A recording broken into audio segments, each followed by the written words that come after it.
Hello, hi, how are we doing? Hope we're doing good. Hello, hello, hello. Thank you, Frog, as usual. Hi, Anima Fan, how you doing? Hope you're doing good. Hi, Tourist, how you doing? Hope you're doing good. Also, happy birthday. When you're closer to, becoming an old man. Hi, A, how are you doing? Hope you're doing good. Hello, hi, hi.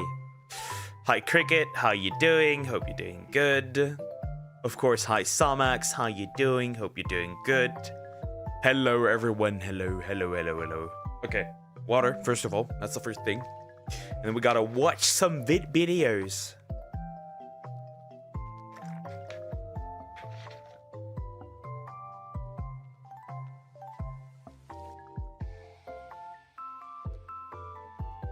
Okay, well then I turned 9, young King Jong-un's birthday. Now I imagine a slightly chubby North Korean apple. Oh, Duck, I'm doing well. How have you been? I'm alright. I was a little concerned about Frog today because she slapped the dude for behaving weird towards her when she was outside. Oh well. That woman is picking beef for no reason. It has been crazy. It has been crazy. You sound so different. Do I? I mean, I got a new mic. I guess that could be considered different, but hey, I'm mostly normal. Chunky man apple. Wait a minute, I need to reset that a little bit so it doesn't look constantly down like a depressed little human. I sound different? How so?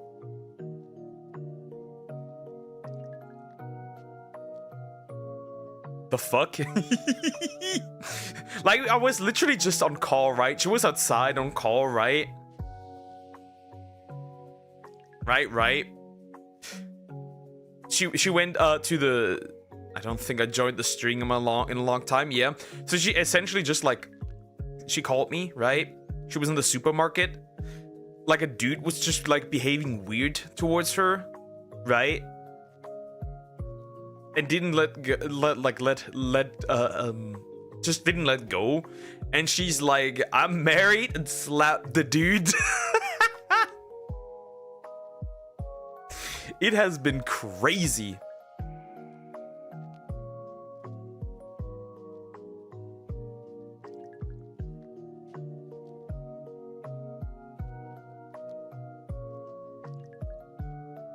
It has been insane. This woman chose violence today.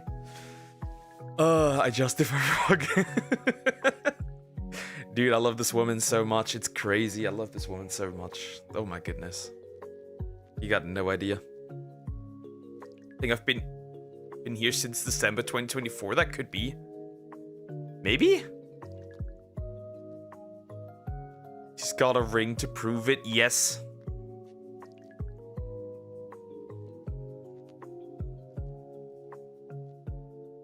Okay, well, it has been a regular Sunday tomorrow's college, but I got a deal out of it. I got a deal. I am essentially going to attend the lessons online, because right, I have to like go there like essentially almost 2 hours and back 2 hours. That's not really worth it.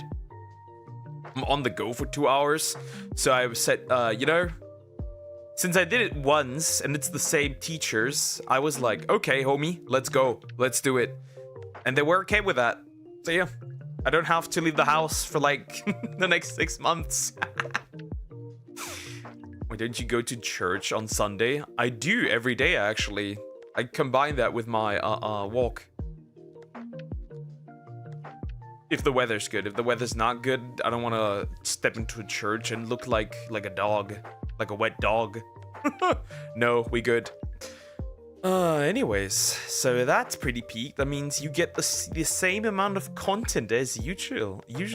Guys, I'm in grade 8 and I got fried my midterms. I don't think I'm getting into college. Yikes. Yeah. That's gonna be rough. You gotta still try though.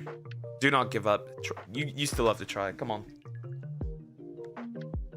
Billions must try. There's no giving up. There's no giving up. You gotta try. Nuh-uh. But happy Sunday to you, Poker. It's just a Sunday. So not a big deal. Alright, well. We're starting with... Do we start with this? Yeah, we're starting with this. I guess. Yeah. Yoink. Now move it there. As intended. I think we'll start with this. This one's a bit more of a deeper talk. I also got some other weird shit going on. not mathematically competent. I'm not either. I failed my math exam, for example, in 10th grade. And I failed it in my math finals. And I failed it in 13th grade too, so high school.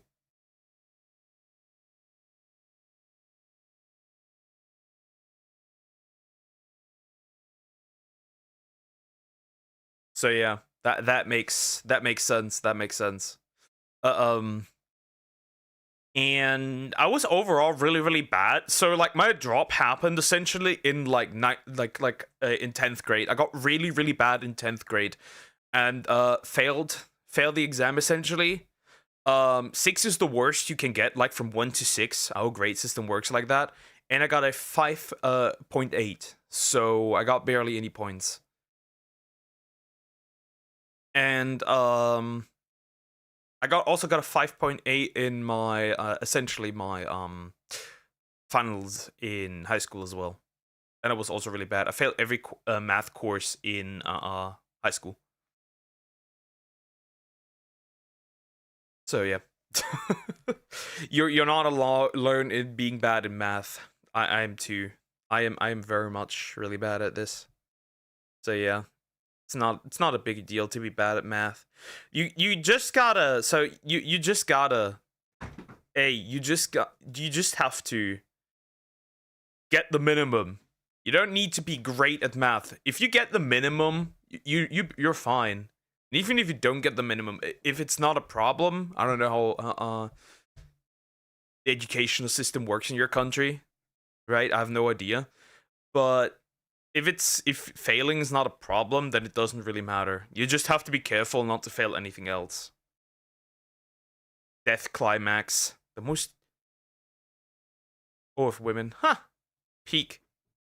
Oh yeah, we're gonna watch that. That's interesting. I also got a creepy TikTok pred video as well. So we got that as well. Nice.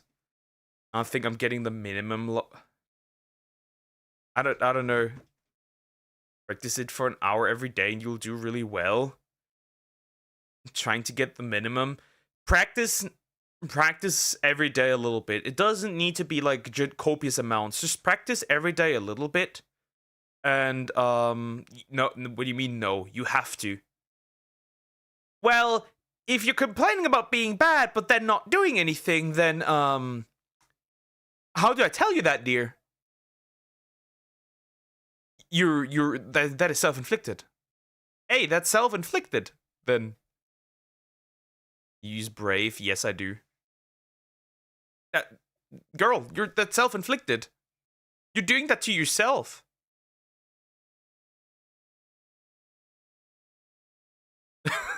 Ever consider that? Oh, nah, dude. Really? The girls are not okay. Anyways. It's going to be very interesting.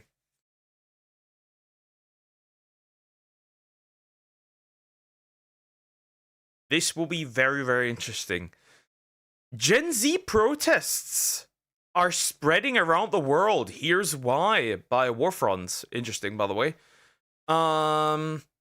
See, my belief as to why this is happening is because the Zoomers had enough. Gen Z had enough. The problem is that we have, okay, like, us as, like, Zoomers.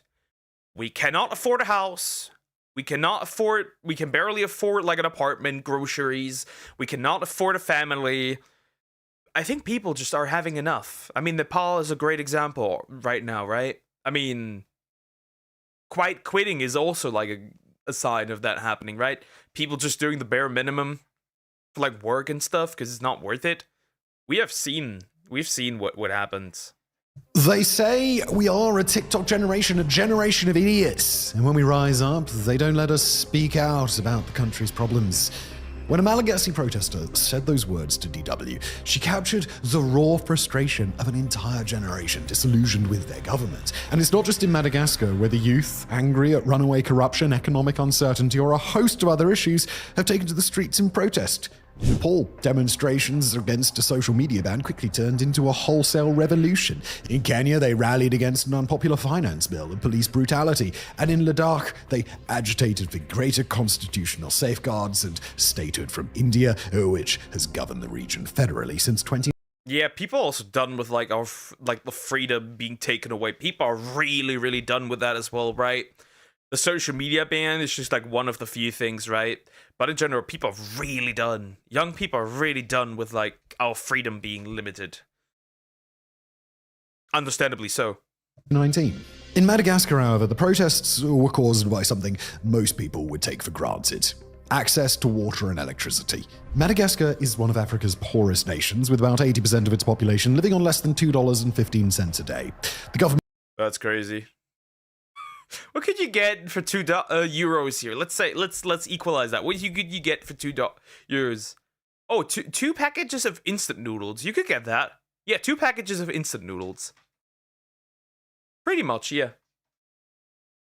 Recently implemented rolling cuts, which left millions in the dark and without water. In the capital, Antananarivo, these cuts meant that people could be without essential services for more than 12 hours, making the country's already precarious situation a lot more precarious. The government's response followed a familiar playbook: heavy-handed force, curfews, tear gas, and mass detentions.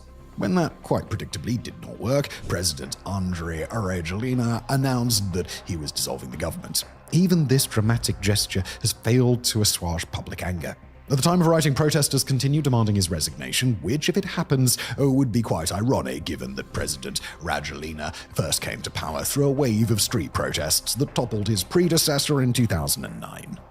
But Madagascar is just one flashpoint in a wider wave of unrest that has stretched across the global south. I didn't even know that was going on in Madagascar. See, that's how little there is reports on these things happening. And I mean, there's a reason. It's a bit of more than raising the voice to protest. It's a revolution, obviously. Yeah, you could call it that. Yeah, I'd say it really is. If it like, it makes sense. Why they're not really, what's the word? Any media coverage, right? Like, I've not heard that this is happening in Madagascar, right? I've not heard that. So it's really interesting to hear that, because I guess the media doesn't cover these things. I mean, if I look at it, the German media hasn't even covered anything about Nepal that much. Like, not really. No, actually, no, not really. Barely, maybe, a little bit. Interesting. I guess there's a reason for that. You know, I'm schizoing here right now. The reason why they're not covering these protests is because so it doesn't give other people the idea who aren't protesting, who would have the power to protest, the idea that they could do the same this year. And because that wave seems to already be rolling on to across Morocco, Peru, and other nations, now seems like the perfect time to ask, well, what's driving it? Where's it going to go next? And what does it mean for the global south? And now a quick word from our sponsor, me, or more precisely, my website, front.co. Have you ever found yourself thinking, there's just not enough content on Warfront. 6 videos a week is just not enough for me. I want the world to be crazier. I want more war, more death. Well, 1, what's wrong with you? And 2, well, something would be definitely that wouldn't happen. I mean, I'm particularly interested in that. With Hammond in Nepal, something that will bring that mercy to corrupt dictators? Absolutely. Never say yeah. Will never happen in Oman because we have good leaders and who actually care about us. The same can't be said about Morocco or Peru, sadly. Yeah, the thing is, never say never. Right now, you have a good leader. What is going to happen in 10 years, 20 years, 30 years? You never know. You never know if there's going to be a retard pulling up and be like, actually, I'm going to absolutely exploit my own people. Especially with the state system that you guys have, right? You don't have like a democracy, right? You have like a monarchy, right? If I'm not wrong. So, it's easier to create dictators in that system, unfortunately. Well, great news. Extra War Fronts content is now at your fingertips over at fronts.co. Look at that. Look at that. Yes, starting this very week, we'll be posting 2 exclusive videos every week to our new subscriber-only website, fronts.co. For just $5 a month, you'll gain access to brand new War Fronts content that won't be available on YouTube. Our first videos are already up, exploring topics as timely as whether Poland could win a war against Russia, and as timeless as how South... Is it Poland's time? No, thank you. No more wars in Europe. We good. We good. Hi, Angelo. How you doing? Hope you're doing good. Hi, Zoom. How you doing? Hope you're doing good. Hello, hello. Korea came to build the best tank on Earth, and to sweeten the deal, we're also asking our writers to contribute 2 in-depth written articles each week, exploring some unusual or less appreciated angle on geopolitics and warfare. So, not only will you get more of the videos you love, you'll also get a chance to read some of our writers' unfiltered takes on war news. So look, if you like this channel, you'll love fronts.co. Again, $5 a month. It helps support us here at Fronts, War Fronts, Political Fronts, and fronts.co. And nothing is changing here. I have learned from the mistakes of past YouTubers. We are not doing a paywall on any existing content. The 6 videos a week will be here for you just as before. It's all just gravy, baby. Don't know why I went all Austin Powers there. But yeah, fronts.co. Just go there. Good domain, right? It was expensive.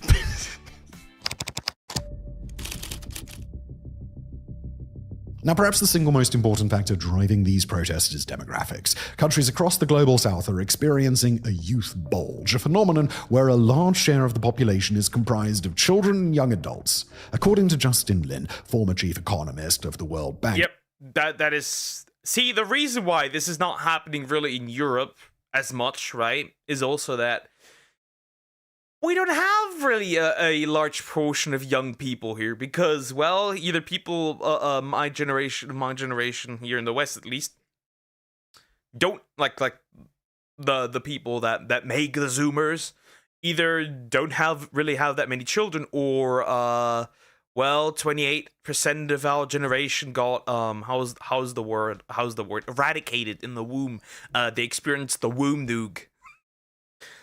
Dogs, are you gonna meet our guy? Is kind of the same, but not that much. I have no idea who you're talking about.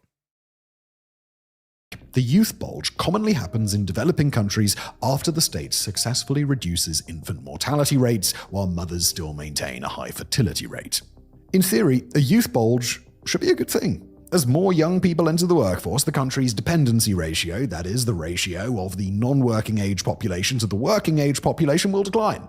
If these young people can be fully employed in productive activities, the country's economy should boom. Given all the demographic doomerism in places like Europe and the United States, this seems like a pretty good problem to have. But there are potential downsides. The problem is that if you have the problem is you can make many children, right? But if you don't have the amount of workplaces to fit those later adults in, then you kind of have a problem. The way I see it, right? There's a bit. If you have like a lot of children, but you don't have a lot of workplaces, then where are you gonna put all these people? How are you gonna feed all these people? So yeah, it's really rough. If all of those young people can't find employment, a situation that is becoming increasingly common. There, he's talking about it, right? It's an employment issue. It's an employment issue. Absolutely. I'm proud of Gen Z protests. For some areas, yeah, for sure. All Gen Z, or some of them are Gen Alpha and Millennials. It's probably also like, and these protests are also probably a few like Millennials as well. Definitely. I'd say so too. Across the world, then it tends to no longer be the economy that goes boom, but the entire nation. Exacerbating the unemployment issue is the fact that more young people than ever before are getting access to higher education. However, a degree no longer guarantees a job, let alone a stable career, because these economies have not grown fast enough to absorb the influx of graduates. Not to state the obvious, but this is a really big problem. Santosh, a young man from Nepal, put it this way: there is a big problem with jobs here. Even after getting a degree, people don't find work, so they have to go abroad. And those that do only earn 100 to 150 euros a month. That's not enough to live on. According to Dr. Richard W. Frank, a senior lecturer at the Australian National University, this disconnect between expectation and reality can push youth towards more radical forms of dissent. He warns that young people who can't secure employment have a lower opportunity cost for engaging in risky behavior. When they don't feel like they have a stake in the system, they become more willing to challenge it, sometimes violently so. Now, this is also true of much of the West, where the number of people holding degrees has far outstripped the number of well-paid graduate jobs. But what makes these grievances even more pronounced in countries like Morocco, Peru, or Madagascar is how visible economic inequality has begun. And not just Obviously. Imagine if it happens in North Korea one day. I think that it won't happen in North Korea, but what will happen is probably that there's two options. That man is either gonna open the floodgates, or they're just gonna disappear out of not making babies. That's really what it is. Right? They struggle with not just economic issues, but also they're not making children. So they're gonna essentially die out eventually. I'm not proud. The kids, they have to protest, in my opinion, before they had an opinion. But if a good change comes of it, with me and my opinion, true. We'll have to see, right? We haven't seen. It hasn't been going on for long enough to get a what's the word? Get a good look and get like right. We haven't seen much of it yet because it hasn't been like that long when these things happen, right? We haven't seen that in like essentially like a field test. We haven't seen how that experiment goes. That's the word I'm looking for. They can. Yep. Sound of protest will start. Police will start. Make people disappear. Yep. Exactly. 1997 Gen Z or millennials. I think it's 1995 to 2012, if I'm not wrong. Yep. I think that should be the case. It's either 1995 to 2012 or 2010. One of the two. Inequality, but also rampant elite corruption. In Nepal, while ordinary citizens were trying to make ends meet, Sahagat Thapa, the son of politician Bindu Thapa, posted a picture of himself in front of a Christmas tree made of over 30 luxury gift boxes from brands like Cartier, Louis Vuitton, and Gucci.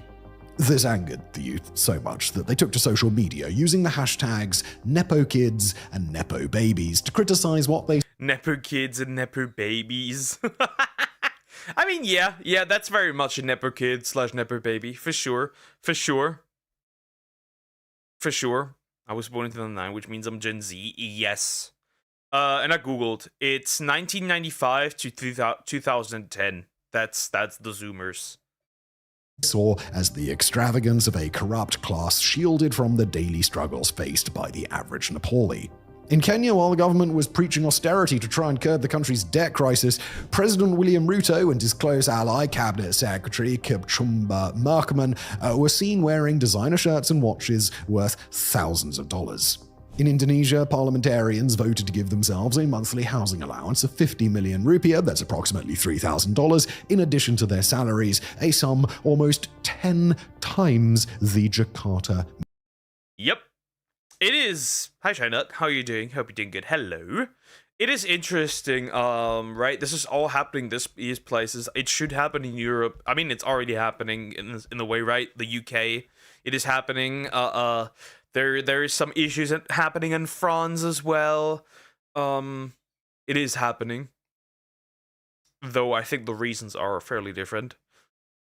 See, the problem is that also, at least for Africa, the issue is that a lot of African countries are socialist with a corrupt government. Obviously, that's not gonna fly. That's gonna have a struggle. And the people that have pulled up, that essentially are good leaders that have appeared in Africa, have been taken out in no time, and that's an issue.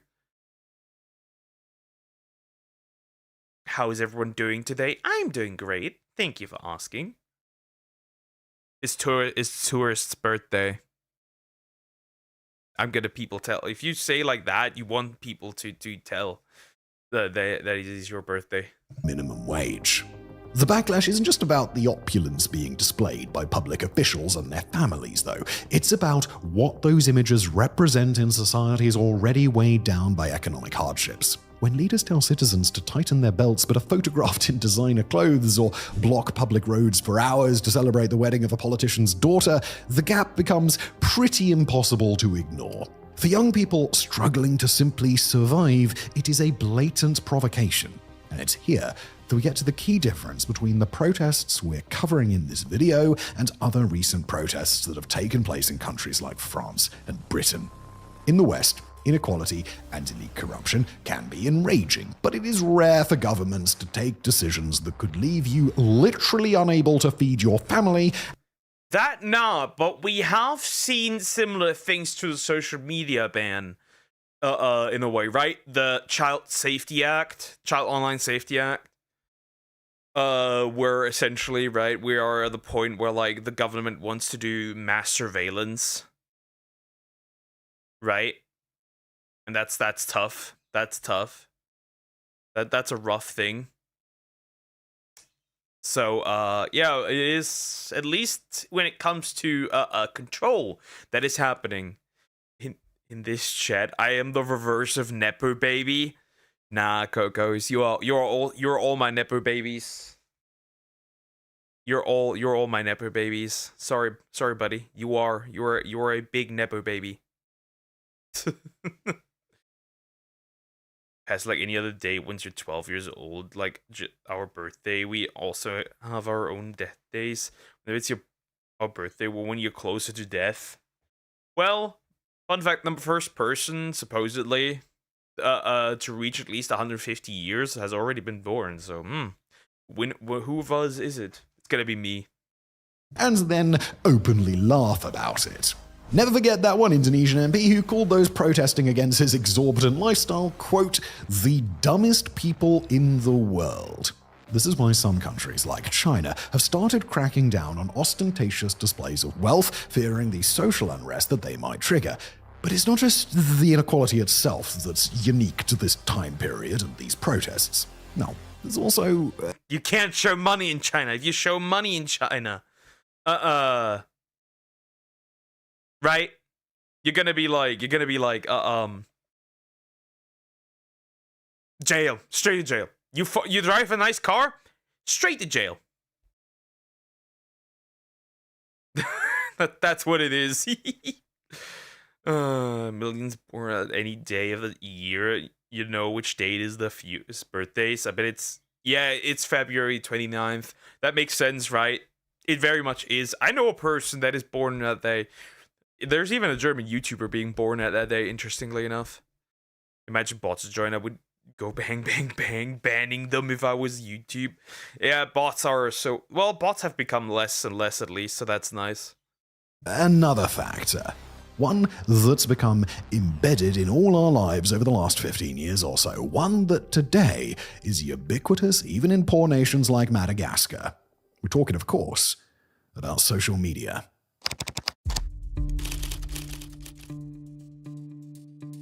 Although the governments of the global south don't have the same tools to control the internet as China, they have still attempted to force it to do their bidding. The Kenyan government passed the Computer Misuse and Cybercrimes Bill, while in Indonesia the state has the Electronic Transaction and Information Law. Critics see both as attempts to stifle speech on social media. But we should be fair and point out that the governments insist they are necessary to safeguard national security. Laws like these, regardless of where they are passed, often underestimate the importance of the internet to young people. Quoting Dr. Nayana Prakash, a research fellow at Chatham House, there's been a sort of trivializing of what social media can mean to young people, both in this protest and across the world. Social media isn't just a way that we chat with our friends, it's a way that we feel connected to any kind of network in society, both locally and globally. Gen Z is the first generation to grow up with widespread access to the internet. And for them, it's more than just a source of entertainment and intriguing documentaries presented by knowledgeable bald men. It's a tool that they use to learn, connect with their communities. I am very bald. To connect with their communities and make a living and hold those in power. Obviously, it's used to it's used for criticism. It's used for connecting with people. It's used for like the only proper way nowadays to plan things like protests is used online, and it disrupts that as well. It is used as a tool for freedom. And if you take that away, then people are obviously and understandably so going to be very, very mad. Are accountable. Young people across the world have taken to posting content satirizing their governments whenever they feel unheard, mocking politicians through nicknames, memes, and parody videos. When satire fails to change things, internet platforms can quickly transform into protest headquarters. Careful, creating a meme in the UK or Germany can end you up in jail. Don't meme the politicians. Don't meme the politicians. I beg of you. You're gonna go to jail. Encrypted messaging apps like WhatsApp and Telegram become command centers for coordinating protesters, while social platforms like TikTok and Instagram turn into broadcast stations to live stream police brutality. Protesters in Kenya and Indonesia used these apps extensively when they recorded the deaths of Boniface Karuki and Afan Kuranawan at the hands of the police. Those videos became rallying cries that mobilized thousands more to take to the streets. More importantly, the internet allows ideas to spread, not just within countries, but all over the world. This is the key point that we really want to hammer home here. 2025 hasn't been a summer of youth protests just because governments this year have been particularly shitty. It's also because the images of protest from one nation can galvanize young people in another, or even give them practical advice. Protesters across the world now share ideas on everything. It's also that with access to the internet, you can get financial support from others too. That really can't happen if you can't have access to the internet. So it's also funding that can be created through the internet. Of course they don't want that. It's not just advice, it's also resources. It literally is resources. From mobilization to something as practical as how to handle tear gas. Nothing illustrates this global exchange better than the appearance of a flag from the anime One Piece at protests across the world, from Jakarta to Isn't the One Piece flag banned in Indonesia, or am I wrong? I think it was the Indonesia. Could be wrong, but I think so. Paris and Antananarivo. Dr. Subir Sinha, a scholar at the School of Oriental and African Studies in London, told France 24 that the flag has been given new meaning by the protesters, elevating it from a cartoon emblem into a political symbol. Quoting him here, well, all of these movements basically have rallied around this anime figure, and they've given it a new meaning. That somehow this stands for freedom, it stands for liberty, it stands against corruption, it stands against the elite.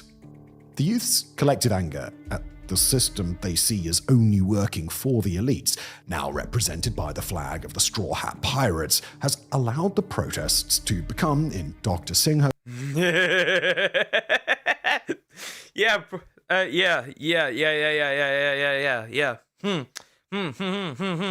Interesting. I spammed. Yeah, you need a bit to chill, Angelo. A bit calm down. Calm down a little bit. You're making the chat annoying. His words, a contagion, or to use terminology better suited to the internet, a meme. However, the most important idea spreading across borders isn't a tactic or a symbol. It's the fundamental realization that governments are neither infallible nor invincible. Every live-streamed protest, every time a government building is breached, every time a government acquiesces to protesters' demands, it is proof that the status quo can be challenged.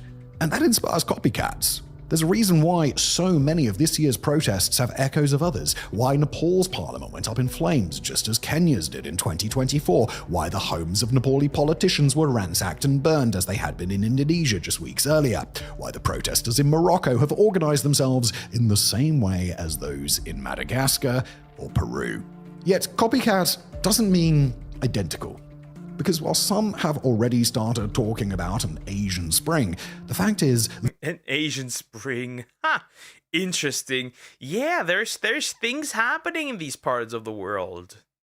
And I hope that Europe wakes up too. That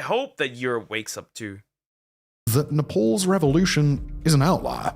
In most other nations hit by the Gen Z protests, governments are still standing, and in some, they've become even more entrenched. Although these protests share a common DNA, their outcomes have differed significantly depending on factors such as how the political elite reacts and how organized the youth are. Some have led to tangible political change, while others have fizzled out, underscoring the fact that copying a protest doesn't guarantee the same result. In Kenya, after sustained protests against the 2024 finance bill, President William Ruto withdrew it, conceding to one of Interesting. Okay, gotta go now. I need to pray in my local mosque. Take care, tourist.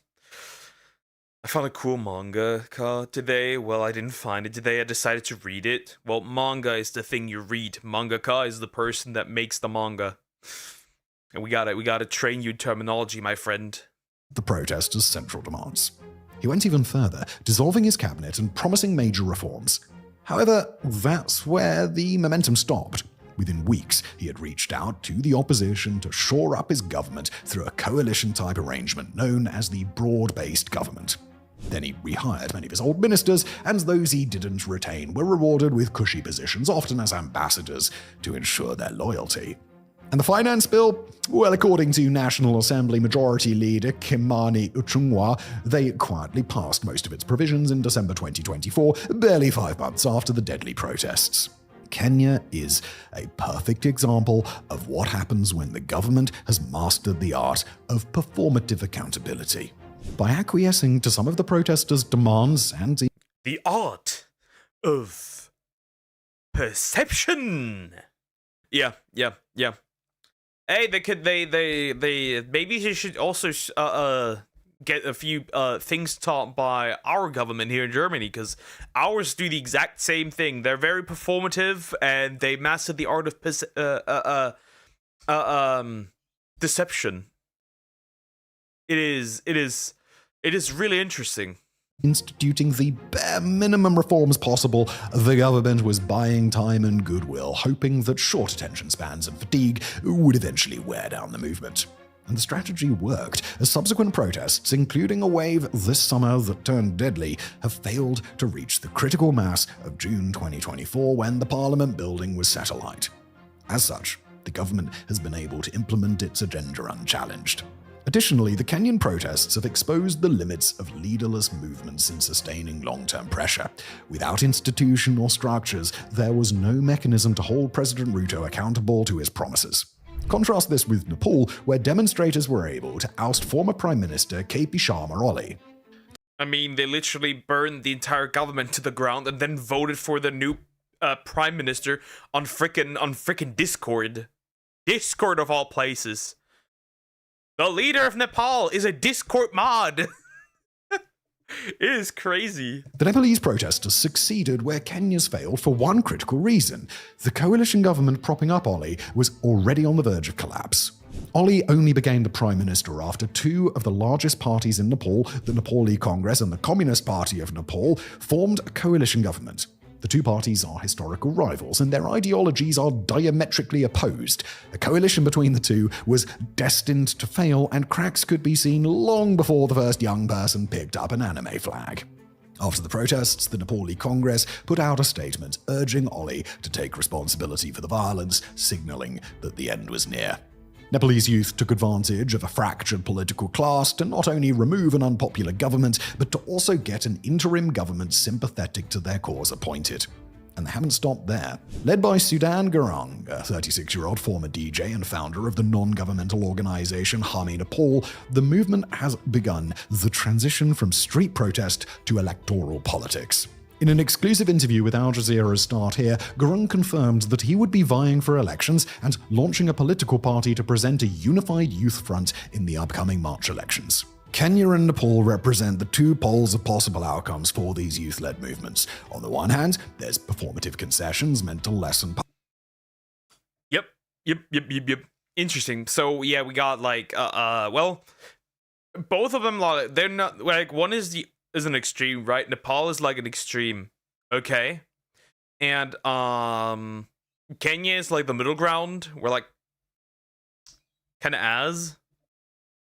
And then probably there's also like protests that like start and just like get put down. The people just get put down like dogs. Just still one of the most private ways to chat. It works. Poke me thing. Maybe you can change chat to all messages. Just in case you haven't. Yes, I have. I see all messages. I'm just too focused on the video. But yeah, I see everything. Public anger while maintaining the status quo. On the other hand, there's radical change that reshapes a nation's entire political landscape. But predicting where a country ends up on this spectrum while protests are still happening is a pretty difficult task. Madagascar, for instance, seems to be leaning towards the Kenya model after the president dissolved the government but still retained his power. But this is geopolitics, where events dissolves the government, still in power. Aren't those two straight up contradictory? The only problem is there's too many breasts and too little cool monsters. I got scammed. That's just 2 monsters in 14 chapters. Well, at one point become humongous tits. Also just monsters. Well, they didn't specify which monsters. Monsters' tits are still monstrous. can move rapidly in the 2 days between us recording this video and releasing it. By the time you're watching this on YouTube, Madagascar could well have a new president, which would push it firmly into the poor camp. It's a lot easier to place a country on the spectrum with the benefit of hindsight. Indonesia tilts more towards the Kenyan model. According to Liam Gammon, a research fellow at the Australian National University, Indonesian protesters hit a brick wall of elite unity. This allowed the government to skate by with cosmetic changes like reducing lawmakers' benefits while ignoring most of the 17+8 demands, a set of short and long-term measures drawn up by activists to address their concerns. When the press asked Pabaya Sadiwa, the country's new finance minister, about these demands, he dismissed them as the complaints of the poor minority, saying, and we'll quote him here, "That's just the voice of a small part of our people. Maybe some feel disturbed that their lives are still lacking. If I create 6 to 7% economic growth, those demands will disappear automatically. People will be busy working and eating well instead of protesting." Keep a population fed and distracted, and they will not care, right? The hell is the writing at the thumbnail? Oh, that's the next video we're gonna jump in. Don't worry. Also, hi Country Factory. How you doing? Hope you're doing good. The manga is Tomahawk Angel, by the way. Interesting. This response revealed a belief in Jakarta that economic growth alone could paper over the deep-seated grievances about inequality and corruption. Basically, the ruling class calculated that time and rising GDP figures would erode the protests faster than any genuine reform could. But not all governments can afford to play the waiting game. In 2022, Sri Lankan protesters forced out the long-ruling Rajapaksa family, which had worked to consolidate power and weaken checks on its rule. 2 years later, in 2024, the Bangladeshi youth toppled the government of Sheikh Hasina, who had dominated her nation for decades and turned increasingly authoritarian, proving that while the Nepal model is rare, it is not impossible. Then there are cases like Ladakh, which exist outside the Kenya and Nepal models. In these instances, the authorities calculate that they can simply crush dissent without any consequence. In Ladakh, the Indian government imposed curfews, shut down the internet, and detained dozens after a peaceful protest turned violent. Cases like this usually happen when protests are confined to small areas or when the community protesting has little ability to influence national elections. Ladakh is home to fewer than 300,000 people according to the last census, and in a nation of 1.4 billion, it represents less than 0.02% of India's population. Their concerns barely register in New Delhi, and for Prime Minister Narendra Modi's government, the cost of repression is negligible.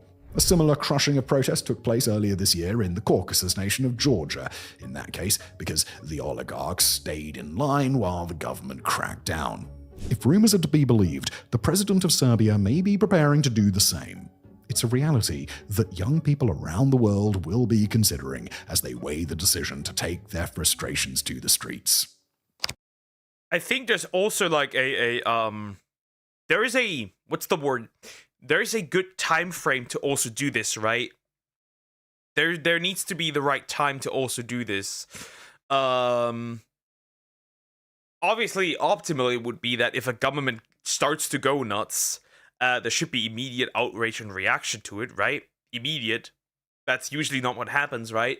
People are just too tolerable to right? People are just too tolerable for that to work well. It's just doomed. Well, my own country doomed too. Oh yeah, Europe is doomed. Everyone is doomed. The world is doomed. Where are you from again? Yeah, the world is doomed. The world is absolutely doomed. Not gonna lie, true and real. But there cannot be any nihilism and negativity. Billions must try.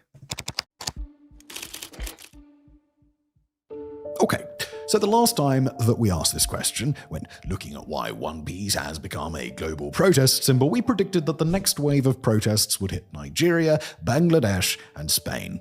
To be clear, these were always only informed estimates, a product of us looking at the factors in Indonesia, Nepal, and Kenya and seeing where else might have a similar mix of potential triggers. Still, we managed to completely miss the nations with a similar mix that subsequently did erupt: Madagascar and Morocco. The latter of which has been caused by growing dissatisfaction with the vast sums being spent towards preparation for the 2030 World Cup, while the country's social services like education continue to be underfunded. The crystal ball that we often refer to, I'm afraid it's still not working. However, what was true then and still is true now is that protests like these are likely to blow up wherever the youth are pissed off at corruption and lack of opportunities. And as recent... Come on, Europe! It's like, you know, like the meme of like the guy having like a stick and pointing at something and be like, go ahead, do something. That's like me in Europe. It's like, go ahead, do something. It's just stupid. You know, our government is corrupt. Our people, well, they got carried away. Obviously, yeah, as it was named here. Events have proven that can be almost anywhere. So instead of asking which country will be next, let's look at what countries in the global south can do to preempt these protests, because while unexpected, they are not inevitable. According to Justin Lin, the former World Bank economist that we quoted earlier, the first and most obvious solution is job creation.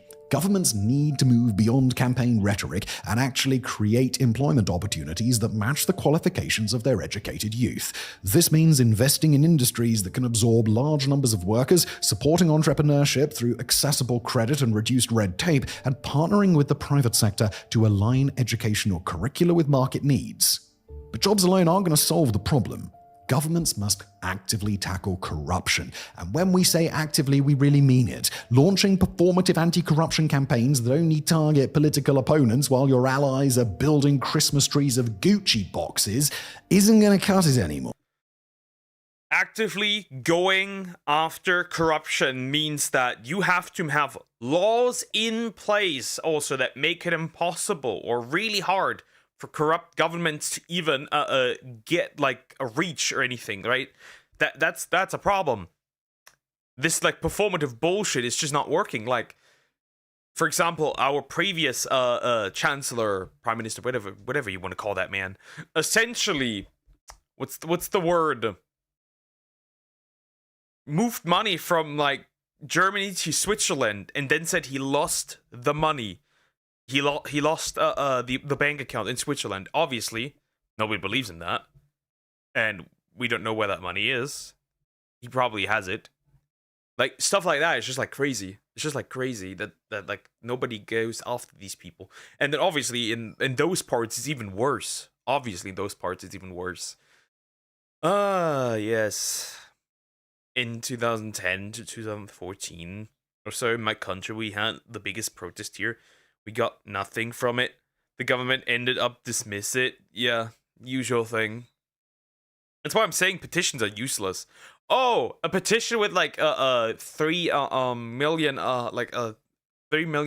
people signing it, and it's like these governments just look at it and it's like, oh, okay, yeah, okay, we acknowledge it. Oh no, anyways, let's move on.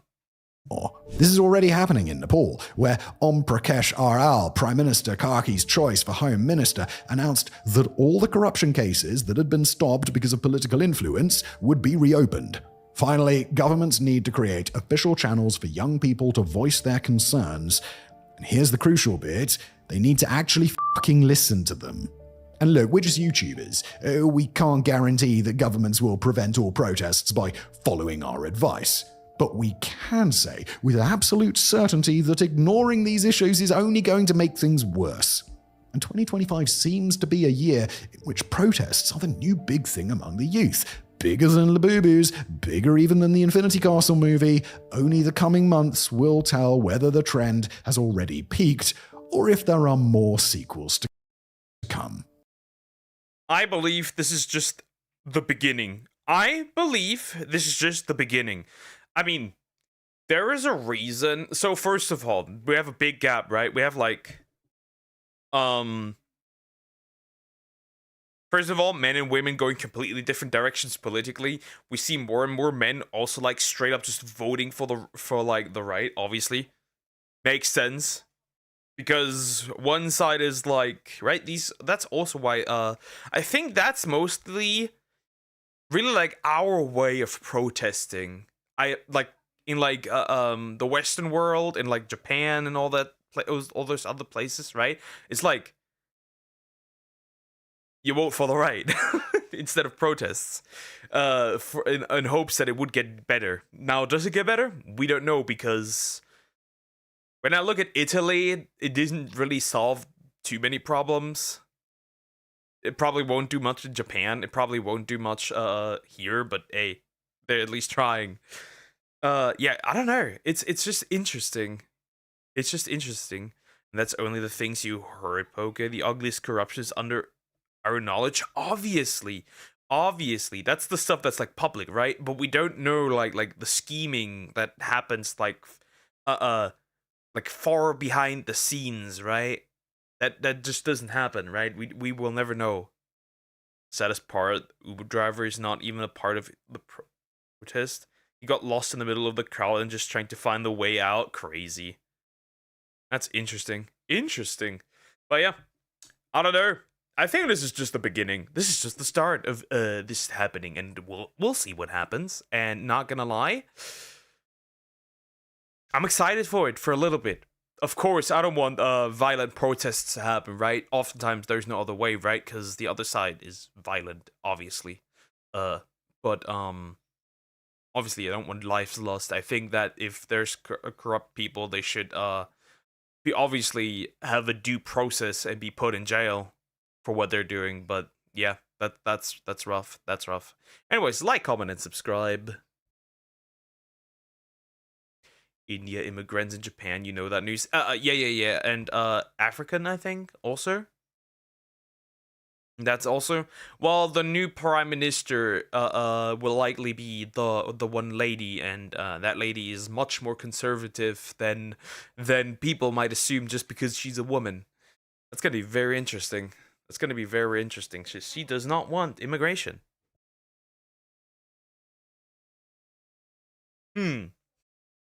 All right, now we start with the crazy shit. We got the first one here. Say hello to Tom. Here we go. Are the comments nice? Yep, the comments are nice. Peak. Always need to check. Here we go. That's gonna be interesting. At least 7 people lost their lives during the Indonesia protest. Yep, that is just an unfortunate side effect of what's going on. Unfortunately, that's just an unfortunate side effect. Anyways, here we go. TikTok's new worst predator by Thomas Shen. Not Thomas Shen. Thomas Shen is the predator. Wait a minute. But this video is by Bloodspeth. That's the right thing. Thomas Shen is the pred. Apparently. Supposedly. We're gonna look at that. We know TikTok is the hub world of the worst shit ever. That is just pretty much normal at this point. That's just pretty normal. We're gonna see. If kids, right? Pred does not necessarily mean kids.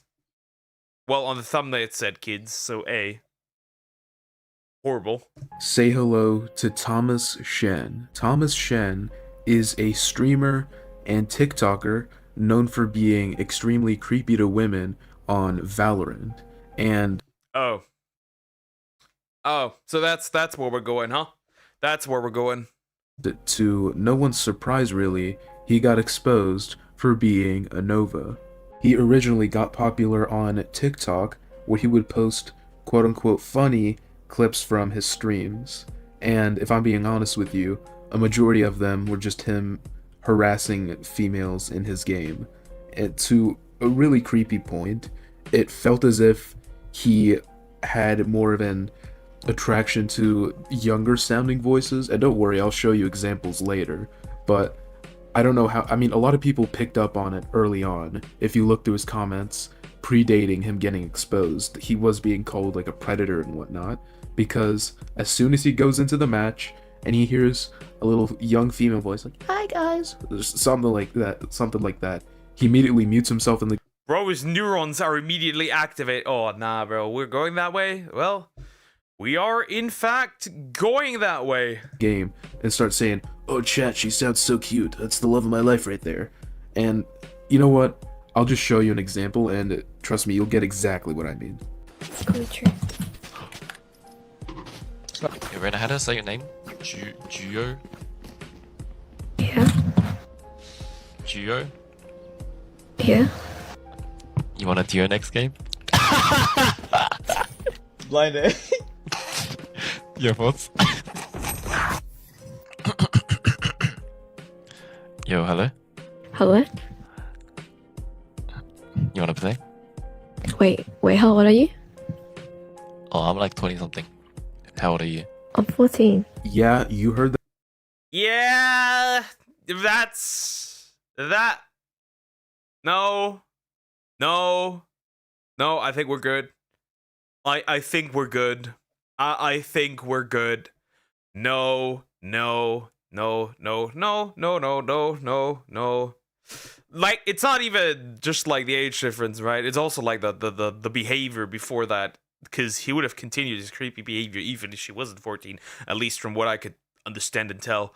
Weird. The hell, why there are a lot of predators these days? Well, for ones, Corn. I'm 100% linking this to Corn and people just being giga degenerate nowadays. Also. And also, they're probably not more. It's just that they're more visible now because of the internet and everything. That correctly. He genuinely went into a game, heard a very obviously young voice, flirted, and then come to find out she's a minor. And he willingly posted that as some kind of silly me. That's just like, that alone should have been like really creepy to people. I don't know how not a lot of people caught on. Number one, I just hate these kinds of people who go into a game, hear a female voice, and like, "Oh, I need to marry her," because that's literally all this guy does. Go through his TikTok before he deletes it, and it's just clips of him being extremely inappropriate and like flirting with every single female voice he hears. And I'll show you later. Yeah, that's weird behavior. Flirting with every single woman he hears or sees.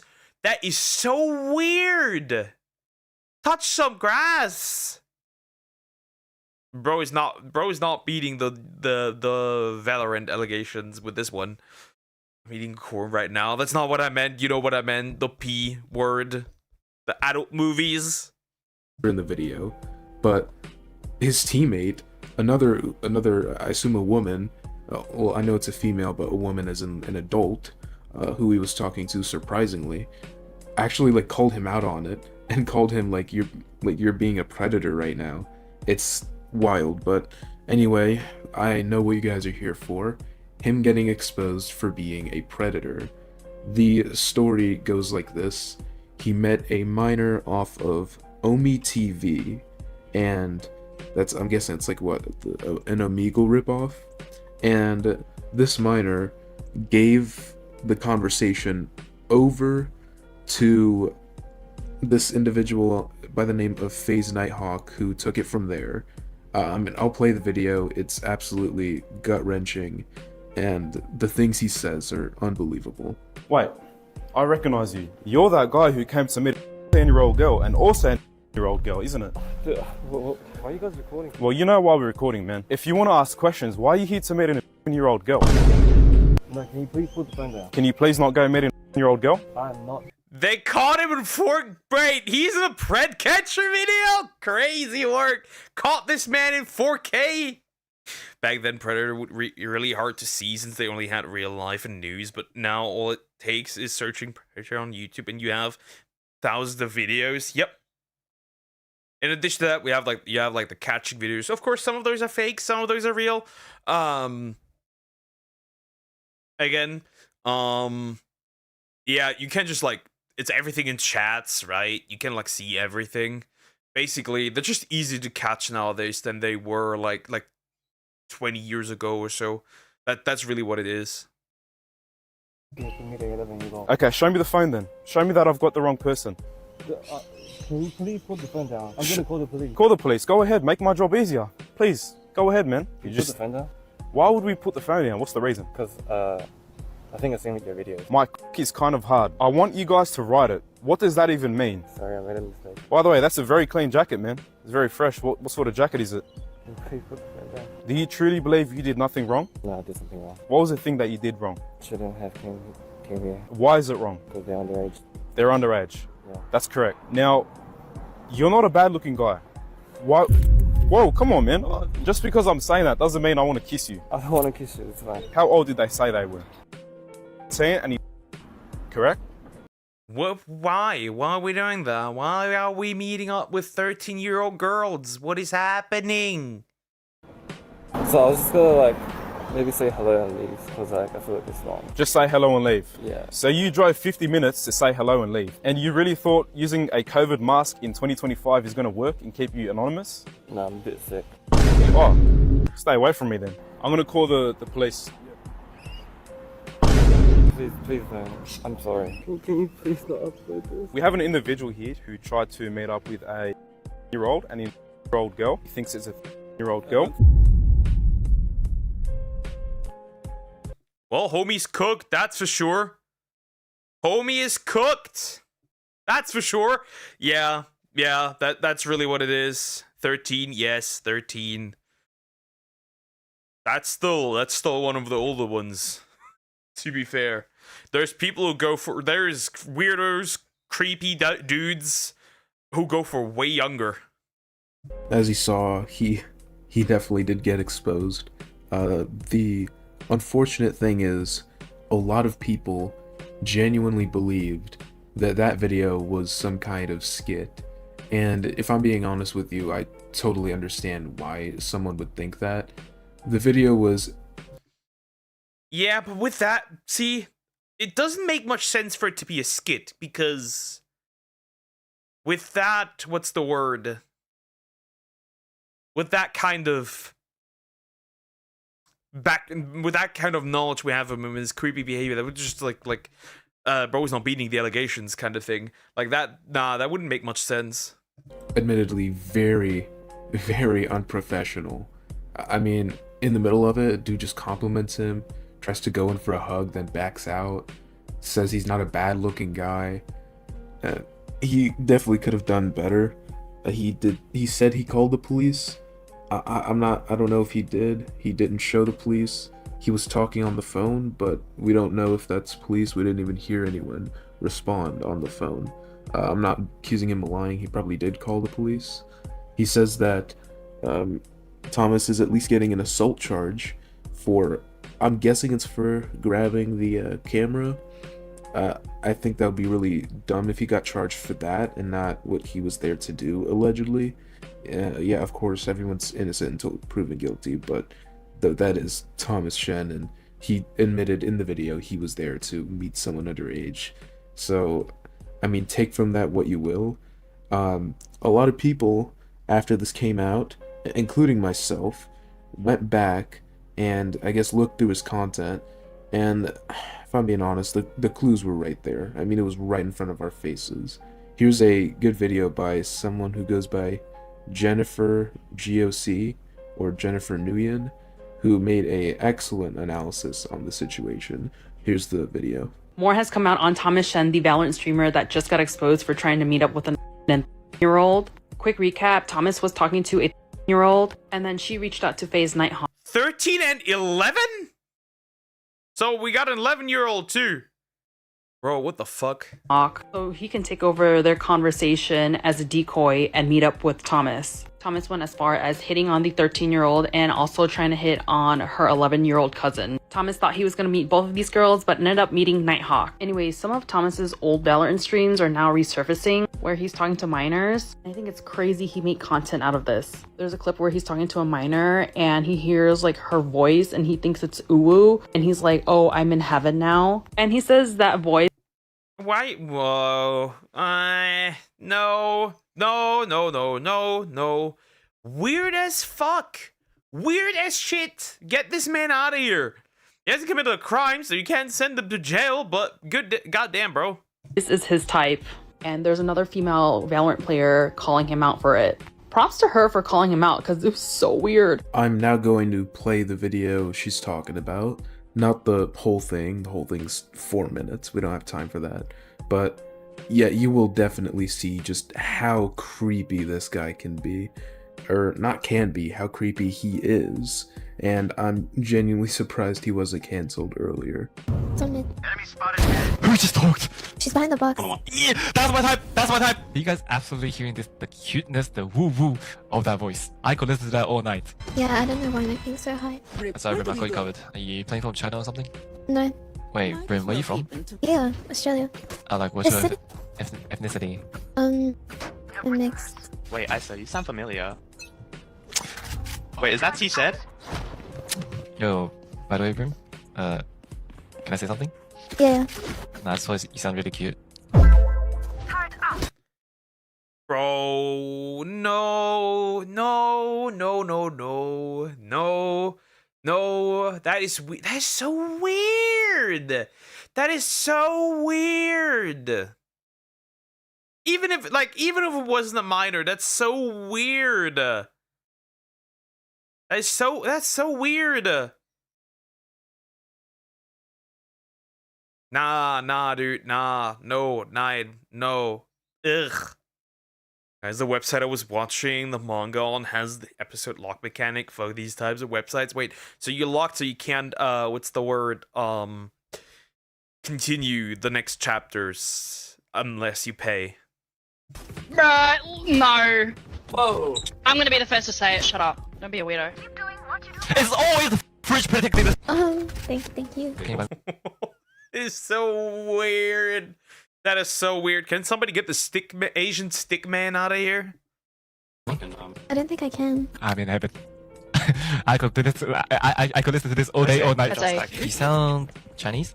No. Are you Asian? You know what? It doesn't really matter. Because at the end of the day, you just sound like my type.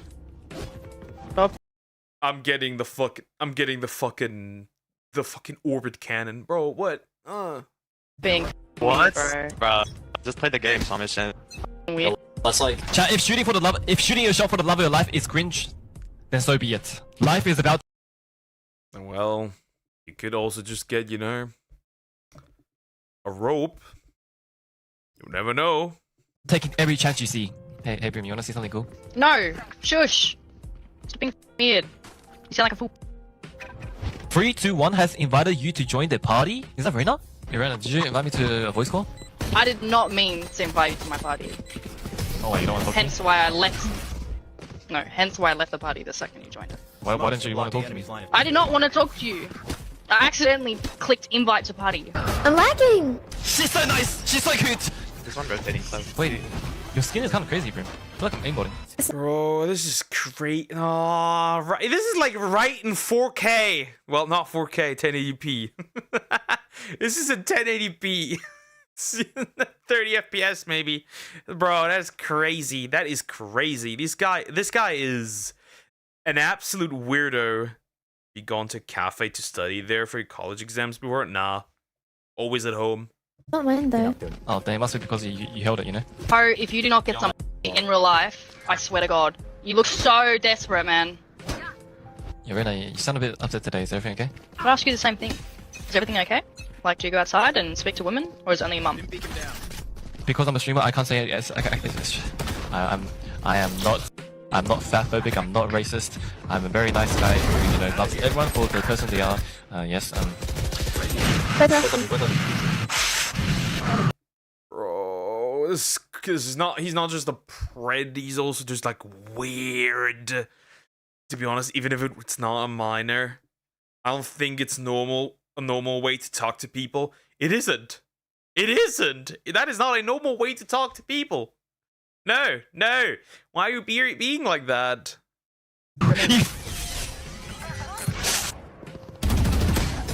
Oh, oh god, I'm sorry, guys. Damn your ass. Okay. Oh, your game is even more ass. Wait, you're getting clogged. No, I just thought Brim sounded really cute. You know, it's complimenting someone's voice. I just thought Brim sounded really cute. It's complimenting I can't get any in real life. Like you sound like you're about to bust over a voice you freak. Yeah, you sound like you have boyfriends. Bro, is there no report system? Can you not report the man on Valorant? I would have just reported the dude at this point. Have you ever dated anyone, Reina? Yeah, I'm currently in a 5-year-long relationship. And what? Well, that guy must be like, you know, having some fuck? serious issues. You can't clock me. You could pay money for this shit. This is hilarious. Chat, I can't say anything bad. I'm a streamer. The moment I say something bad, I get cancelled. How is this fair? See what they're doing, Arthur? Obviously. Obviously. Nah, bro. This is just like... He's creepy. Get this man out of here. That's what you don't do in real life. What are they doing? Oh my. Reina, you sound a bit confused. Are you on the time of the month? Okay, now I definitely see why you're getting over. Yeah, the cutest voice I've ever heard in my life. I had Optimus Prime protecting the snack. Like, why did no one call him out when he posted this stuff? It's crazy that it took him meeting up with someone to get called out and exposed. He did the same thing to this creator, Kiseki, who's 12, by the way, where he hits on her and her friend during 12. Bro, you should appreciate and compliment the girls too far. That is horrible. Go outside and speak to a girl while you're threatening me. Actually, yes. If you're at this point, go outside and go to the police and just send yourself to jail. the game, even when she said or severe therapy. They're minors, and he left out their ages. And so many other creators are coming out exposing Thomas when he was reaching out to them when they're like underage. So for those who are saying that this guy is not Thomas Shen, I think everything we're seeing come out with this guy's comments and behavior towards minors, it matches. That's all I have for this video. In summary, this guy is creepy and disgusting and weird. Yeah, I feel like that's something we all gathered from this video. Please don't do what he did. And not talking about the predator stuff. Of course, you shouldn't do that either. It's probably one of the obviously worst things a person can do. But I also mean the way he acted in games. It really gets to a point where like a woman can't even. Yeah, I agree. Don't do that. And I think people that are like that immediately report. Like, this is that I would consider that already like sexual harassment in a way. Yeah, I'd consider that. Turn on her mic in public games because dudes like this harass them. It's really creepy. Like, just be respectful and be a decent person. I mean, obviously this guy probably couldn't get too much play in real life. That's why he had to settle for younger individuals who, how should I say this, are a lot easier to manipulate. But either way, that's the end of this video. Thank you guys for watching. Get this man out of here. Get this man. Of course, you shouldn't do that either, man. You didn't even need to mention that. It would be common sense. It would be common sense. Common sense isn't all that common. See, there's more like that out there. Like, again, it would still be weird if it was doing it to like women of legal age. Even then, it would be weird. So that's the problem. Anyways, we got another one of these people. Huh. Crazy that we got another one of these freaking weirdos. Well, the more you know. Anyways, like, comment, and subscribe. Yeah, those people are just, oh my goodness. Horrible human being.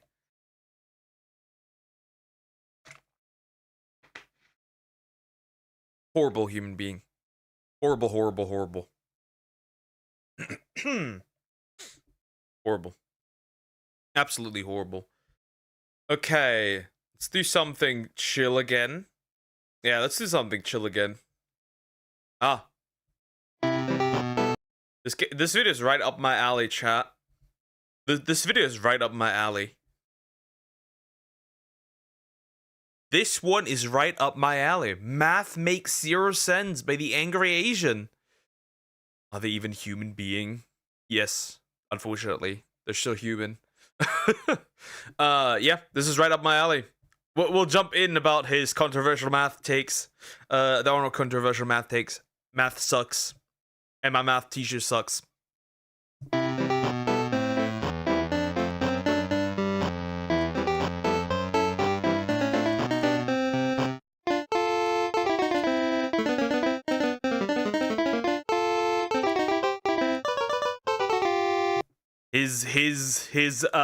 His intro is always very interesting. I got suspended for 3 days from my school, and I have 45 days of OEC. Being a yellow daffodil, honey butter lemon complexion Asian man myself, naturally a lot of people seeing this would assume that I'm good at certain things. One of them being math. Math. You're good at math because you're Asian. Asians are good at math. Let me think. All the Asian people I know are good at math. Yeah. Funnily enough, that stereotype is somewhat true, at least from my experience. Might not be true for others, but yeah. Yeah. Math, parabolas, functions, integers. If your eyes can squint, then you inhale times tables and you exhale pie charts. However, something that I feel like is just not talked about enough is what it's like to be the Asian dude that is not good at math. Now, I'm not so bad at yeah, it's just ugh. Math to the point where, like, if you showed me a piece of paper with some numbers on it, I'm not gonna start drooling at the mouth and scratching my ass. But that's me. Well, I'm not Asian. I'm a white man. But hey, that is still me. I dropped out of math essentially 10th grade. I finished 9th grade solidly, and then like 10th grade came around and like I got so ass at math. I don't know what happened. I don't know how, but yeah, they lost me. They completely lost me on that way. As an Asian, we're good at math, but we're not really good at sports. Yeah. Interesting. I guess that goes to black people being good at sports. Sorry, but that's just the truth. I mean, look at the NBA. Like I'm some mindless buffoon in the jungle. But like, if you were to show me a problem with too many letters in it, I'm not gonna lie to you, my answer choice is probably gonna be a ninja star. I'm gonna start drawing some shit. And it just sucks being the Asian dude that's bad at math, because so many people come up to me asking me for help on their math homework and stuff, and it just sucks having to be the person that is just like being the Asian dude that has to look up the answer on Google is like going to the doctor's office and being the doctor that has to WebMD your symptoms. And I don't know if it's just me, but I just have a feeling that my ancestors above are disowning me when I take a math test. And here's the thing, you guys. Not only am I just bad at math, I also just hate it as well. Like, I think I've said this before in other videos, but in my opinion, I think math is like the stupidest thing I think I've ever seen in my entire life. It makes 0 sense. Like, the people who invented math just made shit up and went on with their day. Like, who decided the rules of math? Like, yep. Sometimes I'm like, I look at this, I'm like, why? Like, what math scientist, what madman, what crazy person sat there, wrote that down, and realized, wait a minute, this makes sense. Like, who sat down and was like, wait a minute, hold up, I'm gonna implement this and teach that to people. Why? Who decided 2 negatives equal positive? Why does pi exist? Like, you see what I mean? I feel like these motherfuckers just woke up and made shit up. Like, how I feel about math is kind of like when you're playing freeze tag with a group of kids at recess, and you gotta interact with that one kid that just makes rules up on the spot as they're about to get tagged. Like, yeah, I actually just got the power-up immunity bracelet that allows me to not be tagged as long as I'm touching this pole. Like, this is why your parents got divorced. Like, that is math. It's the annoying kid at the playground that only wants his... My worst experience is my math teacher in high school. That man is the embodiment of evil. If, like, Satan had a human body, that would be that man. That man came in, started explaining stuff, right? It was reasonably understandable, right? I get it. Okay, I know what I need to do. Then he starts explaining it more, and the more he explains it, the weirder and more complicated it gets. So much so that the initial thing explained just doesn't make any sense anymore. Also, he always came in for exams and was like, the exam's gonna be doable, the exam's gonna be doable. And then you see the nerd struggling. And like, you sit in the exam, you look at the nerd, and the nerd makes like a weird face, and you know that, like, as like a essentially middle or lower class student, you're fucked. You know what, math is fun though. Don't use the complex formula, just use logic, and it's gonna be easy. No, disagree. Leave me alone. Once division happens, frustration happens. The first wall I hit, that was in primary school. That was when division was introduced. God damn it, bro. Doesn't make sense. The math ain't mathing. What in the X and Y math did to this person? I don't know, because X and Y are anomalous. Do you get the joke? You just described my 8th grade math teacher. It was traumatic. Way, and that's final. Because, like, why is it when you're dividing two fractions, you gotta multiply them and swap them? Like, what is stopping me from just saying, nope, you don't gotta do that? Like, theoretically, what is stopping me from just saying, you know what? 2 negatives don't equal a positive. What is stopping me from doing that? Like, pi is the best example of made-up math bullshit. Like, yeah, I'm just gonna make a number with infinite digits in it. Why? Because I can. Like, you would think for something that is all about concrete equations and formulas, it'd be a pretty simple thing to, like, do, right? But the issue is that math has so many goddamn rules to it that it ends up becoming extremely complicated for, in my opinion, no reason. It's like getting given a table that has, like, 3 steps to build it, but the first step has like 500 parts to it. Like, imaginary numbers is the day that I gave up on math. Like, as soon as I learned about them in class, I was just like, all right, they're just saying shit at this point. I don't care anymore. Because, like, let's just think about it, you guys.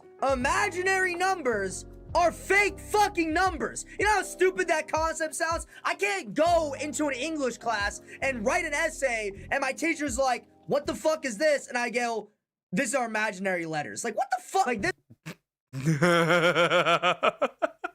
Well, you could. I mean, you could.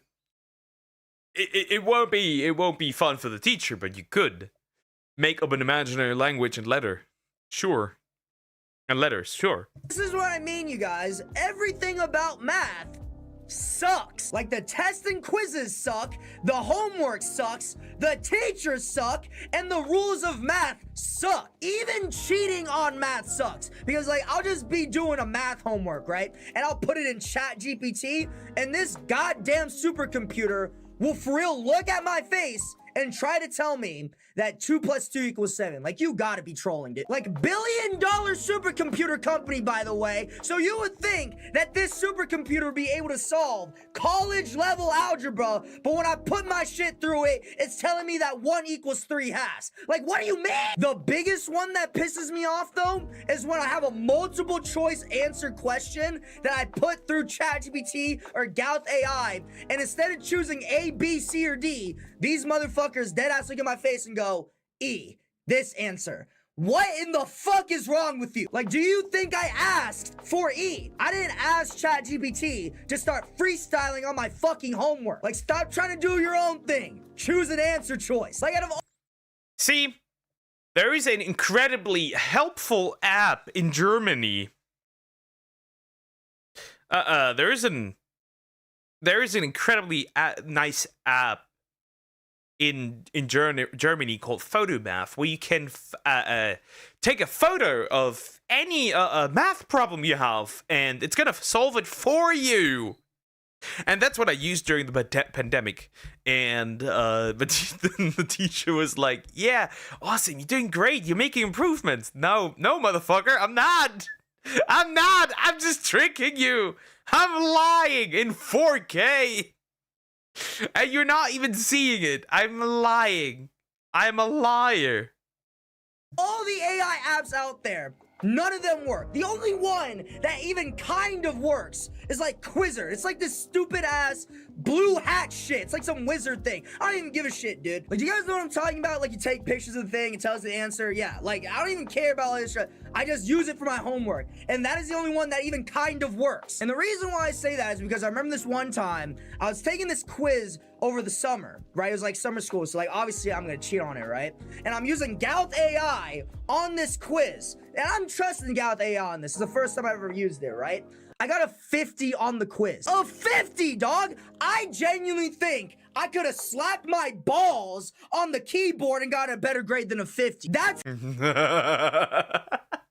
Well, you can't really cheat. I did cheat. I only cheated once in an exam, and that was a Spanish exam. And I failed it. That's because I didn't understand Spanish at all anymore. Because I didn't learn anything anymore.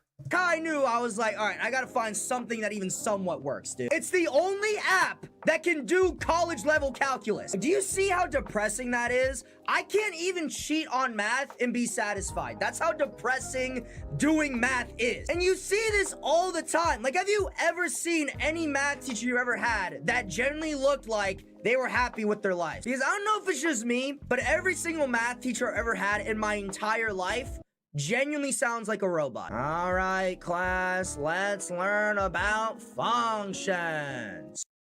Oh, hell no, man. Like, I don't think I've ever walked into any math class. The moment the fucking alphabet entered, math was the moment I was fried. That was the moment where the math stopped mathing, where the brain stopped braining, where the poke went out of the door and had never returned. It was over. It was at that moment. At that moment, Thomas had to leave. He had seen everything. Class, and my teacher was just like, "Whoa! Let's learn fucking math! Integers! Whole numbers!" Like, never has happened in my entire life. As soon as they start talking, all right, got bear tranquilizer dart. Nah, my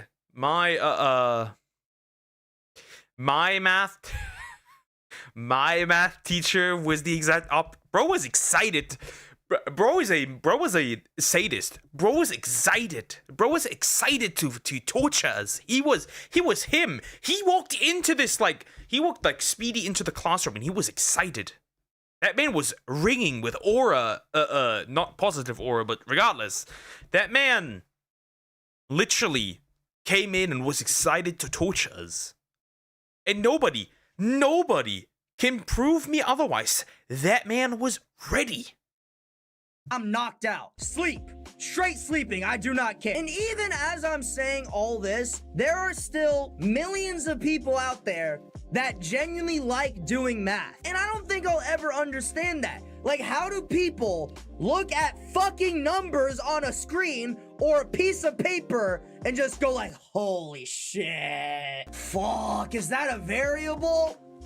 Oh, like there's just no way, man. Also, why is it that all the people that are really good at math are like the biggest assholes I think I've ever met in my entire life? Like, do you guys know what I'm talking about? Have you ever like walked up to somebody that was really good at math and asked them for advice? Why are they always like, bro, this is so...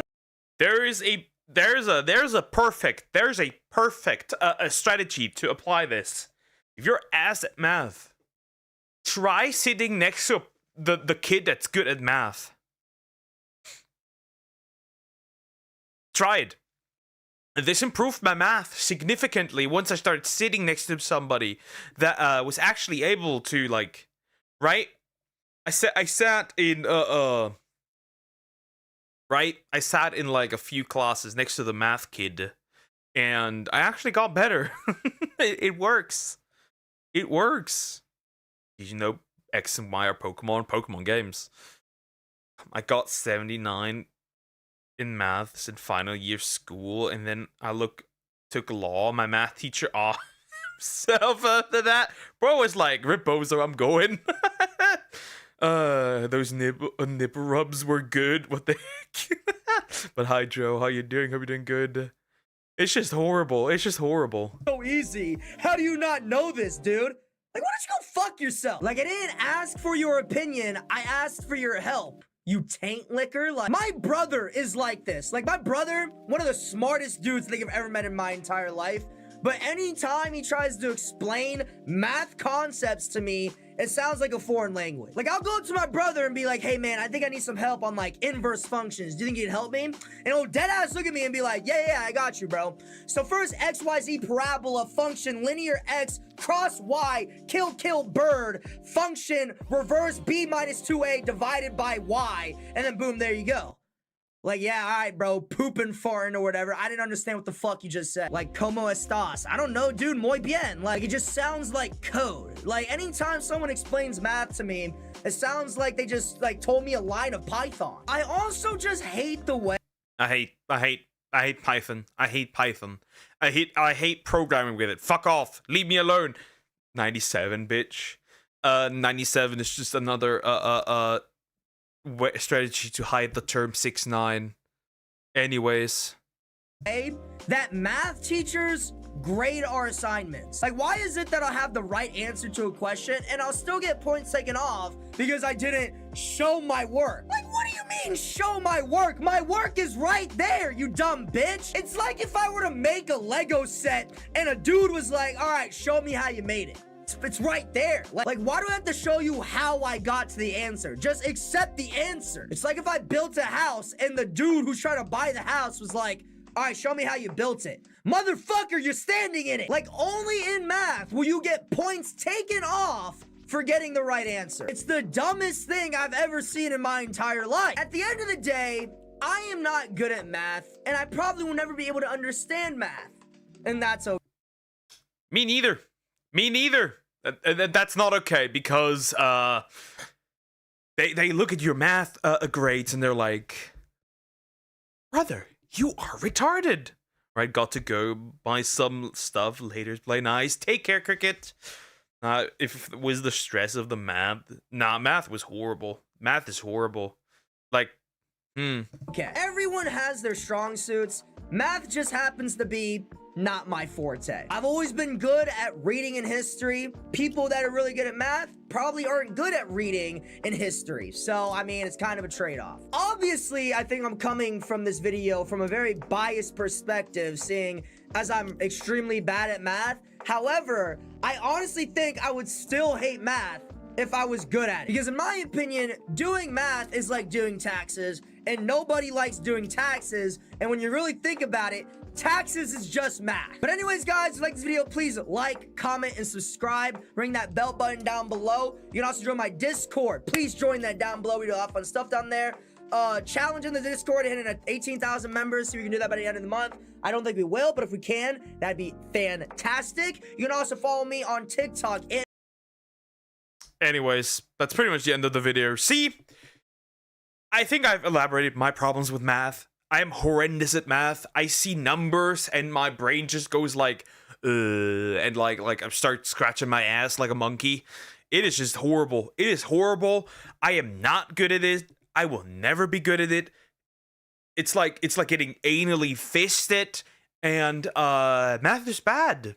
We should abolish math. You know what the crazy part is, right? The year before, like the moment I entered 12th grade, the 11th grade got the chance to essentially get rid of math in 12th grade. Like, I'm not kidding. You could entirely get rid of math. But still, we didn't get that chance. And I hate him for it. I hate him for it. Anyways, like, comment, and subscribe. Okay. Okay.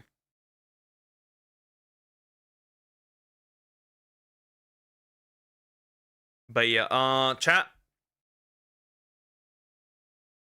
I'm taking a quick break. I will be right back, and then we got another weirdo video that we need to look at. But yeah, I'll be right back.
Yo, we're back.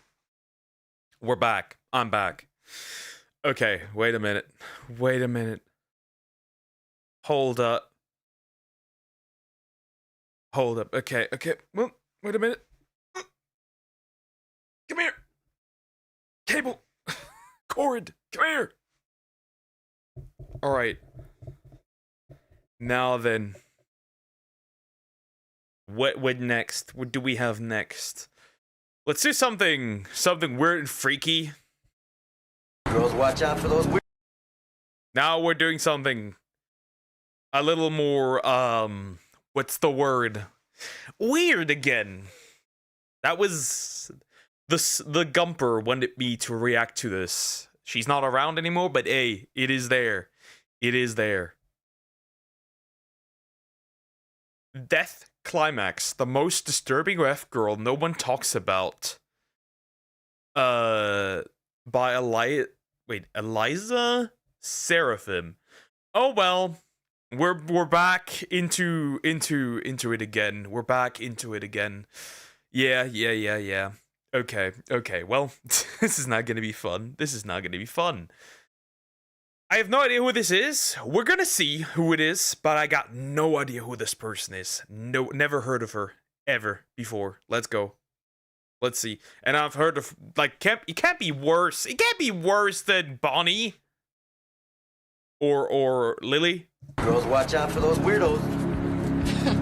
We are the weirdos, mister. Hi, my name's Eliza. You've probably never seen me before in your entire fucking life, but... Yep. Accurate. Let's hear it, though. Let's hear it. I have been so troubled by this topic for the last few days, and I just need to get it off my chest.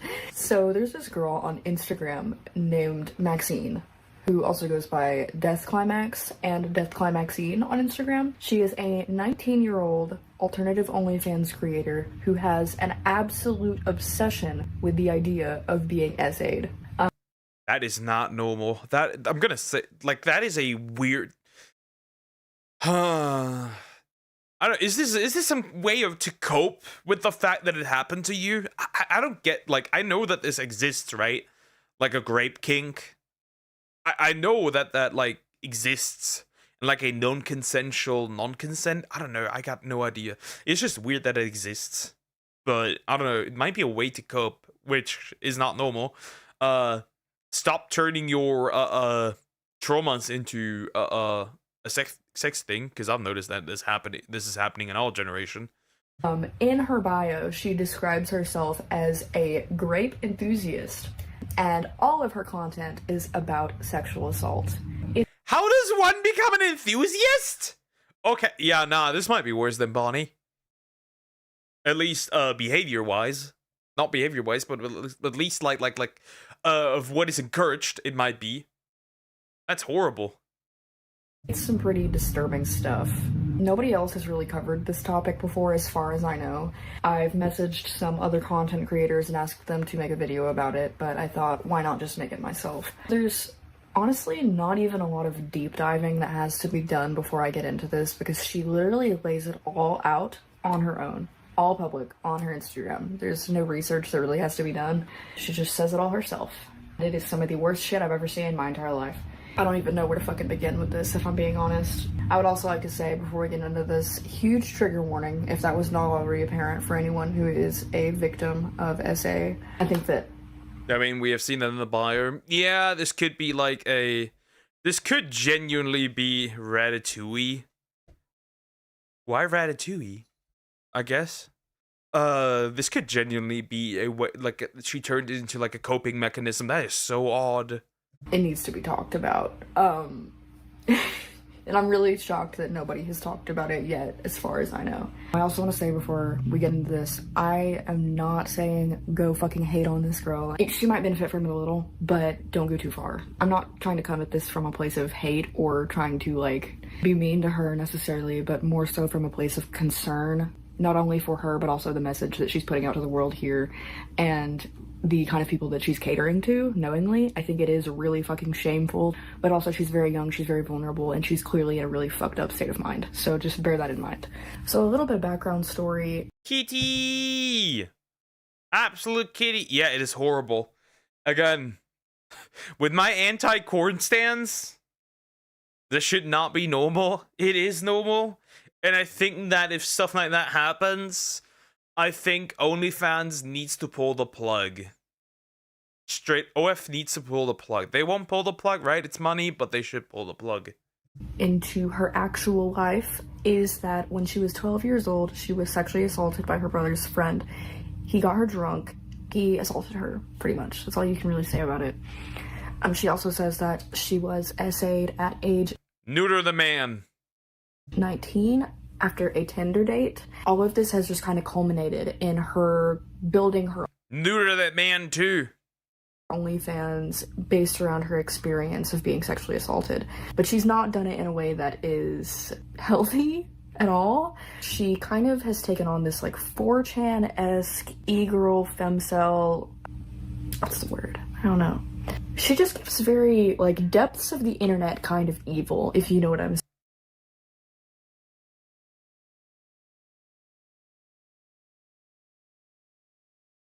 The fuck? Yeah, she used it as a coping mechanism, which that is not a valid way to cope. I'm sorry. No, that's horrible. That's really horrible. Saying this is not shit that you would expect to see on Instagram a few years ago. It's only recently that this kind of stuff has come up to the surface on mainstream Instagram, but it's pretty fucking horrible. She also apparently has some form of gastritis, which results in her constantly throwing up. And she likes to post videos of her holding her vomit in a bag or her. No! Ugh. Wait a minute. Ugh. Wait. I need to maybe move to the side a little bit so nothing is blocked. I need to move to the side a little bit. Wait a minute. Ugh. Bro. That's horrible. That's horrible. I got a break from watching stream. Okay, Angelo. That's horrible. Surrounded by her puke. Not quite sure why. I think it might be something that she's also bringing into her content for some reason. I wouldn't want to look that up. I would not want to look that up. She also really likes to use her self-harm scars as a selling point. I don't really know anything about her family beyond the fact that her brother's friend assaulted her. She hasn't really been very open about it, aside from saying that she had a really fucked up childhood. But that's all that we know. We kind of just get to see the horrific videos that have come of it. She also has very publicly stated that she only brings in around $180 a month from her OnlyFans, and she's mostly living off of the government. She's not successful on OnlyFans whatsoever. She has a niche. Obviously, because I think like most men would see that and be like, hell fucking no! I'll end up on the list. Yeah, it makes sense, right? To be fair, that goes for most women there. Most women are not successful in the OF. Group of men who are into this weird fucked up shit that she promotes. She's only got about 20k followers on Instagram, so she's definitely nothing big, and that's probably the reason why no one else has talked about her. Well, some of these might be bots, obviously, but there's also a few of those might be people who are into that. So where the site, okay, not a lot of followers, but that is at worst 20k people that are into this. Ultimately, she's very mentally ill. She's very traumatized. She has kind of commingled those two things with her OnlyFans, and it is absolutely fucking disastrous. Honestly should not even be allowed on the platform at all. She has implied that at one point she was gay, but then being essayed made her straight, which is a very dangerous idea to push, especially with the fact that people actually do. What the fuck? Who gave this video to you, Poke? Samax. Samax gave this video to me. Oh. I don't think people can... I don't think that works. Wouldn't it be more possible to be the opposite? That to queer people in order to turn them straight, and she's like proving it right for some fucking reason. She only really expresses interest in men who are 20 or more years older than her, I would say. She, I think, shares a house. I might not be correct on that, but I think she shares a house with her best friend who also makes similar content. It is just like, it's just horrible. It's just horrible that this is a thing. It's actually horrible. It really is. That should just not be with a girl on the writer, and she needs to what's the word?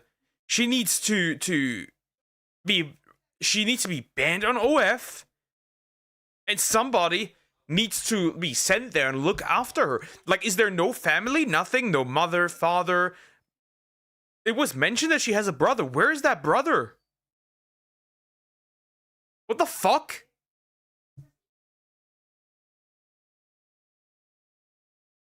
Like, what the heck? She thinks that she's really, really quirky and not like other girls because of the fact that she enjoys such horrible things being done to her. Nah, bro. Not like other girls. I'm getting the goosebumps from this. Ugh. She makes a lot of posts that very much give pick me vibes, and it works. The men in the comments say that she is a gem because other women do not. She's a gem. That's so horrible.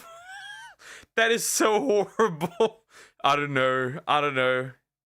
What the fuck? I want to bite it.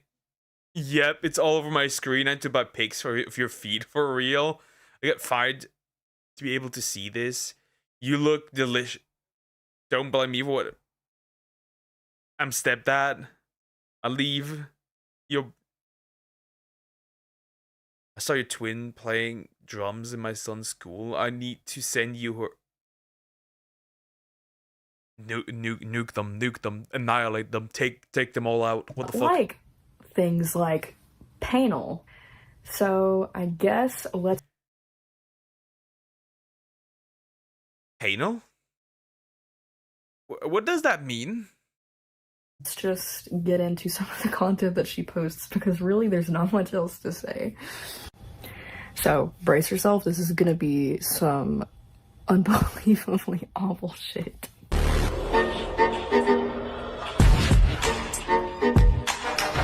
Okay, why would you post this to your ass being stuck out? You know what I'm saying? Like, it makes it so glaringly obvious that she's doing this to turn men on and that she's doing it as a fetish and that this is all part of her OnlyFans scheme. It is so unbelievably fucking disgusting to witness. I don't even... The question is, do we have, like, actual proof? I mean, I'm not saying that it didn't happen.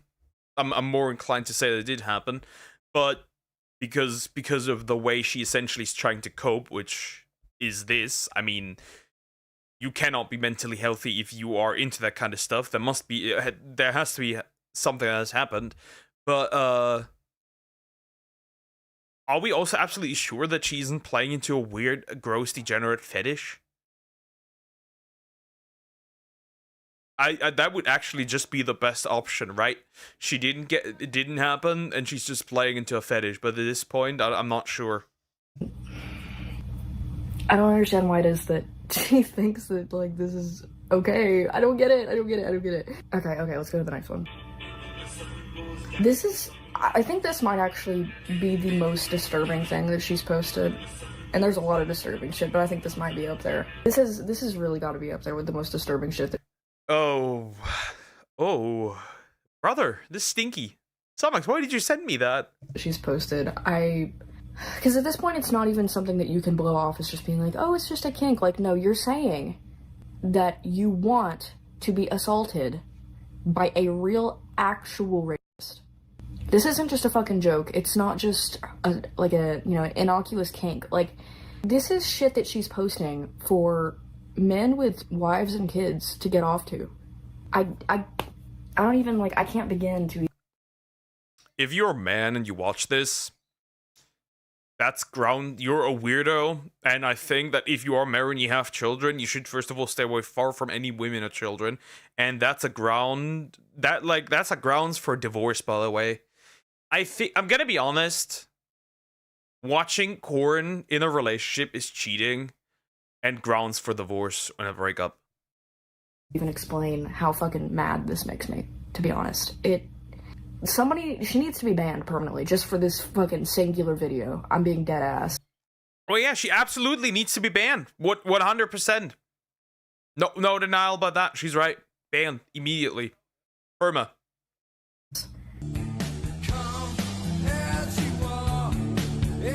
Yeah, clearly we can fucking tell. We can tell. Believe me, we can tell. Odd way to promote your OnlyFans is all I have to say about that. Okay. I fucking forgot about this one. This is so dystopian, dude. $180 a month. I'm literally self-employed making clothes for people out of my own house and selling them on. I bet that's cool. Second of all, it's just crazy that this is tolerated, right? It's like crazy that this is tolerated. 10 years ago, if you make content like that, you would have get blasted off of the internet. Straight up. You would have. Fucking Depop, and I make more than that. I can't imagine finding myself in a position where I am, like, making the most degrading content of myself imaginable for random dudes on the internet for $180 a month. Girl, go to the fucking... Hardly disagree, Corn isn't cheating. Sorry, but I think it's cheating. Why are you watching another dude, pounding a woman that you would want to sleep with? I am sorry, but that to me is weird behavior. That's a red flag. So yeah, that's how I see it. It is not only the most degrading content, it's also even more degrading if you think about it, that it's barely any money. So the average OF girl makes around $180 a month. That's the average. Most, like, a lot of people are in the average, so there's many women who do less, and many more women that do a little more, that don't benefit from it at all. It's just like, ugh. Food bank. Go to a domestic violence shelter. What the fuck are you doing? Like, because she bragged about this as well in another post, and it was actually the post that I found her through, because I was like, holy shit. Everyone in the comments was like, girl, that's not enough fucking money. What are you talking about? How are you bragging about that? Bro. This is the one I was talking about.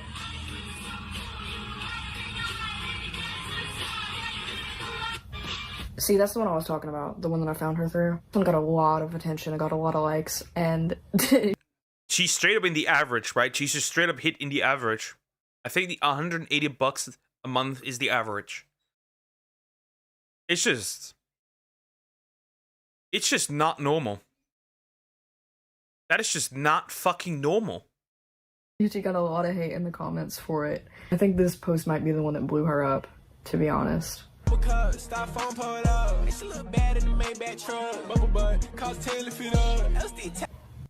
That's even more dangerous, because now she's essentially promoting the idea that if you're like no doesn't always mean no, right? And dudes will obviously pick that up. Young impressionable men will obviously pick them up and be like, ah, yes. So that's what it is. It's just sad. It is sad. No, actually ban her from Instagram too. Are we dead ass right now? Like, she knows the implications of this. I've been saying the whole fucking video, she knows the implications of this. This is why we've seen such a rise in sexual assault as of recent, is because of videos like this and girls like this who are telling men that women don't actually mean it when they say no. I don't know, like... Looking at statistics, the overall SA amount has gone up. Funnily enough, it has also gone up for dudes. Like, the chances of getting SA for both men and women have jumped up again. My theory is that when we look that it also has to do with a strong hypersexualization of society, but people don't want to listen to that and hear that because, well, I want to dress how I want. I wanna be as degenerate and I wanna goon. Yeah, you get the idea. It doesn't matter, man, woman, I don't care.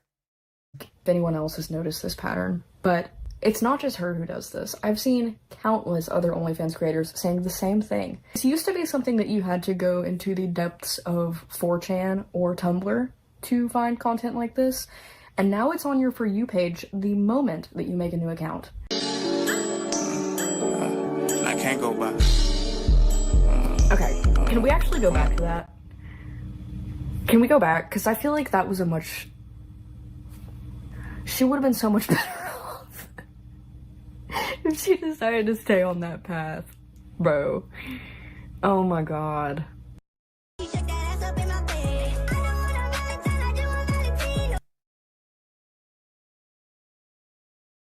Send the comment. Annihilate us. What are we doing?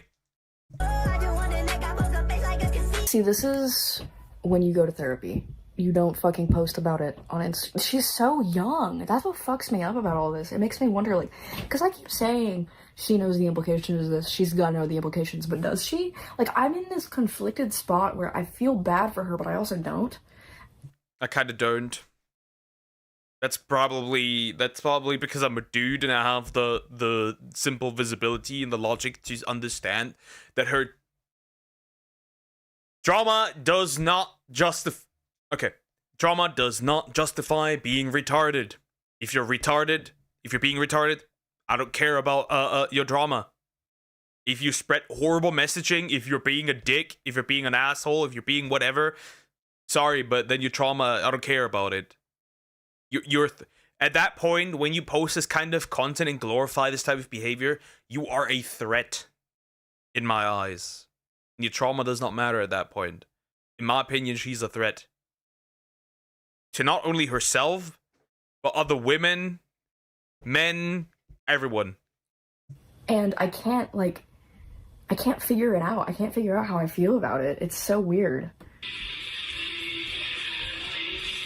Okay, she makes a lot of posts about being fertile and not on birth control and wanting to be bred. Wow, you have a breeding kink. Wow, okay, well, that's horrible. That's horrible. The breeding kink. Yeah, by the way, that's just like your body's meant to that, right? Your biological purpose is to reproduce, so congratulations. You discovered that you can't have children.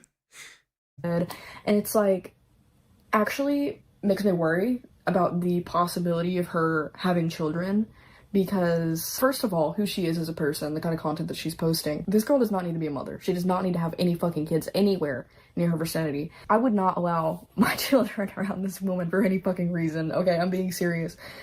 She should not be around kids. But also what's even more concerning is the men who she talks about wanting so bad, and the boyfriends who she talks about, her getting pregnant by these rapists, and then those rapists having access to her children.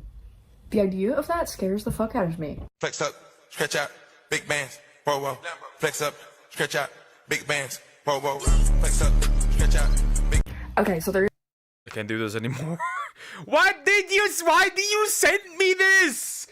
I'm pretty sure that the lady that sent me this did not check what was in this video. But now we're 10 minutes in and I can't turn back. Hi, Jack. How you doing? Hope you're doing good. I'm gonna go out on a whim and say the 50 Shades of Grey series is probably her favorite books. Nah, the 50 Shades of Grey was at least... 50 Shades of Grey was at least consensual. That is no longer consensual. That is no longer consensual. There's actually a psychological reason behind this. Women often have a desire to reenact what happened to them. They do get a sort of sexual thrill out of it, creating a coping mechanism for what happened to try to reclaim that. Yeah, like I said, it's a coping mechanism. Interesting. I wonder how men handle that. How did I handle that? Well, I was too young. Experience. Unfortunately, it doesn't actually work. I've read many books about this. Psychologists, most of them strongly discourage this kind of behavior because it doesn't actually heal you, it just keeps you trapped in the same cycle. I mean, makes sense. Reenacting the same thing over and over doesn't fix anything, right? Like, it's like breaking up with somebody. I know this, right? I did this. Breaking up with somebody, but looking at like pictures and like voicemails and texts for like months, years. You get the idea. It makes sense that, like, rewatching the same shit over and over does not fix anything. I understand why it is that a lot of women struggle with this, but obviously it is something to talk to your therapist about or someone you trust instead of rapists on the internet. I feel like that's pretty self-explanatory.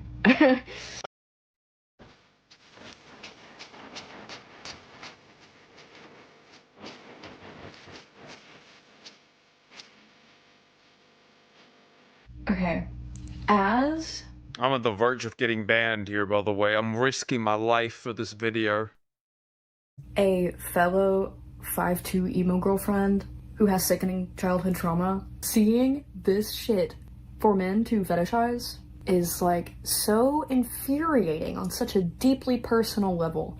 I don't think anyone can get it unless they are also a 5'2" emo girlfriend with sickening childhood trauma. This kind of shit is the reason why I get harassed in public by men who 10 years ago would have called me a slur.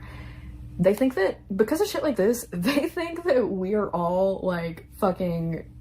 They think that we will let them do whatever the fuck they want to us, and this has been like a long running theme in the industry is alt girls being portrayed in such a light that they will accept whatever you do to them, and that we're all really fucking kinky and into weird shit. Like, stop, bro. Yeah, but that's... See, you created a circle of hell, essentially. What is this video? Take Apple's right? No, see, you created an infinite circle of hell, which is that you cannot criticize what a woman does because that's basically because that's not feminist. But if you don't do that, the shit continues. So now we have an infinite circle of where you can't criticize what somebody's doing because you might end up being bigoted. That's the problem. So basically what I want to say is, you created at least parts of this problem. You created at least parts of this problem. Feminists created parts of this problem because platforms like OF and the Hub and all those would not exist if you hadn't allowed it. There would be less of it. Because, fun fact, coming back to feminism, because this is very much a channel that I think is focusing on feminism, you fucked up because you dropped a big point of feminism, which is the corn industry. You dropped that. Because you now using it as women's empowerment, when it was never about women's empowerment. But you dropped that. You shot yourself in the foot. And you can't even have a go at me, because I don't watch corn. I don't watch any adult content. I am free. Like a colibri. I'm like a free bird. Flying. It's not real. Holy shit. Get it high. What the fuck, dude? What the fuck? Get this. Nah, ban. Ban! Ban! Yo, Zuck! Yo, Zuck! You probably have not seen this. But if you do, Zuck! Nuke this woman! Have you considered the possibility that maybe those guys are just normal? Maybe you would benefit from going out on a date with one of them, but also I don't.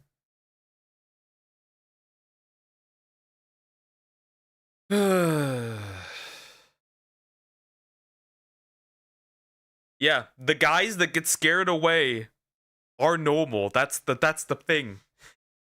The thing is, she needs to touch grass. And touch Rick. No, pause. Get in contact with regular men. Regular men. She needs contact to regular men and women, because I'm pretty sure that she's not just a woman without any female friends. I can guarantee you that she has female friends that are exactly like this. Run.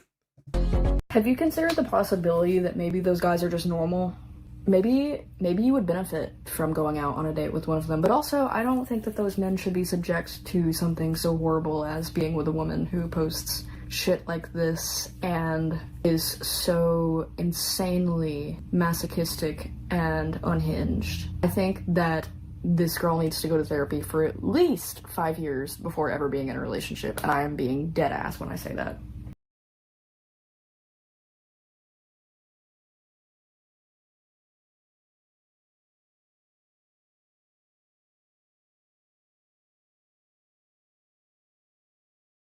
If I remember correctly, the behemoth from Final Fantasy, was it 14? Final Fantasy 14, right? Final Fantasy 15? In Monster Hunter World summons meteorites. We could use one like that? Like, what is this? Why are we here? And get that dog out of here!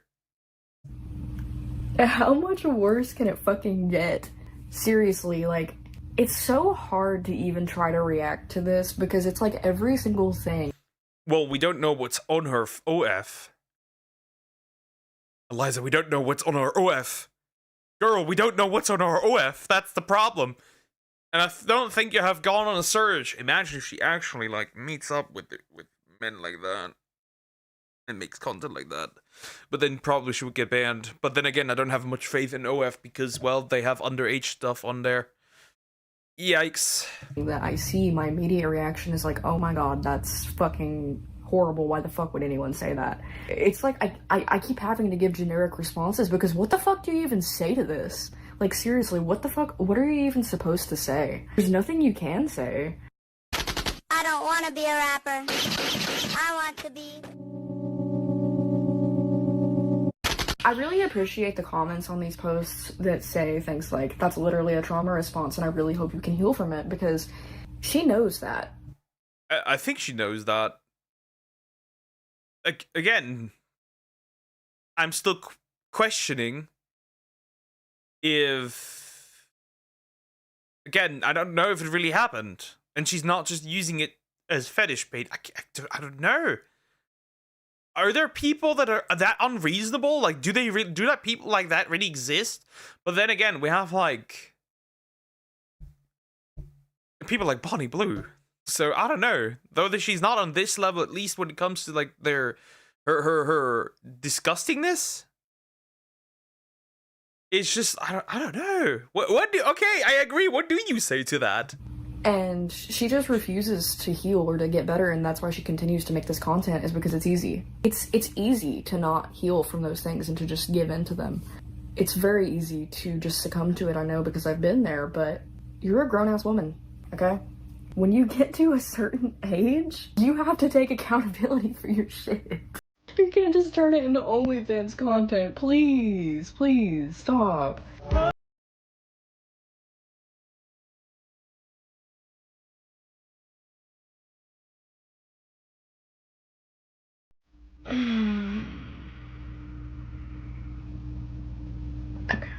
Why is everyone acting weird towards me? No, we're not. We're chill. Come on. No, seriously. This isn't C&C anymore, it's genuinely an issue. You know it's bad when even the people with the most extreme kinks that are already controversial in themselves are telling this girl to get some fucking help. I'm gonna say this, if you are into consensual non-consent, then I have to question what happened to you. Because something must have created that. Something. And I'm questioning what happened. God, if you exist, just press the button. Just do it. You're asking for too much. You should talk to Adam and Eve, because they're the ones responsible for this shit show. And I'm honestly really glad that people are stepping up and saying that. This is not BDSM, this is straight up abuse. Full stop. This is such a fucking falsified statistic. Where the fuck did she get that? I mean, yeah, there's obviously a large percent of women who are going to compartmentalize their trauma in that way, but 80% is a fucking crazy number. What even? It was so fast, my brain didn't even process. Large percent of women who are My brain didn't even process that. 80%, so does 80% of women, a lot of which are victims of using it as a coping mechanism. 80% of women are not victims of... This is an incredible hot take, but I'm gonna say it. A big majority of men are victims of sexual harassment or SA. They just don't know it. They just don't know it because they've never taught what that actually means. If a woman, for example, touches you inappropriately, that could already be considered SA. The problem is that a lot of men don't consider that. And I feel like the statistics is probably much closer than people assume it is. It's just that, for one, it's like incredibly underreported. But yeah, crazy. Nah, it could never be 80%. This is such a fucking falsified statistic. Where the fuck did she get that? I mean, yeah, there's obviously a large percent of women who are going to compartmentalize their trauma in that way, but 80% is a fucking crazy number, and it's honestly, like, so fucking dangerous to make a statement like that. Like, so basically what she's telling these dudes is that sexually traumatized women want it to happen again. Like, I want to know if she understands that that's what she's telling these people. Wait, I understood the statement as, like, saying, like, 80% of women are SA victims and wanted, which is even worse. Because now it is not only means that it's like 80% of women that have been SA wanted again.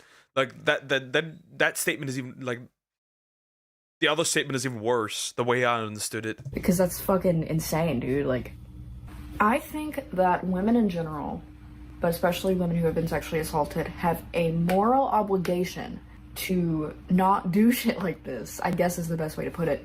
If you have been sexually assaulted, why in the actual fuck would you want to make fetish content about it?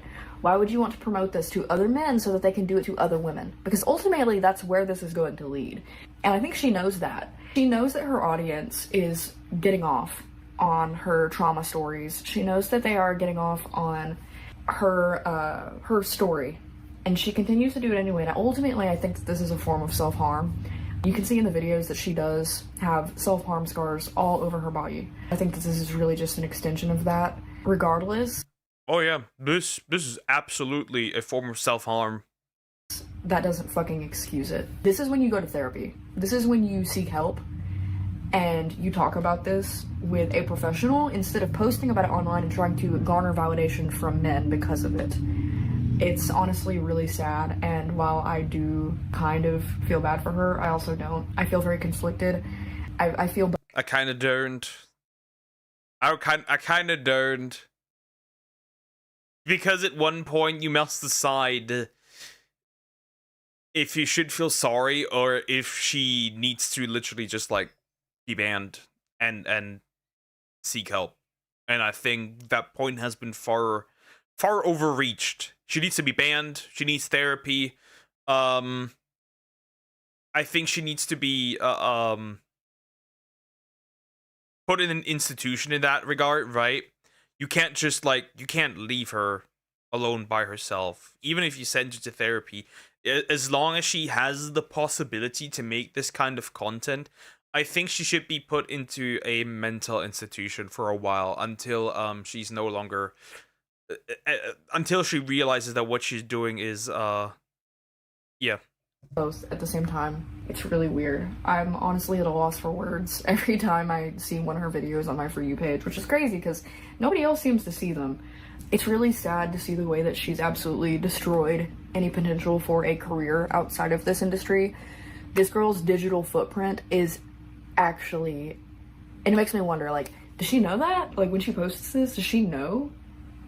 And if she does, like I said, it has to be some fucking form of self-harm. She's sabotaging her entire future and her present moment. Allowing these dudes in the comments to, you know what I mean, you know. any reasonable, whether man, woman, whatever, any reasonable employer would look at this and be like, yeah, actually no. Because not only, right, because of like her behavior, but she is a danger to her male colleagues, because if she starts to act out, right, these fantasies in front of male colleagues, not only might they feel uncomfortable, right, you don't want to get into trouble as an employee, as an employer, as an employee, right? You don't want to get in trouble here. Funny mean. Okay, hold on. But yeah, that's all I even really have to say, to be honest.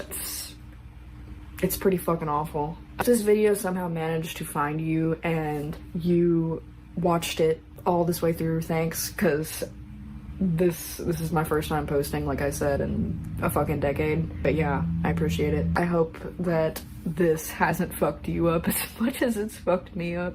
Actually, I do hope, because... Hey, that's mean. Nah, it's like, not necessarily effed up, but I realized that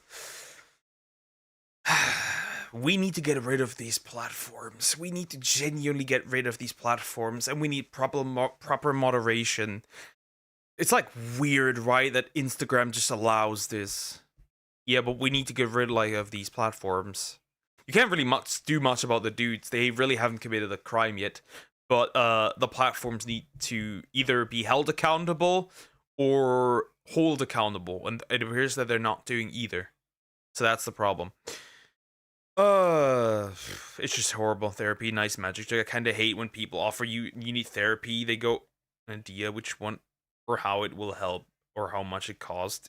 You let me try. You need to start talk with God. I mean, God would be at least be cheap because it wouldn't cost anything. So hey, actually, if you need to talk to somebody, actually genuinely try God. That would probably be better than wasting money on a therapist, because I feel like a lot of therapists are also not really that good. The problem is with therapy, a lot of the data we have on therapy is right, is like built on women. It's like on female patients, right? So at least for a man, it is hard to go to therapy because the solutions that therapists give, the answers that therapists give to men, aren't really good solutions for men's problems, because psychologically we behave differently, and there's not that much material on men. There's not much material on male SA victims. There's not much material on how men handle depression, right? That is just like, there's not much you can do. For women, that's a little different. Women have a lot more, though, to be fair, that is kind of built on female hysteria. Yeah, okay. But they do have more. But yeah, anyways, that was a horrible video. Crazy shit. But yeah. Wait a minute, where's my bottle? Hello, bottle?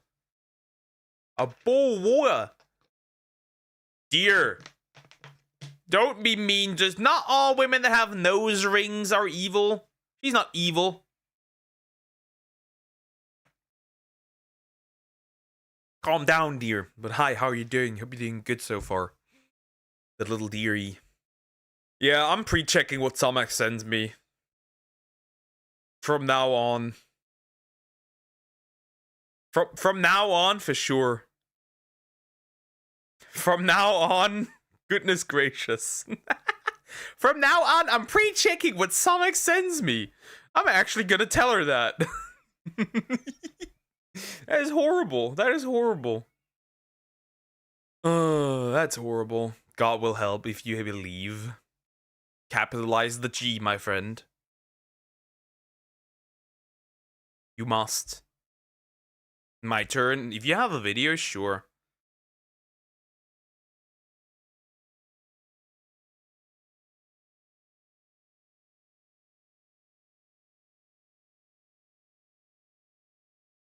I need something.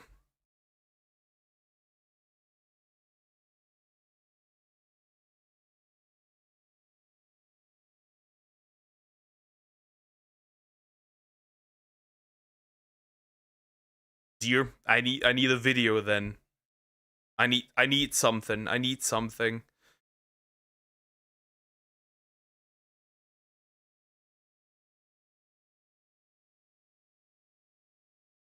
If you would like to. Dear? Hello? It's like, bro, it's like my turn, but he has no video ready, and he's probably just like went on a search now. That man is manning.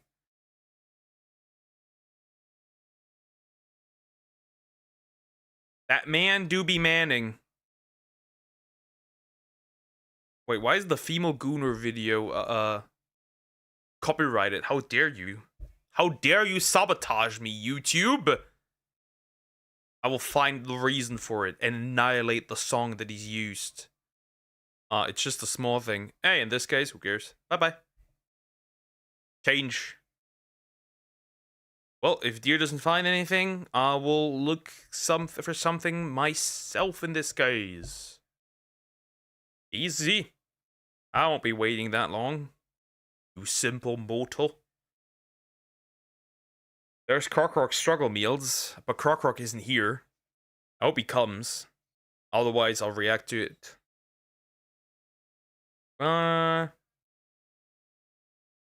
Let's look at that. Never mind. He did it. He did it. The deer. What is that? 10 minutes of jump scares.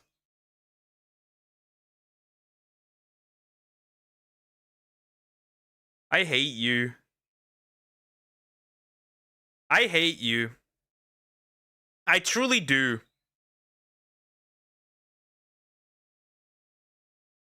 I hate you. I don't know, man. I don't know, man. I don't know, man. You hope you poke it. You aren't having this for a recommendation. Would you pick something yourself? Yes, obviously. Poke. Chris has a cold case video. Can we? I mean, if you send it to me as well. No, I'm not doing jump scares, dear. I am not doing that. I'm not doing that. I'm not doing that. Do it. Eventually, but they're eventually not gonna work on me. That's the problem. They don't even work on me regularly. They don't work on me. Especially if you, like, expect them. This video is pointless because you expect them. But if you like, do not try not to laugh challenge, it's risky shit. Not scary, of course it is. I feel like try not to laugh challenges are kind of useless on me too. That's just useless on me. Because I will genuinely not try to laugh, and they don't work then. Like, I take them too literally.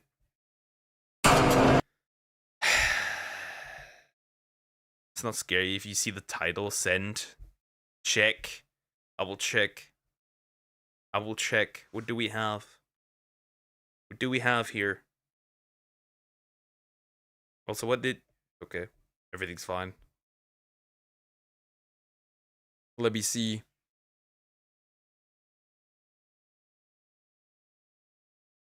Call me Chris. I've never heard of her. I would run this in faster speed, though, because I'm not... Dude, that's 85... That's 58 minutes. Goodness gracious. It's to develop your horse strength. Fine, we'll do it. It's not gonna work on me, though. It's fine, but it's not gonna work on me, though. I'm literally immune to this shit. I'm literally immune to this shit. 10 minutes of jump scares.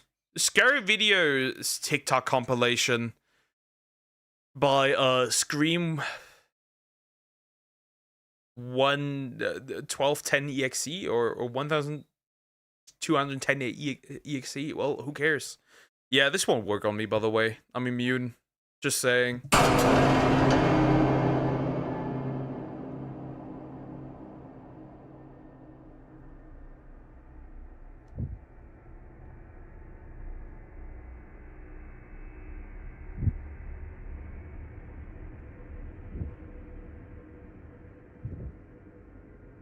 Obviously, he's standing up, and then he will just be really close towards the end and rushing.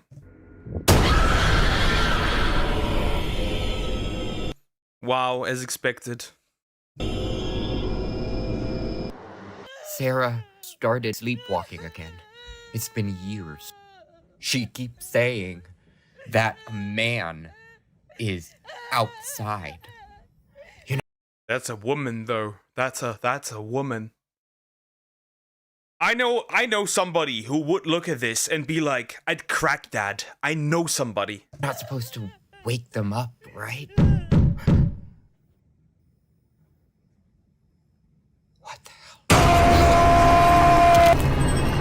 Wow, what a really badly made CGI or animation or whatever.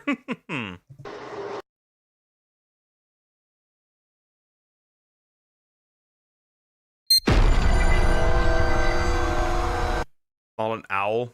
Yeah, I can tell. I can tell.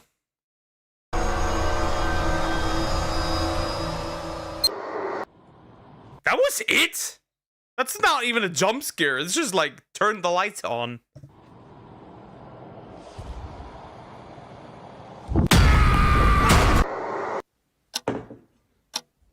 I will be back in 10 minutes. Bro's gone. Bro doesn't like the jump scares. This doesn't work on me. I'm immune.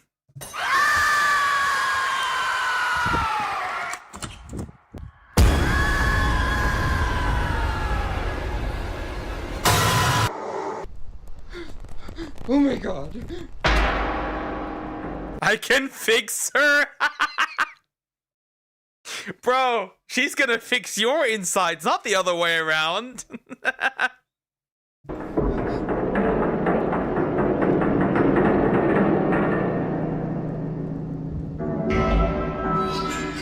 What the hell?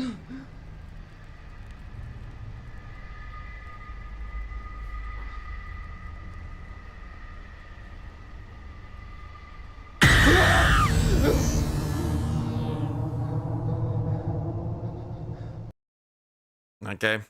Okay. Back to back, huh? Back to back, huh? Back to fucking back. Now we'll know what kind of games to recommend. Definitely not jump scares, because they're not working.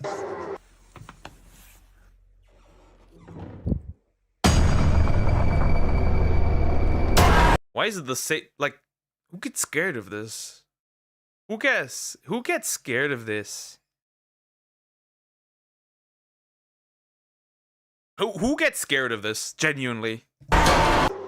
So my friend Sarah is sleepwalking. Again. No, you're not supposed to wake a sleepwalker. But she's really starting to freak me out. She's been standing at the window for like 30 minutes and keeps saying the man is back.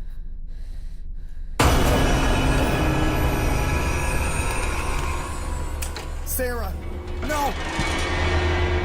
Wake up! Like, wow! Wow, he comes in! Great!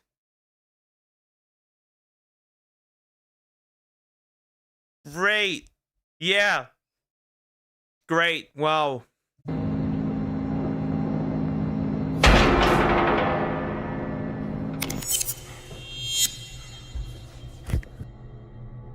Who the hell are you?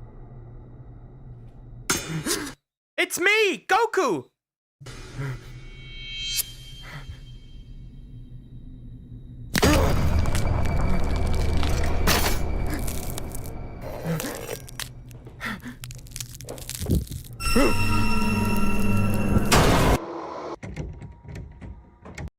Now that would be more concerning. Alright, it's bedtime soon for you, father. Well, it's barely 6 p.m. here, so not really.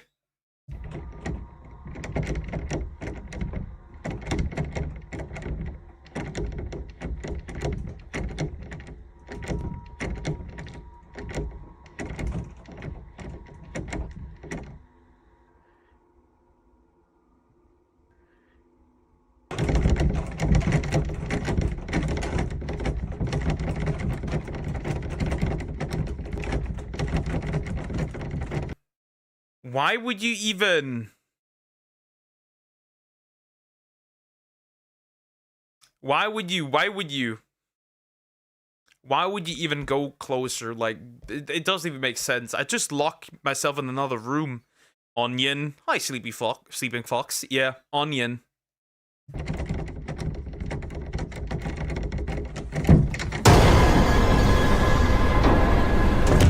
That's how the girl... I've told this story, but I think I've told the story before. So we went into Austria into like a little hotel as like a school trip, right? And slept there, right? Had a sleepover there, right?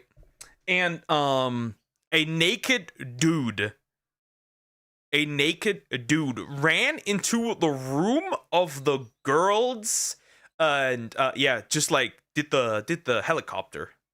The helicopter. You get the idea. What in the hell? The road is so narrow, I don't think I can turn around. It has to be a prank, right?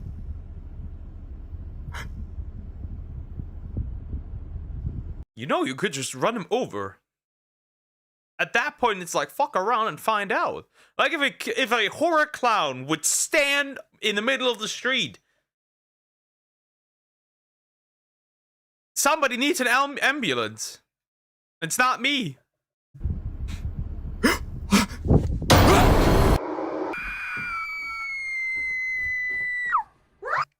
It was like expected, right? Because either it would be run superhuman, or somebody would be in the back or like at the window.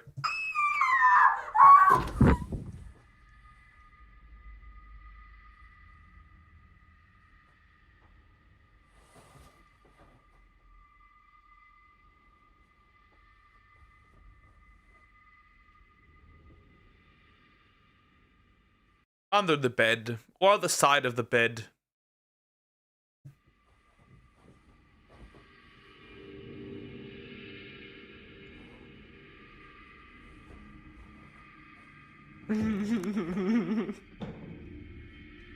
Or in the closet. Yeah, open me.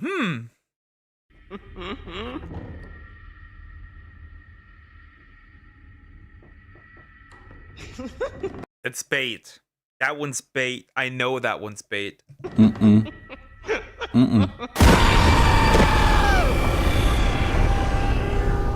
I told you that's bait.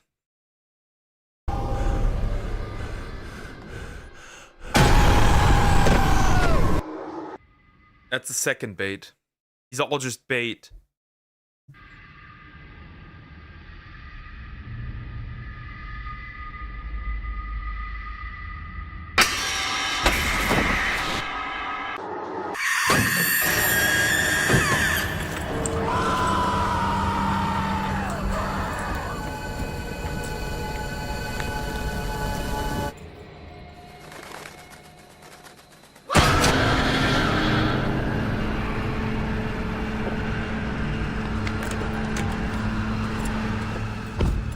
Something is, of course, in the car, because why not? Dear, we need to properly train you in horror, because this video is mid.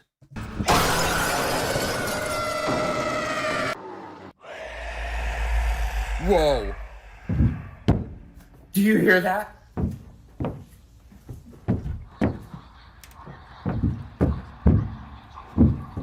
It really worked.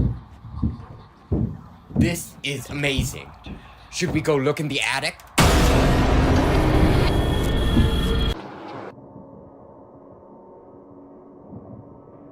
This is the same dude. Somebody's gonna see? We can connect that to the shoe on head video. We can connect it to the recent shoe on head video. This is what women would fuck if they got the chance.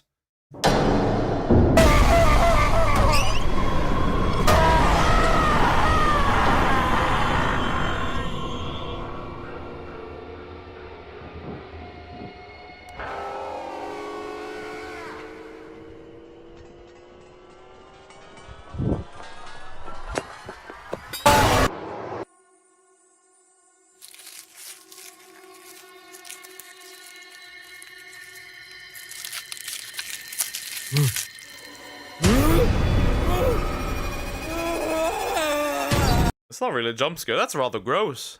That's rather gross.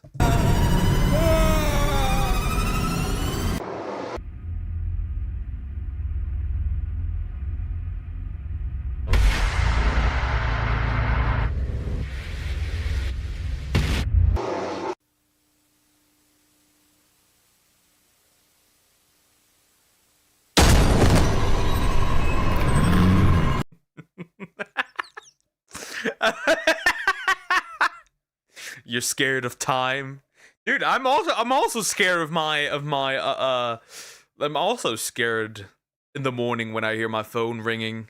Time to wake up. I understand. I get it. I'm scared too.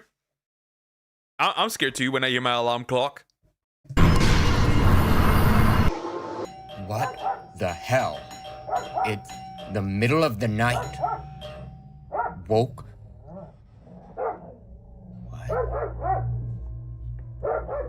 In the middle of the night, somebody's woke. SJW's waiting outside. Woke the whole house up.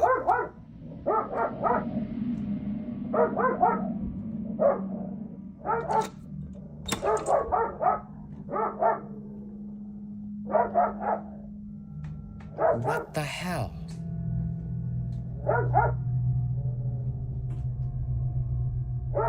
Prank?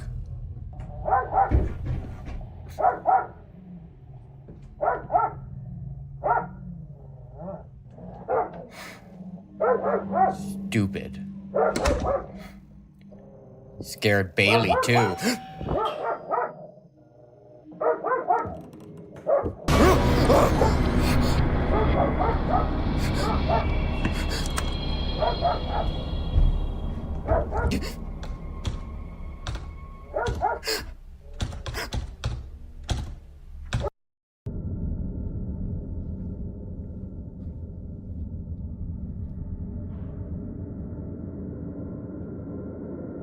Oh, wow. Terrifying. Terrifying. Hi, Lego Build Animations. How you doing? Hope you're doing good. Careful, jump scares.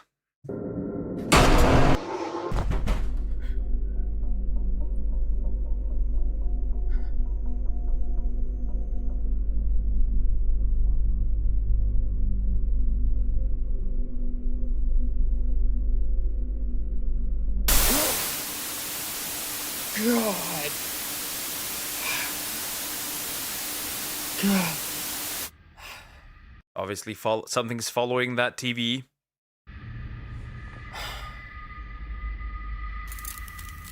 What the hell? Who's in here?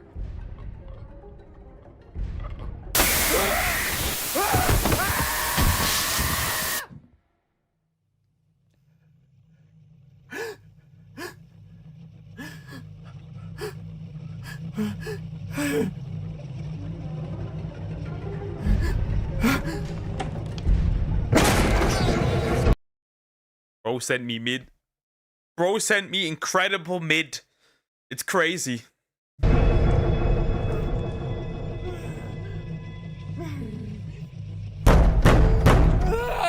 do you want from me?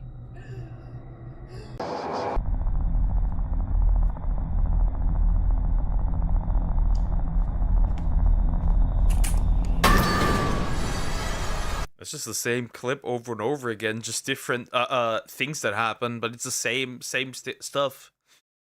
It's still weird that even if you get nuked, YouTube still records your stream after you get nuked. It's like off stream, but you get recorded. Yeah, it's really odd. Again, they need to overhaul the copyright system. They're not doing that.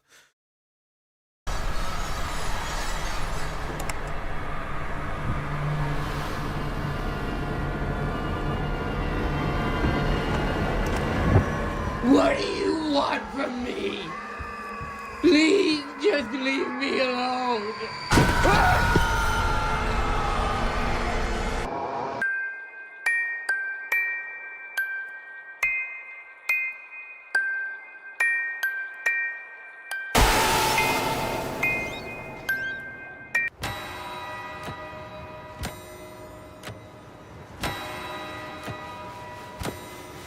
And we're done. And we are done. Wow, so scary. Yeah, these videos don't work on me. Jump scares genuinely have no effect on me, and they never have. I'm more so I don't know. It's just like gross things. Gross things gross me out.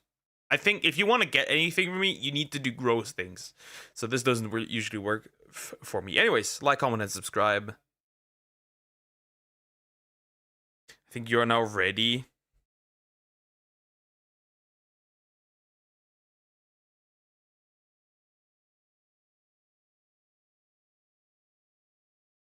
Can you give me a second real quick?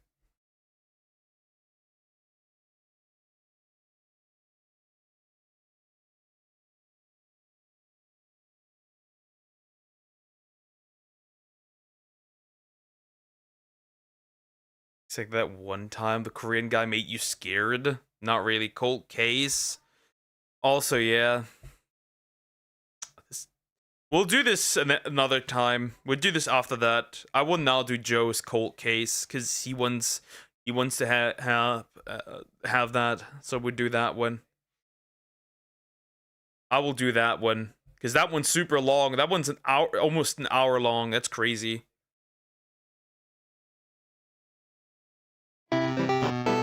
I know this man hates math. I hate math too. Anyways. On a quiet... Okay. Here we go. I will likely put this in 1.25 because I am not wasting an hour of my life. After cold case, do mine, sure. Because I'm not wasting an hour, like almost 2 hours of the stream now. That's crazy. You need to stop sending me these long videos. Anyways. This cold case is absolutely horrifying, but call me Chris. I've never heard of this channel. I've never heard of the case. We'll see what this is about. Let's get in. Let's get in. Let's see. On a quiet Finnish lake in the early hours of a June morning. Why is it Finland this time? Last time it was Sweden that was horrible. In 1960, a nightmare unfolded inside a small canvas tent. 4 teenagers had set out for what should have been an innocent camping trip. But by sunrise, it would become one of Finnish history's most horrific and puzzling murder investigations ever. And for over 6 decades, the Lake Bottom murders have baffled police, terrified locals, and fueled... Lake Bottom. Never heard of those. No, never heard of those. Countless theories. This is the Lake Bottom murders. Crime, conspiracy, cults, serial killers, and murder. All things that I love to consume, and I know you do too, you sick, twisted, beautiful, intellectually minded freak. I don't consume... See, that's the problem. I don't consume this. I don't consume this. I am being forced. Held at gunpoint.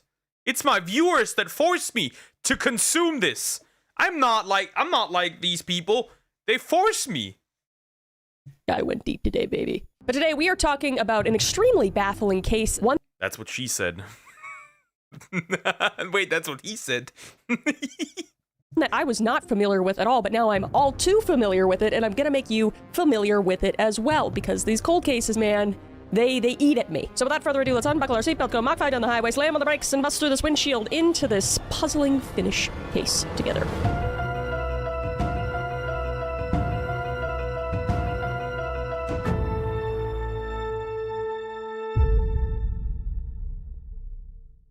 So before the tragic night at Lake Bottom, the victims were ordinary teenagers enjoying the start of summer. Mila Irmeli Bjorklund, or Mila, often called Miley or sometimes Irmeli, was just 15 years old in the summer of 1960. In fact, she was only days away from her 16th birthday at the time of the camping trip. And she was a resident of the Helsinki suburb in Vanda, and Mila was by all accounts a typical Finnish teenage girl. She enjoyed school break, spending time with friends, and looking forward to adventures in the outdoors. And she was dating 18-year-old Niels Gustafsson, and the two planned to share this double-date camping trip with another couple. And the other couple was Anja Tulikimäki, who was also 15 years old, and was Mila's close friend. And the two girls were classmates and neighbors in Vanda, and they decided to go camping together as a fun excursion to kick off the summer.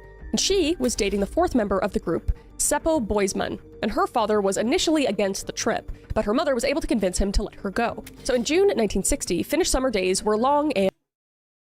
Can you watch this one? Yes, I can. That should be fine. Hey, if I get nuked mid-video, then I'm cooked. Obviously, then I can't do anything. Lake Bottom. Who else heard like Button? Lake Button. Lake Button. I don't think there's a lake that's called Lake Button. Maybe there is a lake that's called Lake Button. And bright. So a very enticing time for young teenagers like Anya to enjoy nature. And with her good friend Mila and with their boyfriends along, Anya anticipated a night of laughter and memories by the lakeside. So Seppo Antero Boisman, who was 18 years old, was one of the two older boys in the group. And he was also from Vanta. And Seppo was best friends with Niels Gustafsson. So they were all really good friends. And the two men specifically likely bonded over school classes, hobbies like motorcycles, and plans for the future. So at 18, Seppo would have been either just finished with secondary school or about to enter military service, as was customary for Finnish youths around that age. And physically, Seppo was a very able-bodied teen, and he actually worked as an apprentice electrician. And as the older boyfriend, Seppo might have felt responsible for the safety of the group during this trip. And he rode his motorcycle with Anya on the back to the campsite, carrying gear and in high spirits for the night under the stars. And Niels Gustafsson, who's also 18 years old but slightly younger, is the most complex figure in this story. At the time of the trip, Niels was an athletic blonde teenager from Vanta, known to be popular, outgoing, and fun-loving. And he was Seppo's best friend, as we know, and Mila's boyfriend. They were really just normal kids, nothing crazy or special. But to be fair, most of the time when that happens, right, these kind of cases, they're just normal people. The last one was also like a normal Swedish woman, and it was still horrific. And Nils had just reached adulthood at 18, and like Seppo, he enjoyed riding motorcycles. So obviously the two men each had a motorcycle, which they used to ferry their girlfriends to Lake Bodom. And Nils, by all appearances, was also just a normal teen, excited for a camping adventure with his sweetheart and close friends. So these four teenagers formed two couples and a tight-knit friend group. And everyone in the group got along and looked forward to spending time together. In essence, this was a sweetheart's getaway for two young couples. And the dynamic was likely typical of teenagers, joking around, a bit of flirting between the couples, and mutual trust. And there was no indication before the trip of any serious tensions or conflicts among them. And it's important to note these positive relationships because later on, some theories would... Now I'm curious, are there any survivors? Now I'm curious, because I'm assuming both couples are no more. Or at least one of them, a few of them are no more. Who knows? Well, it's a horrifying, absolutely horrifying. We'll see. Suggest some internal strife or jealousy, but we'll get into that later. So at least at the outset, all four seemed happy to be together. And little did they know that this camaraderie and youthful adventure would soon turn into a scene of unimaginable horror. So Saturday, June 4th, 1960 was the day the group set out for their camping excursion. And the teenagers, as we know, chose Lake Bodom, or in Finnish, Bodominjärvi, which was a scenic lake about 20 kilometers west of Helsinki as their destination. So Lake Bodom, located near the city of Espoo, was known to be a popular camping spot among locals. It was just a place where campers could pitch a tent, swim, or fish, and just enjoy nature. And it's described as a large, tranquil lake surrounded by villages and forests. Again, normal lake. No weird locations, nothing else. Interesting. I do so many subs and only 4 people watching. Simple. Most of my viewers are American, and a lot of them, probably when I am alive, are probably doing something else. That's probably the case. For many, that could be likely the case for many. Forests of birch and pine. In other words, an ideal setting for an overnight outing in the wilderness without being too far from home.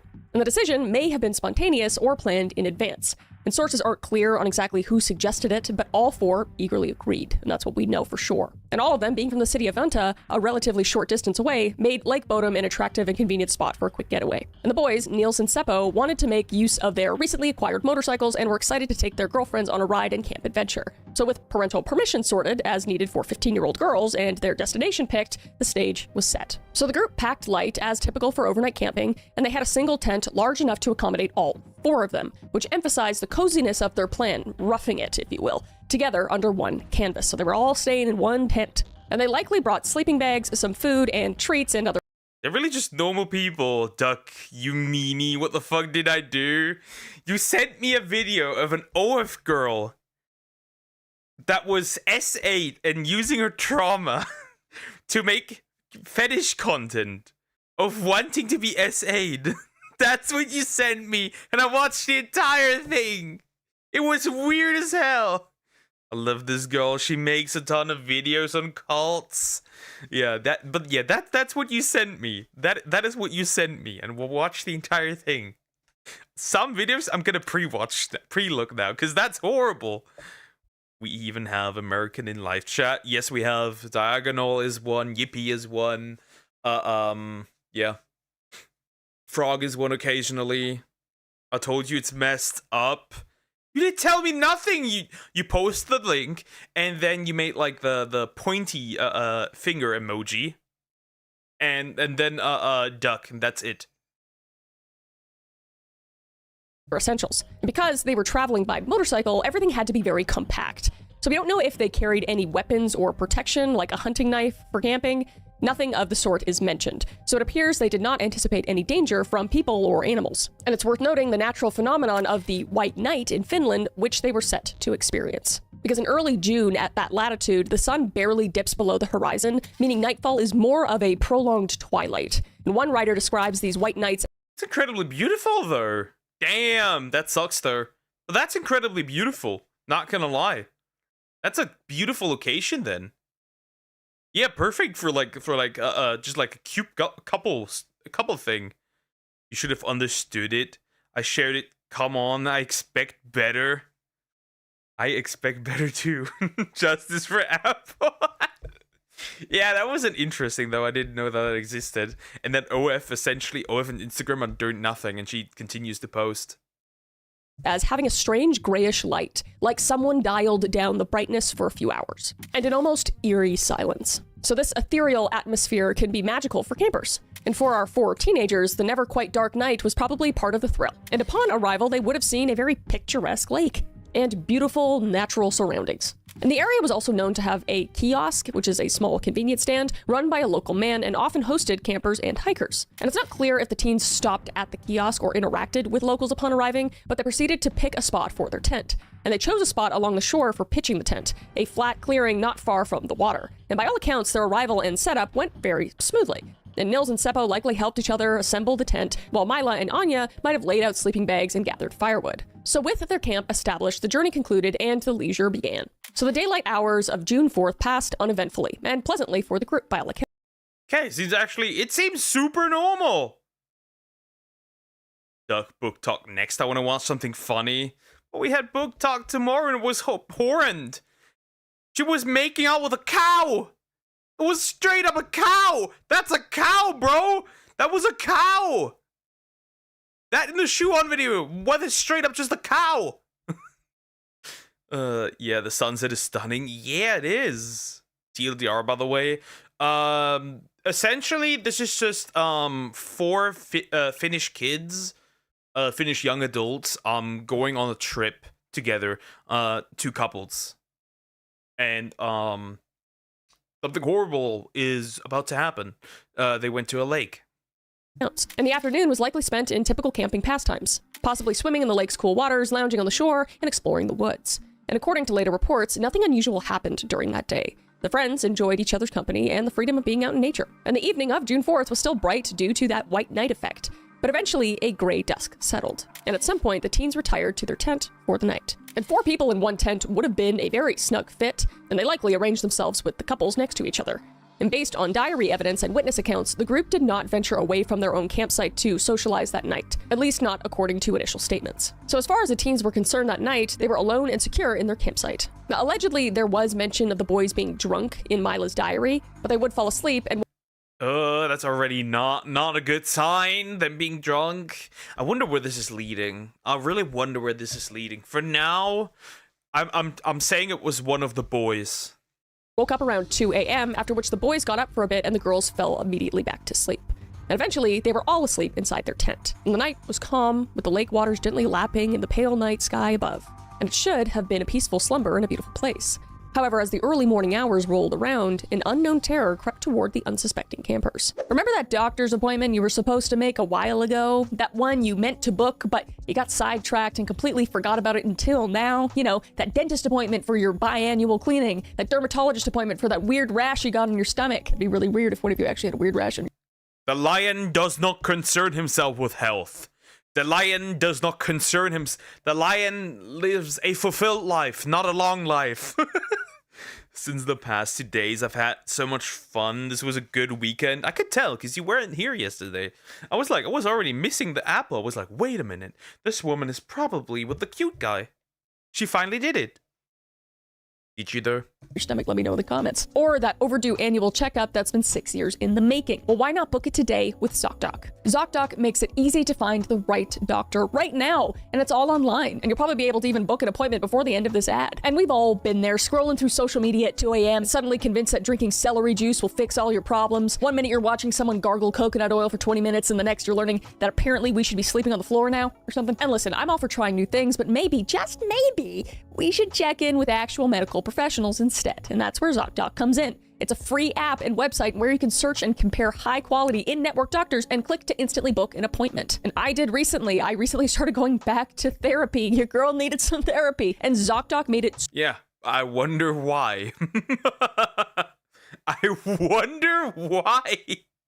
Super easy. I've been seeing her for about 6 weeks now. She watches my content sometimes. Hey, how's it going? But we're talking more than 100,000 doctors across every specialty, from mental health to dental health, primary care to urgent care, and more. And you can filter for doctors who take your insurance as well, and are located nearby, and are a good fit for any medical need you may have, and are highly rated by verified patients. And once you find the right doctor, you can actually see their appointment openings, and then choose a time slot that works best for you, and click to instantly book a visit. And the best part is that appointments made through ZocDoc happen really fast, typically within just 24 hours to 72 hours of book. Fucking non-binary doctors.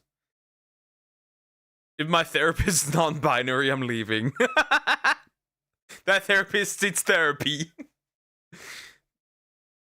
I just had a movie night with my girls. We watched movies and ate and took a ton of pictures for 9 hours straight and at 3 a.m.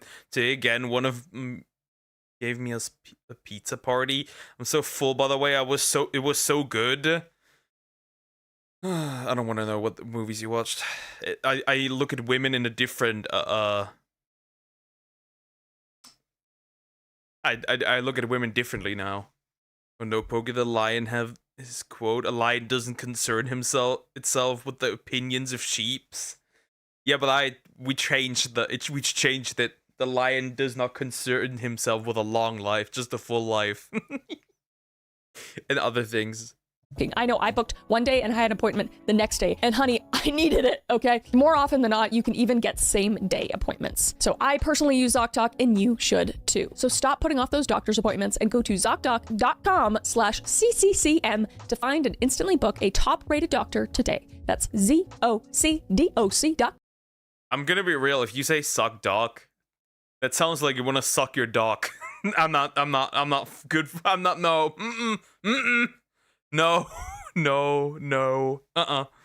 No, trust me, it wasn't current. Yeah, true, that's a Coco and a Croc Rock thing. One of them was alive. It's a zombie movie. Okay. .com/CCCM. ZocDoc.com/CCCM. Thank you to ZocDoc for sponsoring this video and supporting the channel, and let's get back to it. So at approximately 4 to 6 a.m. on June 5th, an unknown assailant launched a frenzied attack on the 4 sleeping teenagers. And the evidence indicates that the killer struck from outside the tent, slashing and bludgeoning through the tent's fabric without ever entering it. In other words, the perpetrator used the tent itself as a barrier, blindly and swinging at the victims through the canvas walls. And the weapon was most likely... Interesting. So they are all gone. Very interesting. That means that, I mean, it's a cold case, right? We don't know what happened. We haven't found the perpetrator here. Interesting. Interesting. Huh. Weird. The other one, I'd rather not name it, was Bat. Was such a bitch. The other were short films. Okay. We got something interesting at hand. They didn't see what was happening to them, essentially. Okay, I missed the shoe on head reaction. We'll wait for you to post it. It's already up. Shoe on head videos need to be posted as soon as possible. Otherwise, they'd quickly die. A knife, possibly accompanied by a heavy blunt instrument. But the assaults were extremely violent and swift, and the teenagers were caught completely off guard because they were sleeping. And you can only imagine the confusion and terror inside that tent, with the sounds of the canvas. Of course, I mean, you just sleep there, right? You just sleep there. and suddenly somebody bonks you from outside and beats the crap out of you. Of course. You're not gonna, and especially since you're in a tent, how are you gonna defend yourself realistically? You can't.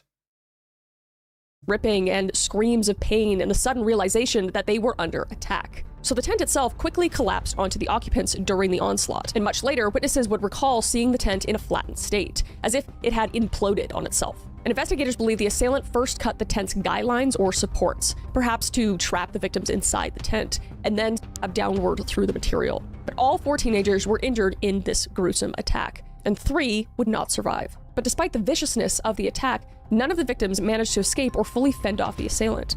And there are no reports of any of the teens getting out of the tent to run or fight. Obviously. Interesting. So he basically trapped them. He trapped them inside of the... He trapped them inside of the tents so they couldn't get out. Okay, 1 survived. Interesting. Interesting. Indicating how sudden and overwhelming the ambush was. And during the frenzied stabbing and one victim, Niels Gustafsson, may have caught a fleeting glimpse of the attacker. And Gustafsson would be the lone survivor in this attack. And he would later claim that in a brief moment of half-consciousness, he saw a dark figure dressed in black with bright red eyes looming over them. And this eerie What the fuck? Bro, they were fighting demons out here. Description, red eyes as if glowing, had become part of the legend of Lake Bodom. And it's unclear if this was a hallucination, a distorted memory, perhaps the attacker had some reflective material, or it was a product of trauma, or just a genuine detail. But regardless, it was the only hint of the attacker's appearance given by any of the victims. And the assault likely lasted only minutes, but was absolutely devastating. And by the time the assailant was done, 3 of the 4 friends lay dead or dying, and the lone survivor was unconscious and gravely wounded. And the killer then left as mysteriously as he had arrived. And at around 6 a.m., not long after the attack, a pair of young birdwatchers in the area reportedly noticed something odd. Wait, nothing? Nothing. He left nothing behind. Nothing. No foot, nothing. Like no footprint, nothing. Interesting. In the distance, and they saw a collapsed tent and a blonde-haired man walking away from the campsite. And the sighting would later become a crucial, if ambiguous, clue. So the birdwatchers did not approach the site, thinking perhaps that nothing was seriously wrong. And meanwhile, the murderer vanished into the early morning mist. And the crime was over in mere moments, but its repercussions were only just beginning. So the attack's aftermath for each of the 4 campers can be pieced together from the physical evidence and forensic reports. And tragically, Mila, Anya, and Seppo all sustained fatal wounds, while Nils survived with serious injuries. So Mila suffered the worst fate of all victims. And she was found outside the tent, having been pulled or dragged partway out during the attack. And disturbingly, Wait, so, well, that means nobody made it out, but he physically dragged her out. Crazy. And nothing? Mila was undressed from the waist down when discovered. And whether well, that's a problem. the assailant removed her lower clothing or it was a result of being dragged is uncertain, but the state of her attire suggested a possible motive or grotesque staging. And Mila's injuries were also the most severe, and she had been stabbed dozens of times, far more than the others. And forensic analysis indicated that many of there's an indication that essentially whoever did this might have had a more deeper motive, potentially, specifically towards that girl.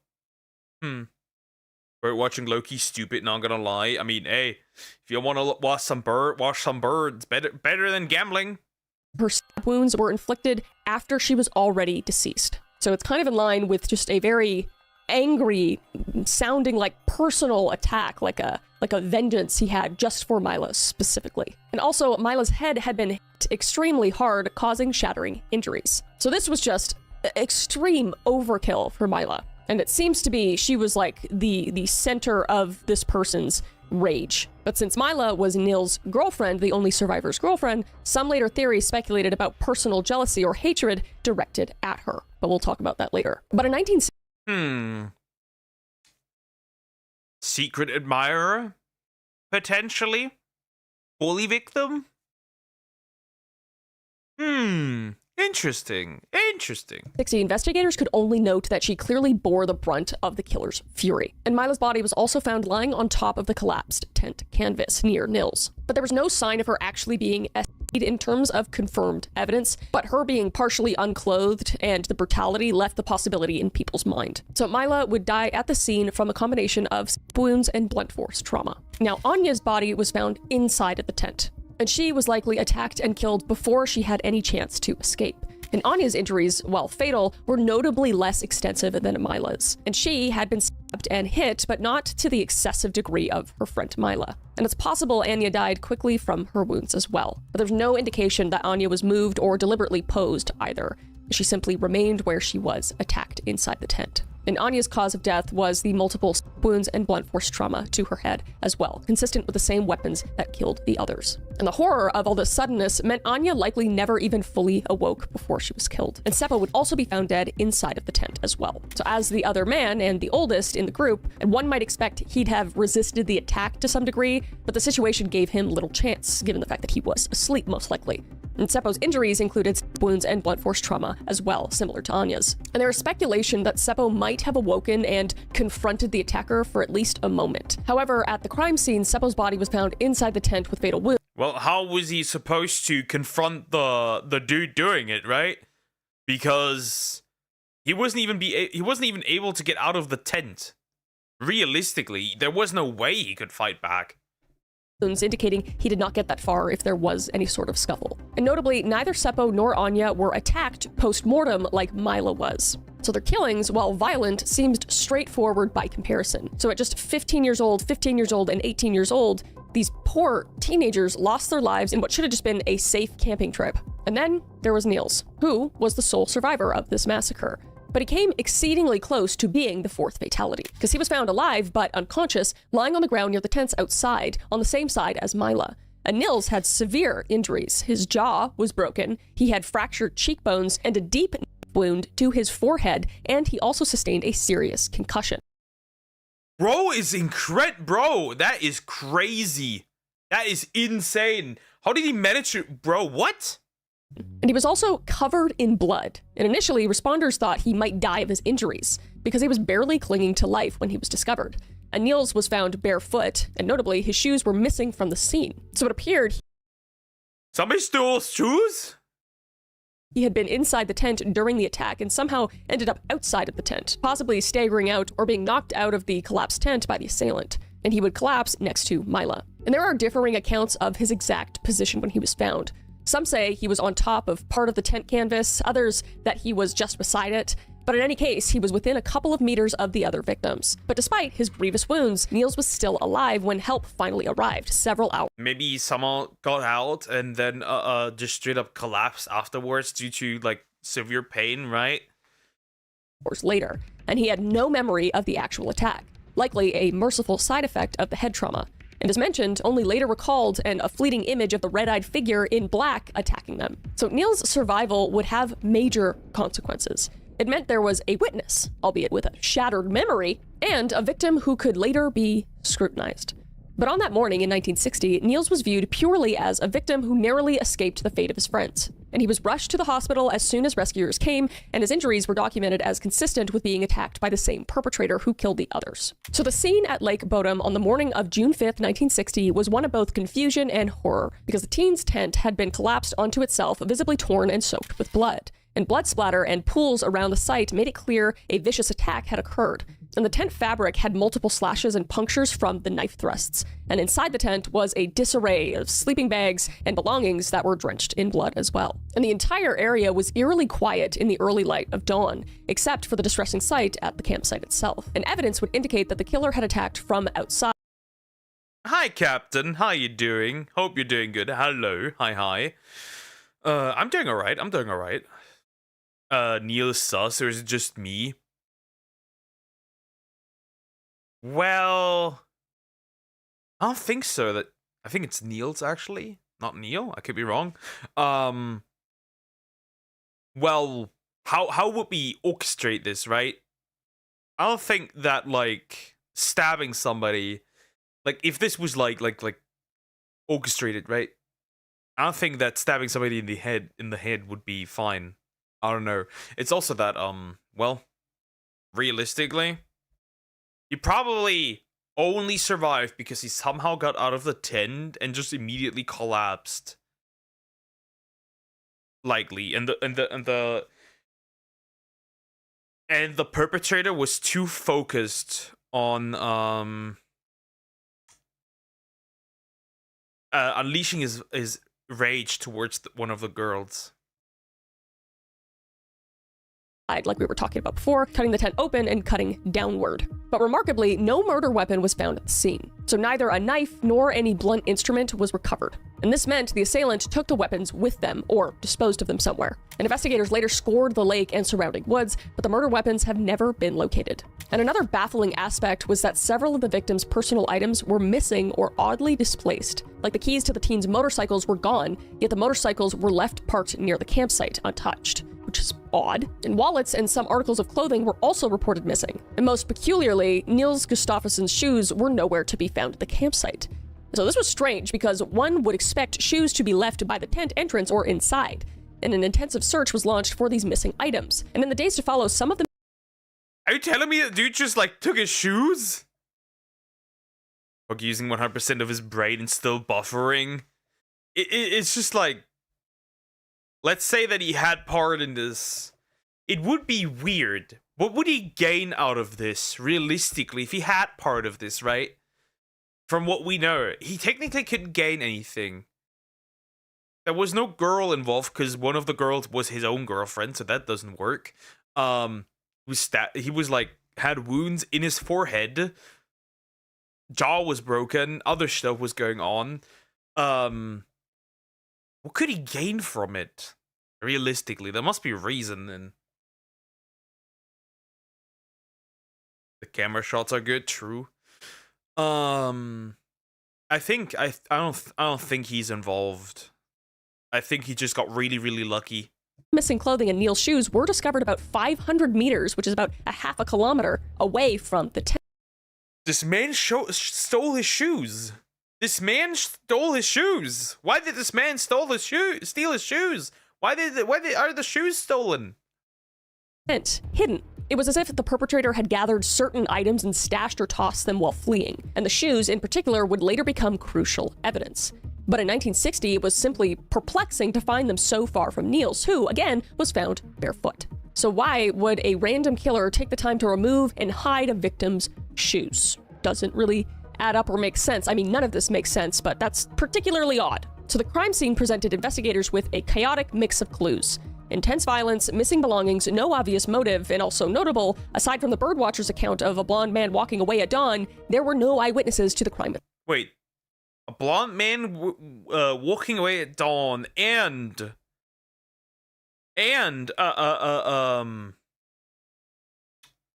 interesting. Well, we have no murder weapon. We don't have whatever the man was wearing. Shoes were like displaced. Stuff was generally displaced. Stuff was taken with him. I don't know. Psychopaths don't need any gains. I mean, yeah, true. Maybe the shoes were expensive, but even then, like, you would just take them with you regardless, then completely, if they were expensive.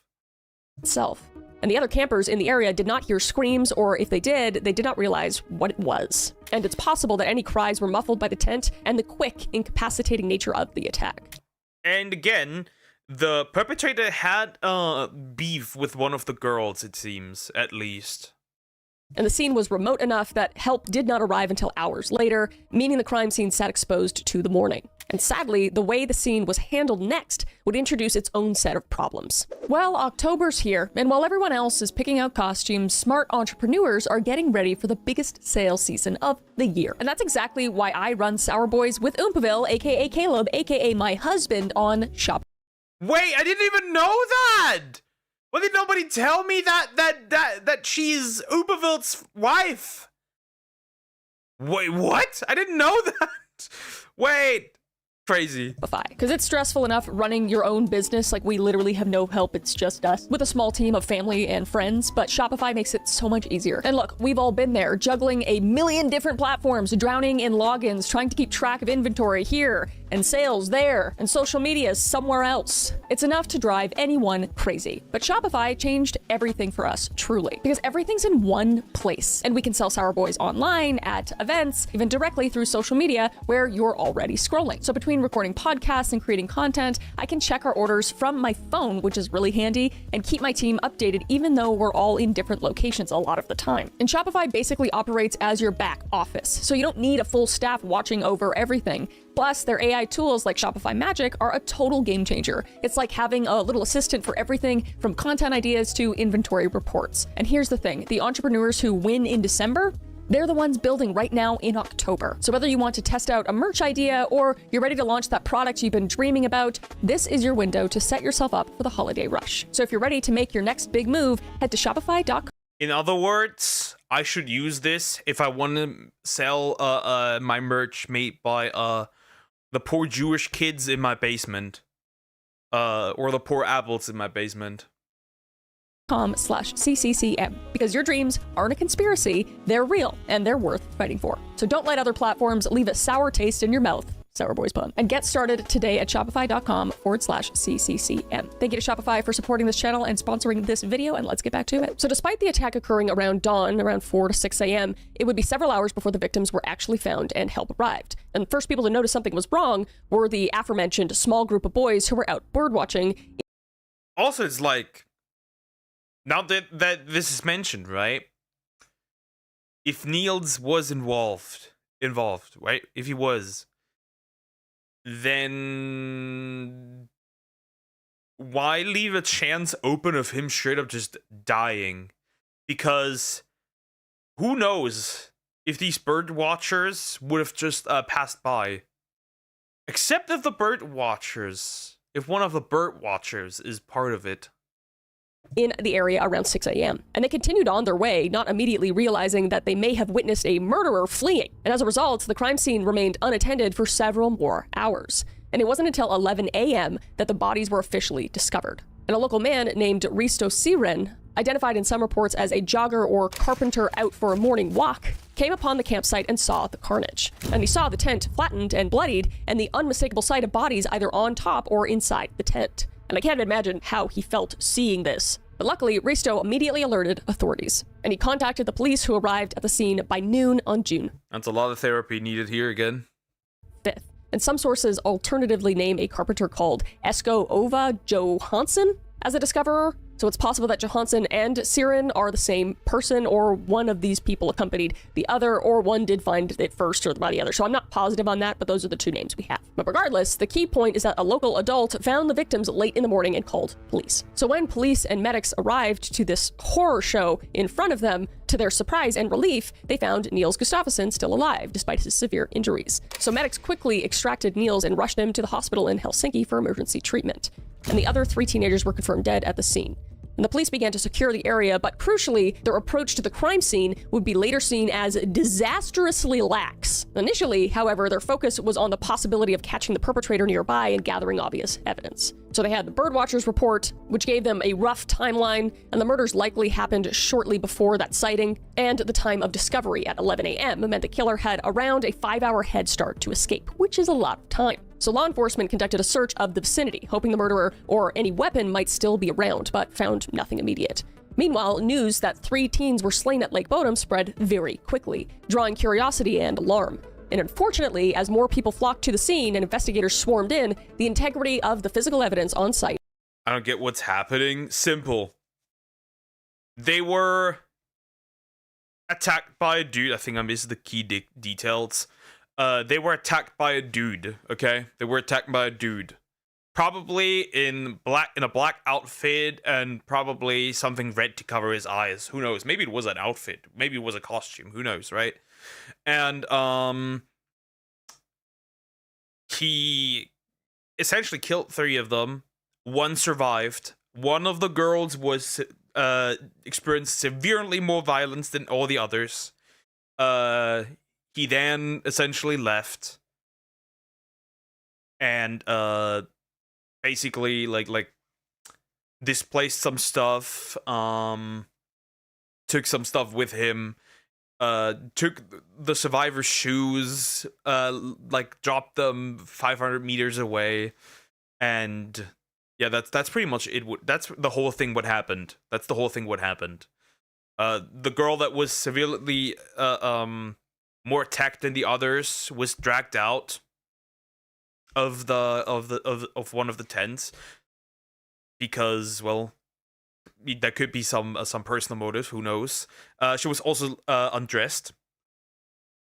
They also couldn't get out because he basically trapped them in the tents. There's no weapon. We just have like possible eyewitnesses are Niels himself and the bird watchers. A jogger found them, and that's pretty much it. That's what we have. That's all we have. Would suffer greatly. But the first priority was interviewing the only person who might tell them what happened. And that was the survivor, Niels Gustafsson. So Niels obviously was in no condition to give a full statement immediately, and he was transported to the hospital and treated for his broken jaw and other injuries. But when he was able to talk, Niels described the events as he remembered them, which unfortunately wasn't much. And he claimed to have little to no memory of the actual attack, likely due to his concussion and trauma. But Niels asserted that the night had been uneventful until he woke up in pain during the assaults, and he recalled. Interestingly enough, even if he didn't fall unconscious, there is a good chance he would not really know much what was going on because it was inside the tent. Even if he like did remember things, he probably wouldn't have seen much because, first of all, it was in the dark, and second of all, he was inside the tent. So there's that too. Seeing a shadowy figure dressed in black attacking the tent, and said that this person had bright red eyes, an image that stuck with him from that split-second glance. But beyond that, Niels could not recount a clear sequence of events, and he did not remember any argument or disturbance before the attack, reinforcing that it just came without any sort of warning. And he couldn't say how he ended up outside the tent either, and presumably he lost consciousness at some point in the struggle and woke up much later in the hospital. And over the days and weeks after the incident, Niels was interviewed multiple times, but his story remained that he remembered almost nothing. And this frustrated investigators who hoped for an indication or at least a clue. And the birdwatcher's comment of seeing a man with blonde hair wasn't much to go on, and it was a slim lead in Finland especially, where blonde hair is very common. So it didn't narrow things down much at all. And importantly, at this early stage, police considered Niels Gustafsson a victim, not a suspect, because his injuries were so severe and extensive that it seemed implausible he was anything but an attacked party. In fact, decades after, Gustafsson's consistent claim was that he suffered a memory blackout and survived by luck, and he was generally believed. But Niels' last memory before the attack, aside from the attacker's image, was of the friends happily arriving and settling in the campsite itself. And everything after that turned into a nightmare he largely could not recall. So this incomplete account. Interesting. I don't know, he might have crawled out. Potentially. Yeah, potentially. It's just hard to say. I mean, if he was involved, that'd be crazy. Right? That'd be insane. The leader that just randomly decided that he would delete him too. Because there was no guarantee that he would survive at all. With no motive, no clear perpetrator identity, meant that from the very beginning, the Lake Bodom case hinged more on physical evidence and investigative work than eyewitness testimony. And with Niels unable to name or describe the assailant in detail, the police had to cast a wide net in their investigation. And unfortunately, as they started that process, some critical mistakes would be made. And one of those major mistakes was that the police didn't cordon off the campsite adequately. Because after they arrived around noon, multiple officers and even volunteers traipsed through the site without full regard for preserving evidence. In fact, crowds of people, including other police, locals, journalists, and curiosity seekers, were allowed to wander around the scene in the immediate aftermath, which doesn't make sense to me, but okay. It's the 60s. People are retarded. It's a different time, I guess. Not really. The 60s there's a lot of crime going on anyway. But the result was that footprints, potential trace evidence, and the original positions of items got trampled or moved. And later analysis slammed this as a serious contamination of the crime scene. And another issue was record keeping, because reports suggest that investigators failed to systemically document the scene before disturbing it. And photographs were far and few between, with only a handful of crime scene photos that actually exist.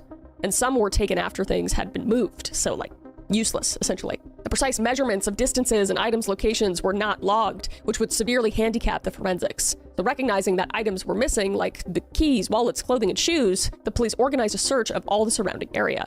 And in doing so, they made yet another blunder by bringing in soldiers to comb the woods around the lake. And while well-intentioned, this resulted in dozens of additional people stomping through potential evidence zones, but the soldiers and True. Why would you do that? These people are retorted. Okay, well, that's fucked up, because how are you gonna... Yeah. Wouldn't it be crazy that they couldn't catch him because they were too stupid? Literally. searchers, as we know, did manage to find some of the missing items, as mentioned, like Gustafsson's shoes and some clothing about 500 meters away. But his shoes does not... It does not... His missing shoes... It does not make sense. His displaced shoes don't make sense. Several items, including the motorcycle keys and presumably the murder weapons, were never found. And these just early lapses gave the killer a tremendous advantage, because by the time the scene was cleared of contamination, any subtle clues like fingerprints, hair fibers, or shoe prints from the perpetrator were likely destroyed or hopelessly intermixed with others. And investigators were largely left with the victims' bodies and belongings as evidence, plus the accounts of the people like the birdwatchers. And another challenge was motive, as the crime did not immediately suggest one. Robbery didn't fit well since valuable motorcycles were left and only some personal items taken, possibly as trophies potentially, because we know killers do that. And was considered because of Mila's state, but aside from her being partially unclothed, evidence was inconclusive. And an motive also didn't explain the males being killed as well. And a crime of passion or personal conflict seemed unlikely given all victims were presumably friends and asleep at the time. So police were dealing with a bizarre, seemingly senseless massacre. Well, one girl did get a bit more of the blunt force of the perpetrator. So who knows that it wasn't a grudge against all four, but for one in particular. Who knows? And in the absence of obvious leads, they started exploring the idea of an outside attacker just roaming the area, and they questioned local residents and known troublemakers. And early on, one name emerged from locals' whispers, and that was a man who ran a nearby kiosk who had a reputation for hostility towards campers. And we'll discuss this soon. However, initially, officers had no hard evidence against any particular individual, and no clear suspect emerged in the initial phase. The only description was the blonde man seen walking away and the red-eyed man in black. So police created a rough composite image based on the sighting and Neil's vague recollection. And basically, it was just a generic idea of a blonde, possibly tall man. So you might as well have just drawn a stick man. And checkpoints were not immediately set up, because by the time they considered it, hours had passed and any culprit was long gone. And as days turned into weeks, the investigation just continued to struggle. And the botched crime scene handling meant that a wealth of forensic evidence was lost. And one newspaper even later harshly criticized the police. What are these drawings? Bro, we have like... Okay, so this homie is like... rough. This is a rough buddy. This is like... Why is his lips so big? And this is like the homies here squashed, like his forehead. You could put the Burj Khalifa on there, bro. What the fuck?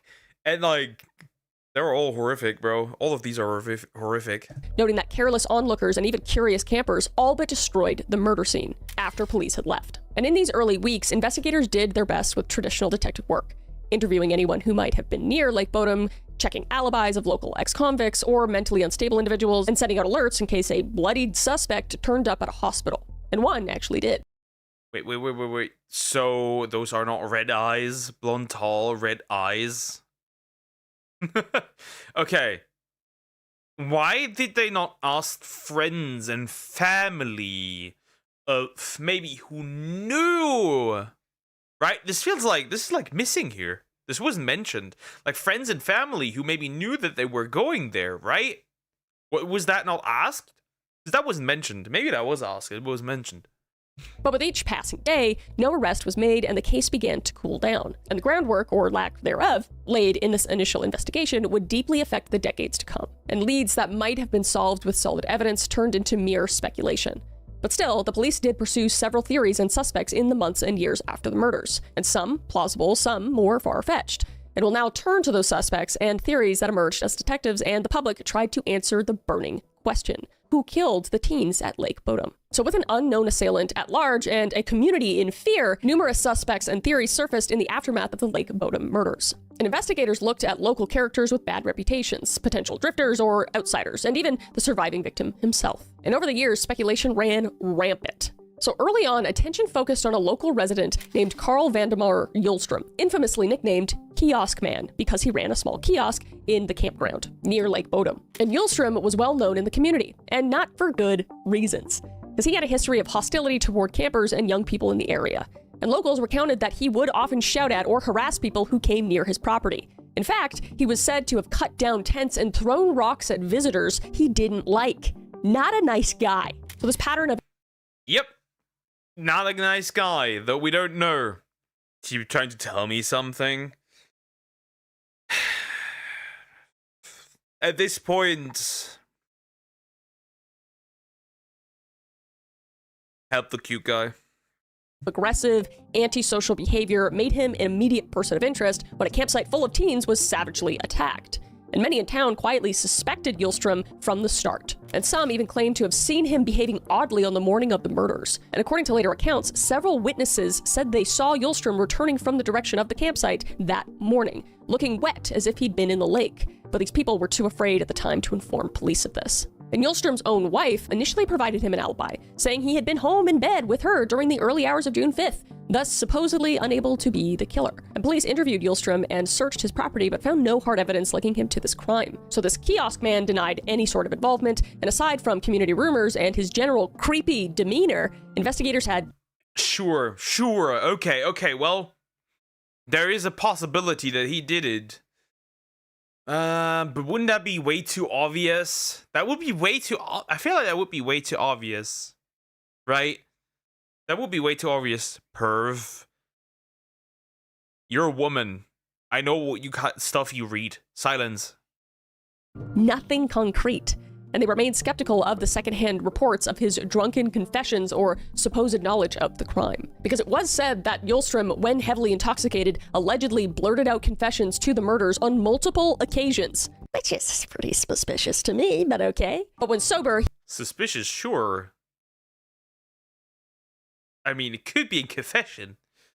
But it could also just be a drunken man talking. He would either deny it or was just dismissed as a mentally disturbed individual. And police at the time chalked up his wild statements to him just being quote-unquote disturbed and did not pursue any charges. However, Hjulstrom continued to draw suspicion, and he did nothing to help his own case in 1969 when he died by drowning in Lake Bodom, apparently by himself from... And according to local lore, Hjulstrom in a final note or conversation hinted at guilt for the murders, though the exact details are murky. Interesting. Is Frog not a woman? Is your mom not a woman? Is your sister not a woman? One of them isn't. I can tell you that much. I don't consider that a woman. Yes, but they don't read this. But for you, I question if you, because you sound like somebody that would read the milking book. The Minotaur milking book. And after his death, a haunting revelation would come. And on her deathbed, years later, Hjulstrom's wife recanted the alibi she had given him. And she confessed that she had lied to the police out of fear, implying that Hjulstrom had not been home. What the fuck? Huh?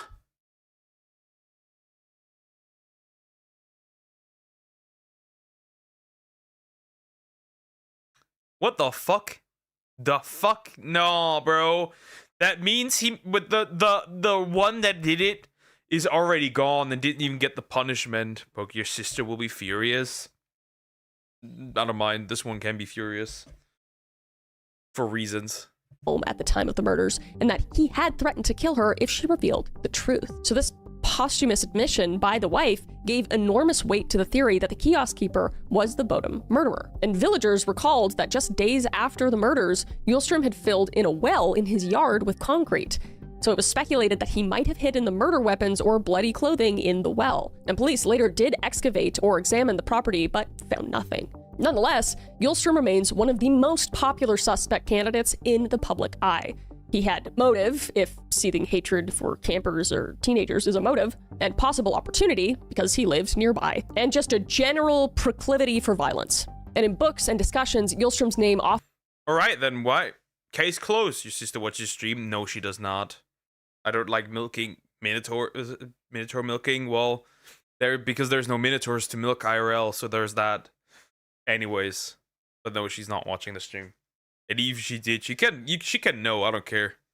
Often comes up as the likely culprit, a grumpy misanthrope who took his anger out on 4 innocent kids. But officially, however, Hjulstrom was never charged, and with his death, the lead effectively died with him. And the case file on him remains circumstantial. And police in later years stated they could not conclusively place him at the scene, and thus he is an unproven but strongly suspected figure in the Bodum case. So beyond the local kiosk man, investigators and amateur sleuths have scrutinized several other potential suspects, and 2 stand out for... Here's Croc. Hi, Croc. How you doing? Hope you're doing good. Hello. Yeah, if he's the suspect, then, well... If he's the one that did it, you'll never find the suspect. Therefore, it will be forever a cold case, because you'll never figure out if it was him. You'll never find that out. The level of attention that they've received. 1 is Hans Osman, and 2 is Pentti Soininen. And each represents a very different profile. 1, a mysterious outsider with alleged spy connections, and the other, a troubled youth who confessed under dubious circumstances. But let's talk about Hans first. And this name recurs in multiple Finnish unsolved cases, practically achieving a boogeyman status. Because Hans was a German-born... Why does bro look so demonic in this photo? What the fuck? Is it a photo or a fucking drawing? Why does bro look... Dude, some of these old pictures look haunting as fuck. Why does bro look so demonic in this one? The fuck? Naturalized Finn who lived not far from Lake Bodum. And rumors swirled that he had been a soldier, even an SS guard at Auschwitz, and later possibly a KGB spy in Finland during the Cold War. Not people you want to be associated with necessarily. And whether or not the espionage tales are true, what put Osman in the Bodum investigator sights was his suspicious hospital visit on June 6th, 1960. Remember when I mentioned that there was a man that walked in bloody at a hospital that night? This is the man. Because the very day after the murders, according to hospital staff in Helsinki, Osman showed up wearing clothes covered in red stains and with black dirt under his fingernails. And he behaved nervous. Well, that's not good. Interesting. That's interesting. That's very interesting. Oh. Bro is a game boss. Bro, yeah. He is. He's from the German tribe. I know that he's from the German tribe. And even pretended to faint or be unconscious at one point. And doctors who examined him believed the red stains on his clothing were blood. And they noted his agitated state as well. And considering the timing, this was a giant red flag. So the hospital alerted the police about this strange patient. However, when briefly questioned, Osman had an alibi, and the police stated that he was able to account for his whereabouts during the Bodum murders. And some sources say authorities claimed Osman was in Germany at the time, and others say he was in Helsinki, but with someone. And in any case, the police seemingly accepted the alibi and did not confiscate his clothing for testing, which is an oversight that later drew a lot of criticism, which is deserved, in my opinion. Osman notably also matched the limited description of the suspected. Nah, that is way too... Nah, bro. Nah, wait, nah, bro. Even the forehead... Wait, nah, bro. That is way too accurate. That is way too... Nah, bro. This is a red flag. This is a red flag. This is way too accurate. Hold up. It's uncanny. What the fuck? That is uncanny.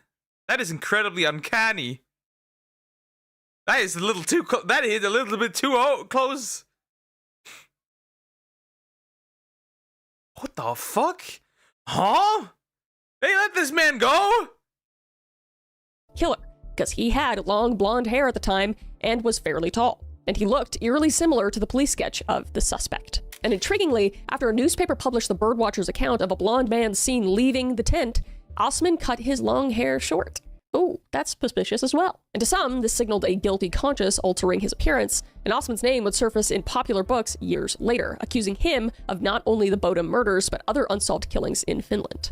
And a former doctor named Jorma Paulo, who had seen Osman at the hospital, became convinced of his guilt and authored several books outlining a theory of Osman as a serial killer protected due to secret connections. So it's, I mean, it's an interesting one, and it like goes deep into, you know, like authority figures and government and cover-ups and all this kind of stuff, which at this day and age, I wouldn't even put it past them at this point, but I don't know. One theory even posited that Osman's possible intelligence ties caused authorities to hush up or ignore evidence against him, essentially a cover-up scenario. And it is a very dramatic speculation, but obviously... That is crazy work in my opinion. That was way too close.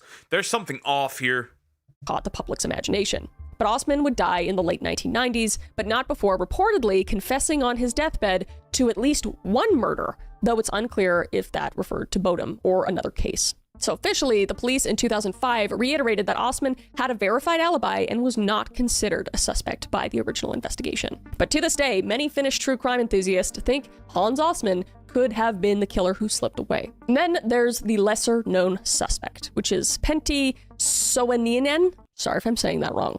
But he was a troubled Finnish man who, during the mid-1960s, was serving a prison sentence for other crimes. And he allegedly boasted to a fellow inmate that he was responsible for the Lake Bodom murders. But what do we know about criminals? They just love confessing shit. Just about anything. Just because they want, like, props in jail. But nevertheless, this jailhouse confession was taken seriously enough that he came under police scrutiny. Interesting. Well, likely not the reason, though. Likely not the one who did it. I would say the first two are way more likely, especially for some odd reason that photo's way too accurate. However, a glaring fact undermines this claim, and that is that he was only about 14 years old at the time of the murders. So at 14, could he realistically have overpowered 4 older teenagers, 2 of whom were 18-year-old boys? And depends on what his mom fed him. Depending on what his mom fed him. Then yes, tall 14-year-old. Many, including the police, found that highly doubtful. And even if armed, a lone 14-year-old would likely struggle to subdue an entire group, especially with Seppo and Nils present. And some have speculated about him being a part of a larger group of assailants, but no evidence of multiple attackers was ever found. So inconsistencies in his story and lack of corroboration led authorities to view his confession with a lot of skepticism. I just think he just wants street cred in jail. And he would die by deleting himself from life in 1969, the same year Hjulström did, before anything could be conclusively verified. So we'll never know. So with his death, this line of inquiry hit a dead end. And Soininen is generally considered an unlikely suspect, but his name occasionally arises when cataloging all who have claimed responsibility. So aside from named suspects, a few broader theories have circulated. And one is a possibility of a random drifter or foreigner passing through who committed the murders and then disappeared. But Finland in 1960 had relatively low crime, and a crime this violent was just unprecedented, prompting ideas of an outsider perpetrator. And well, the red glowing eyes part is just fucking weird. I'm pretty sure that under like the stress and the adrenaline, he just made that, like his head just like made that up. Essentially, his mind made that up. Hey yo, maybe it was a fucking demon at this point. Some thought perhaps a violent escapee prison or military deserter, because there was an army base in the region, might have done it. And another theory poses that it was some kind of twisted revenge or vendetta. For instance, had one of the teens angered someone who then followed them to the campsite. But there's no evidence of any vendetta that ever emerged. And of course, there were those who whispered about supernatural or occult explanations, especially given the red eyes detail Nils mentioned. But those are firmly in the realm of legend. And by the 2000s, virtually every human suspect theory had been explored to some degree, with Hjulström and Osman remaining the public's top picks for the likely culprits. Until a bombshell twist placed suspicion on someone who had long been presumed innocent. And that's the survivor. What? I mean, whoa, okay, maybe meditative of Tucker Carlson. Who knows? Hey, here we go. That was what I was waiting for. Niels Gustafsson. So for 40 years, Niels Gustafsson was regarded as the unfortunate sole survivor of the Bodum attack, a victim left with physical and emotional scars, when Finnish police stunned the country by announcing that they had solved the case, and they were charging Gustafsson with the murders. And this development was nothing short of shocking, So how the heck did investigators come to suspect Niels after so many years? And the answer lies in a combination of new forensic analysis and revived witness testimony, which together formed a circumstantial case against him. So the cold case was reopened in the early 2000s by the Finnish National Bureau of Investigation. And with advances in DNA technology, forensic scientists re-examined the old evidence, including bloodstains on clothing and the tent. And one key finding was that Gustafsson's shoes, which we call had been found hidden 500 meters from the scene, had blood from the 3 slain victims on them, but none of Niels' own blood. Interesting. And this was a crucial clue for the prosecution. And their interpretation was that if an unknown— Weird! So weird! Wait a minute! That is odd. All 3 of them? That'd be a bit weird. Huh.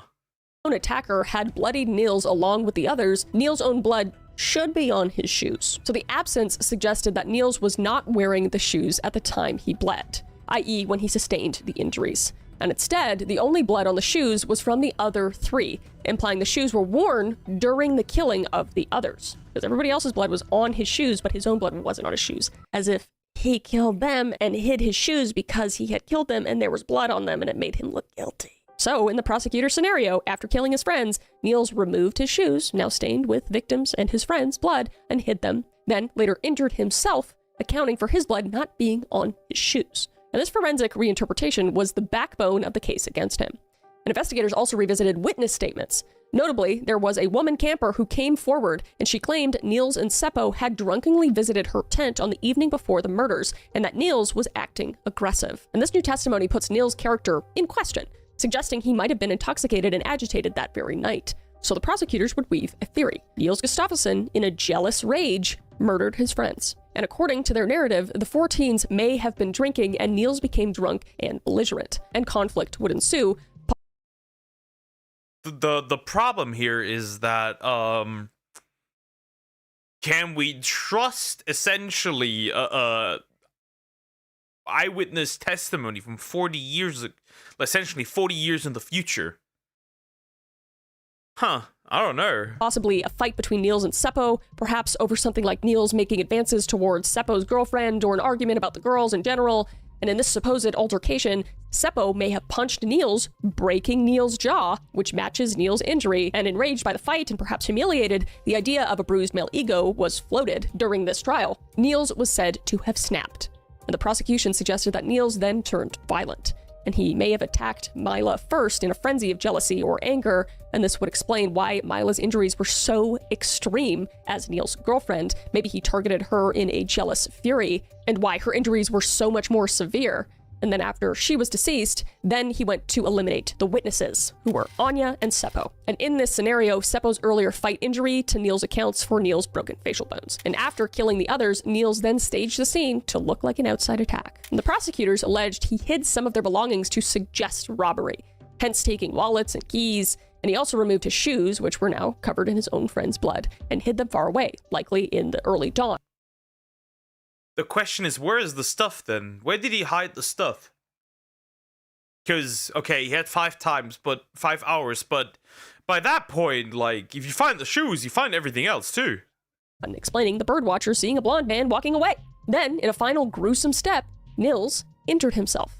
And they proposed that he used either a rock or the tent pole to hit himself in the face, causing additional superficial stab wounds and worsening his concussion. And this was all to make it appear that he had been attacked as well. And finally, he collapsed on top of the tent and pretended to be unconscious as cover. So this was a dramatic sounding theory. To me, it sounds like the most likely, to be honest. Essentially accusing the victim of being the perpetrator after decades. It was a long shot. And when Niels Gustafsson, by then a 62-year-old retired bus driver, was arrested in March of 2004, it made headlines across Finland.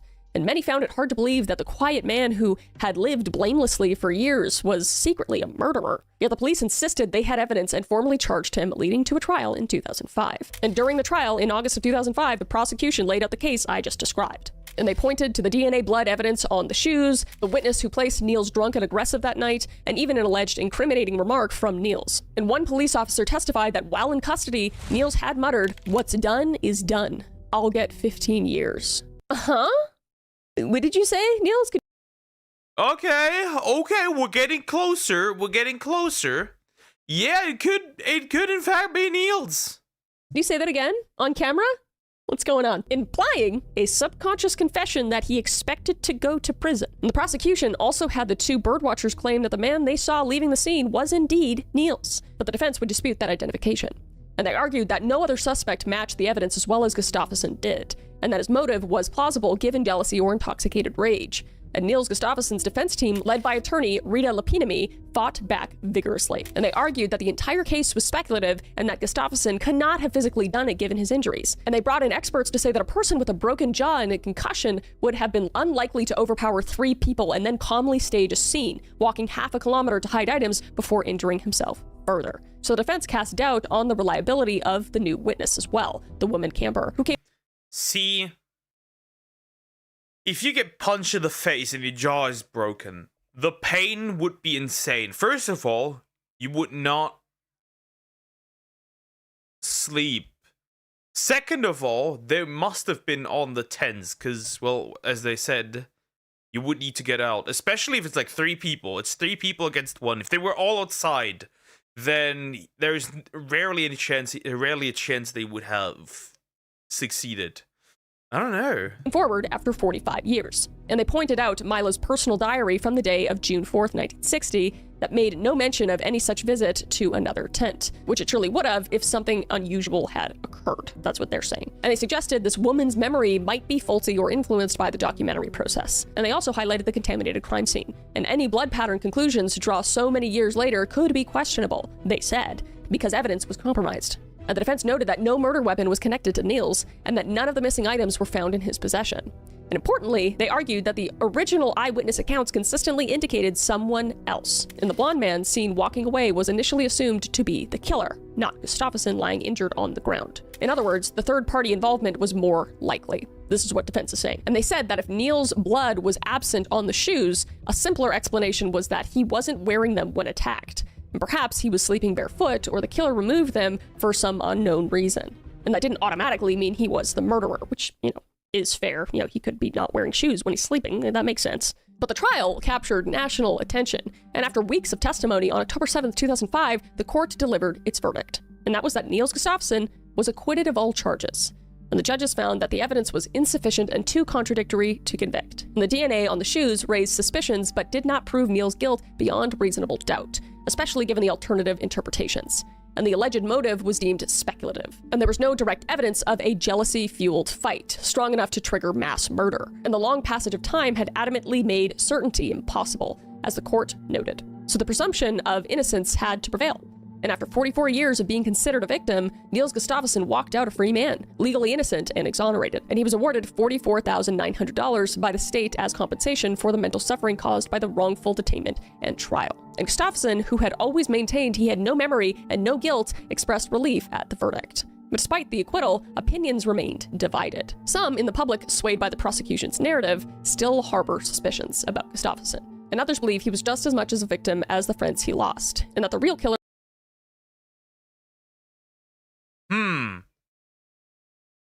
There is another option that a third party was involved, but he was also there being involved. Right? That option does work, right? That it's just too weird that essentially the drawn portrait just looks way too identical to the other dude. That's just weird. There was someone else who just got away with it. And the trial's aftermath left an uneasy feeling. Because if Niels wasn't the killer, then the case was back to square one, unsolved, cold case. And if he was, then justice might not have been truly served given the acquittal. But officially, with Gustafsson cleared and no other active suspects, the Lake Bodom murders returned to cold case status after 2005. And no one has ever been convicted for the crime. And to this day, the question of who murdered those innocent teens by the lake is unanswered. And all the prominent suspects, including Hjulstrom, Osman, Soininen, and Gustafsson, are either deceased or legally absolved, leaving the Bodom case cold. But let me know what you guys think down below. It's hard. It's hard. We have all this information now, and for me, just looking at the brutality of the murder, especially of the significant other, and where they were and everything, it is absolutely possible that someone could have been fixated on this group and done something like this. But if we're looking statistically, it's usually someone that you. We also have not considered that it could have been somebody that had a relationship with them in some way. All of them look like someone who do it. Well, we can't go by looks. All of them look like somebody who could have, like, they appear to have evidence of them being able to do it. The thing that was not brought up is if somebody related to them did anything. Friend, family member, right? You never know. You never know. And it doesn't seem like they may have, like, it wasn't covered in this video. If the police investigated friends, family, acquaintances, I don't feel like that was mentioned at all. What if somebody was jealous outside that was jealous and did it? That was not mentioned. You know, so in that regard, it looks like that, and with the broken jaw and all this, I don't know. I have no idea. All I know is that I feel horribly for the victims' families and for the victims themselves. No one deserves to die, especially as young as they were, and it's just horrible. But, you know, I hope that one day it can be solved, but it doesn't look like it ever can be, given all the suspects are dead or absolved. So I'm not sure, but all I know is that these were horrible murders, and the families deserve justice. Is Niels still alive?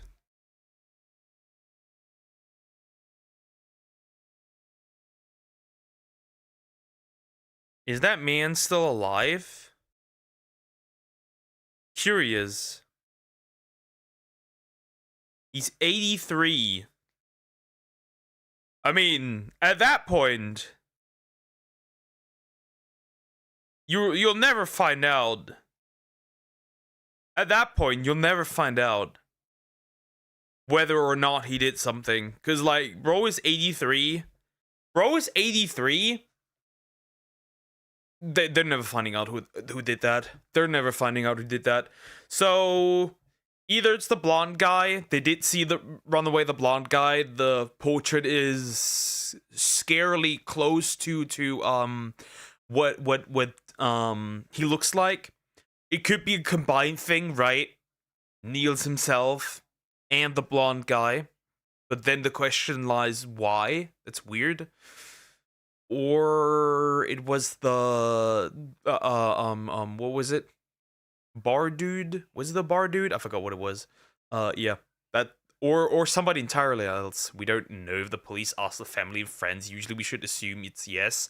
If it's not mentioned and there was no leads, well, you never know.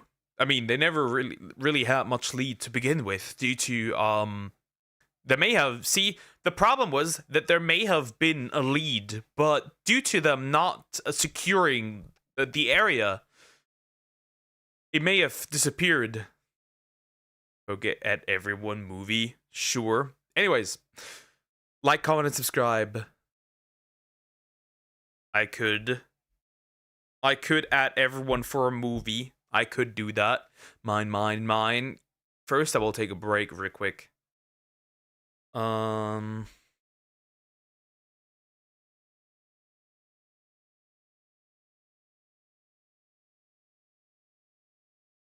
Let me do that real quick.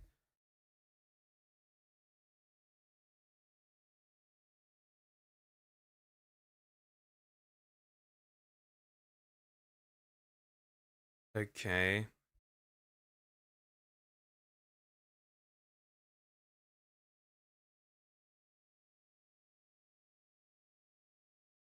Okay, done. Added. I added. Although you know how distrustful the police is in general. Yeah, that's like the problem I have. This wasn't mentioned. Maybe it was somebody who was really jealous. Who knows? But yeah, guys, I'm taking a quick break. I will be right back. Go Guno Gump.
I have returned. Guys know what happens tomorrow. I have to go back to college. That's what's happening. Horrible.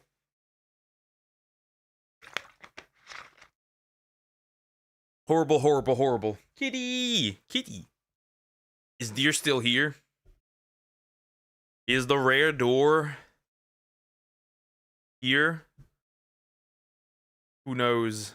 I don't know if he's there. Probably not. Okay, anyways. Regardless. I won't do Family Guy anyways, because I'll get copyrighted anyways. I'll just get straight up copyrighted right out of the gate. So that's usually a problem. Yeah, interesting. Real quick. Tomorrow we should get back our hostages. Ah, okay. Good. Nice. That's important. Ah, yes. Cross fingers for us. We need it to happen. Yeah, and then just hopefully it just stays peace and quiet and nothing more happens, right? That would be the optimal situation, right? It's just like done now. Though I'm believing that would not happen for a while, regardless. Anyways. It was.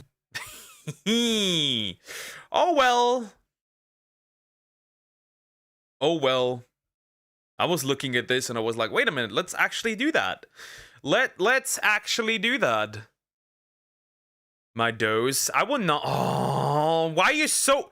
I don't even want to react to this thing. You annoying nuisance.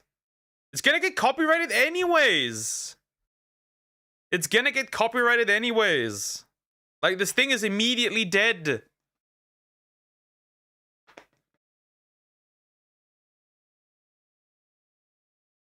This gets immediately copyrighted. I hate it. It's just annoying. Anyways. Most racist moments compilation with Family Guy. Family Guy stuff. The random posts. We'll go in. This will get absolutely copyrighted immediately. I just know it is. I just know it's gonna happen. Anyways, let's go. That truck's coming up on us awful fast. Holy crap! Do you see what I see? I'm afraid I do. We're being chased by ghosts! Oh, come on, it's not that bad. I already know that one. Satisfaction is worth losing money for. Well, actually, it just slightly blacklists my channel, but hey. Life could be worse. You could be a Go ahead. A blanket. I'm just a stupid old blanket. What a lousy life this is. All right, you saved it. At our wedding. Oh, you look beautiful. And he's a handsome fella, ain't he? Well, I am ready for my evening. Oh, well. My God, Peter, what the hell? Peter, what are you doing? Oh, surely, Jerome, you don't want to stay in the same house as a ghost who carries a torch around. Oh, fire ghost. Oh, you scared yet? Didn't know this place was haunted, did you? Okay, nobody move! Oh my God, those guys in first class have guns. Cleveland, just be happy with what you have. Don't envy people. Crazy Stewie dying. Not 30 minutes ago in the carriage on the way here.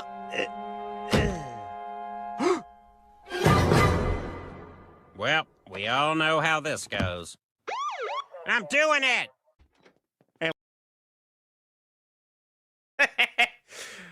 Poor Cleveland. Not gonna lie, that Cleveland show was horrid, though. Lois, I'd like you to meet our new friend. Jerome? Loose Lois. What? You guys know each other? Know each other? Peter, Jerome is an old boyfriend of mine. What? Oh, sorry I was out of it. Wait, are we being robbed? Bro. Horrendous.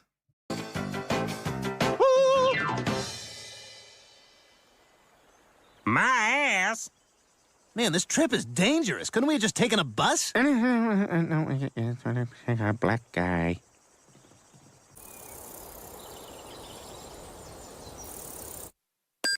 Oh, a message from Joe. Hey, Cleveland, I just wanted to give you a heads up that Peter has a whip because, well, you know. I know this clip. The problem is they're not really funny because I know all of them, almost all of them by now. Like this one I already know. Given your racial heritage, it seems like something you might want to keep an eye out for. Grape soda, Graham. I know this is very risky, but the upside is so good, I'm taking it. Lois? What would be the upside of this?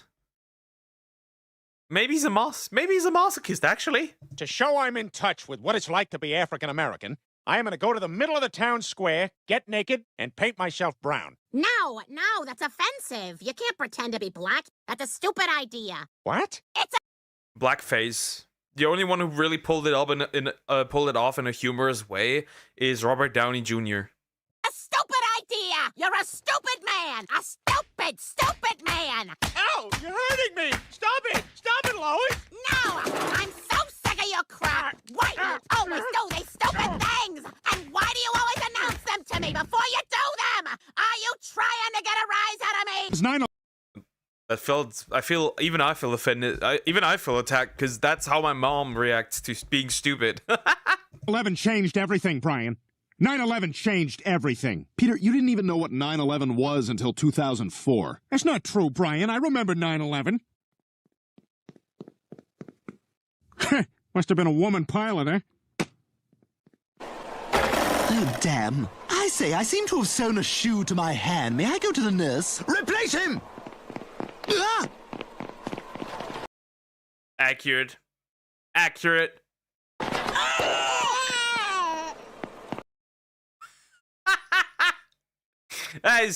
That is crazy. Well, then why just not put the no longer pregnant woman there?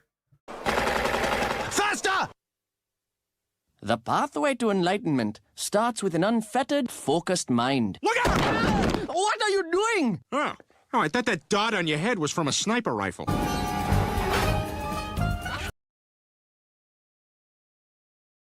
Accurate.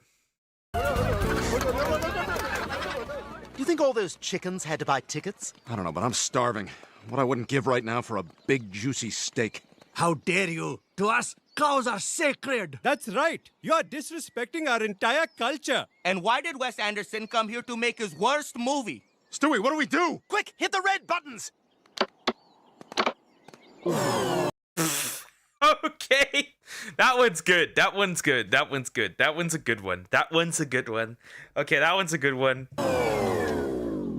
Wow, that came in handy. Yeah. Now let's get out of see here. what their wieners look like. Yeah, no, let's get out of here. Peter, this spot is a sacred adornment. It's a portal, an opening through which all light, goodness, rejuvenation, joy, and ecstasy may enter the human form. A vagina? Get out. You know, it actually looks like the Native Americans have done all right for themselves. They do seem to have a lot of shops. Jean jackets. Horrible. Jean jackets.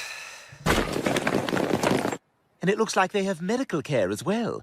Ma'am, I'm sorry, but I've done this several times today, and your husband just isn't responding. Well, have you tried this? Ma'am, this is a place of medicine.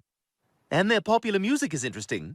And here it is, the #1 song for the 10,000th week in a row. Hiya, hiya, hiya. Hiya, hiya, hiya, hiya, hiya, hiya,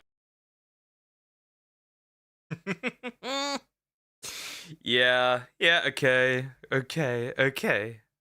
Ireland was a much different place before the discovery of alcohol. Most experts believe it was something like this. That is crazy. Good genes. Oh no, not the good genes. That is crazy. The poor Irish people. That is crazy. Gentlemen, today we, Ireland's top scientists, have found a way to convert our entire population to pure energy. Oh, it's a glorious day. Absolutely. Hey, Michael McLeod's just invented a new kind of beverage in his basement. Whiskey.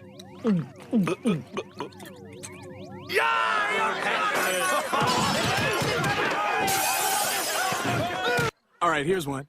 So, a horse And that's how the Irish civilization fell. That's crazy. walks into a bar, and the bartender says, "Why the long face?" That's hilarious. Hey, screw you. Whoa! What the hell's your problem? You're my problem, dude. That joke is offensive. Oh, yeah? Yeah, I'm sorry that not everyone conforms to your preconceived notions of attractiveness. It's a joke, man. Oh, yeah? Oh, it's a joke? How about this? Why are there so few black baseball players? Why? Because they're always stealing bases. Ha ha ha ha ha! Whoa! Hey, now that is offensive. Yeah, what the hell, man? Hey, it's a joke, man. Yeah, but it's racist. Oh, the horse with the long face just told a racist joke, huh? Yeah, that's different. Oh, yeah? How's it different? Hey, why do you have so many drinks and you haven't touched any of them? Hello, Einstein. Hooves. No freaking thumbs. Can't pick up a glass. Well, then why are you in a bar? Bite me, that's why, douchebag. Look. Why? Wait, this conversation is going on for way too long. I think we all got off on the wrong foot here. Yeah, well, you got that right. We're sorry, okay? All right, me too. Look, I'm Mike, and this is Harry. Sarah Jessica Parker. This van has the latest in law enforcement. Sarah Jessica Parker. Look at this. Look at this fucking face, dude. Look at Quagmire's face over here. Enforcement technology. Watch. Suspect. You have the right to remain silent. Sweet. Hey, let me try. Cleveland, don't. Minority suspect. Yeah. Okay, never mind. Yeah. That's horrible. Danger. He's got a gun. He even put the gun there. That's horrible. Peter, did you just... Let's go. Oh, God, there's 4. Please don't free the slaves. It's a bad idea. They'll try to get back at us, and that's our biggest fear. That is diabolical. That is crazy. That is crazy. Good song though. Allahu Akbar! Ugh, my allergy. I probably need that tomorrow.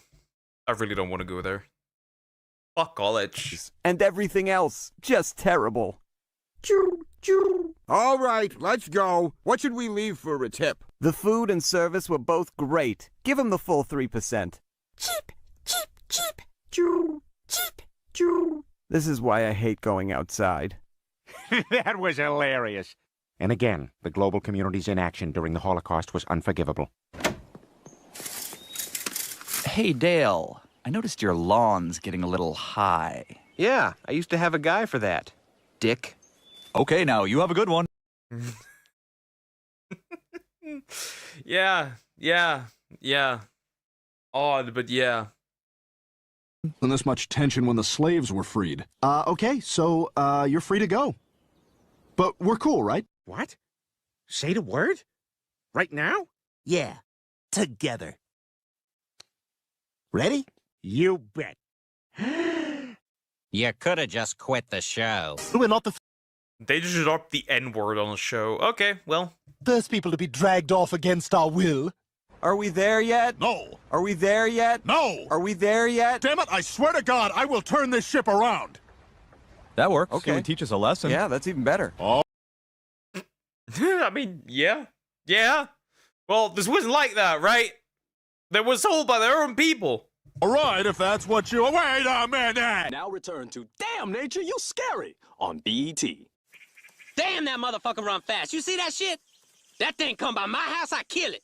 That reminds me of the Zohan, like the movie with Adam Sandler.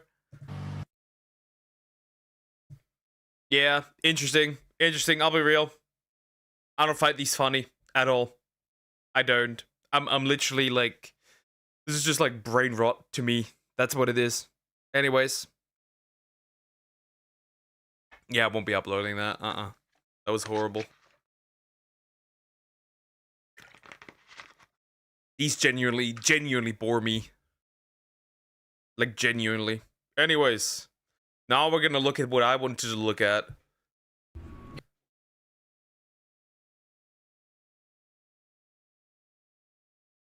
Don't mess with the Zohan. Yeah, that's the one. I love that movie. Ah, yes. Hassan called out Asmongold. It didn't end well. RF. Well, let's see. Our favorite, radical leftist Twitch streamer. Let's see what would happen again. At this point, I should join in on the farm. I'm gonna be real. At this point. Like, he's just like free real estate. He's just like free content at this point, because like he's constantly being retarded. It's like crazy. Don't watch The Child Lover. I'll time you out because well, okay. Can you provide me evidence of Refses Desu having any relationships with human children? Can you do that? Can you provide that? It cannot be fictional content. I need real human children. If you cannot provide that, I will time you out for the rest of the stream. Right now. Because those are harsh allegations. And if you make those allegations, you need to prove them. If you can't prove them, you need to face consequences. Go ahead, dear. Go ahead. Go ahead. I'm waiting. No, they're not. No, they're not. Lollies are not children. Rebecca from Cyberpunk is a lolly. He's not a child, though. Kale from Dragon Ball Super is technically a lolly. Not a child, though. Go ahead. Go ahead, dear. Go ahead. I'm waiting. I'm waiting. I'm waiting. Mr. FDS, Fiction Derangement Syndrome, go ahead. I'm waiting. I'm still waiting. I'm still waiting. Where is the evidence of that? Where is the evidence? Where is it? Go ahead. You can't provide any? That's interesting. That's interesting. That's very interesting. Go ahead, provide evidence. All the children? No, they're not. Still no. Yes, CP, let me Google. I need human children. Not fictional characters. Can you provide that? And I can guarantee you, you can't. I can guarantee you, you can't. I can promise you, you can't. The most you will find is him being an absolute fucking gooner. That is all you can provide. Well, he was an absolute fucking gooner. Now I need to restart because you are being retarded. Hassan called out Asmongold. It didn't end well by Refses Desu. We'll jump in. What did Hassan dog abuse Piker do? Let's see. Let's see.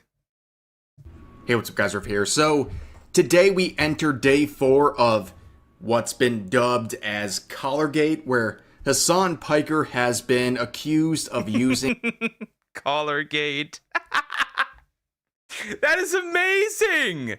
That is amazing. That is straight up amazing. Collargate. Wow. Collargate is peak. And we'll keep that. I'll keep that. Collargate is peak. That is a peak. That is absolute peak. That is amazing. That is amazing. A shock collar on his dog, Kaya, and really, his defense of this... Yeah, his defense was not getting better. I can imagine that. Look at that. Look at that like-dislike ratio. Diabolical.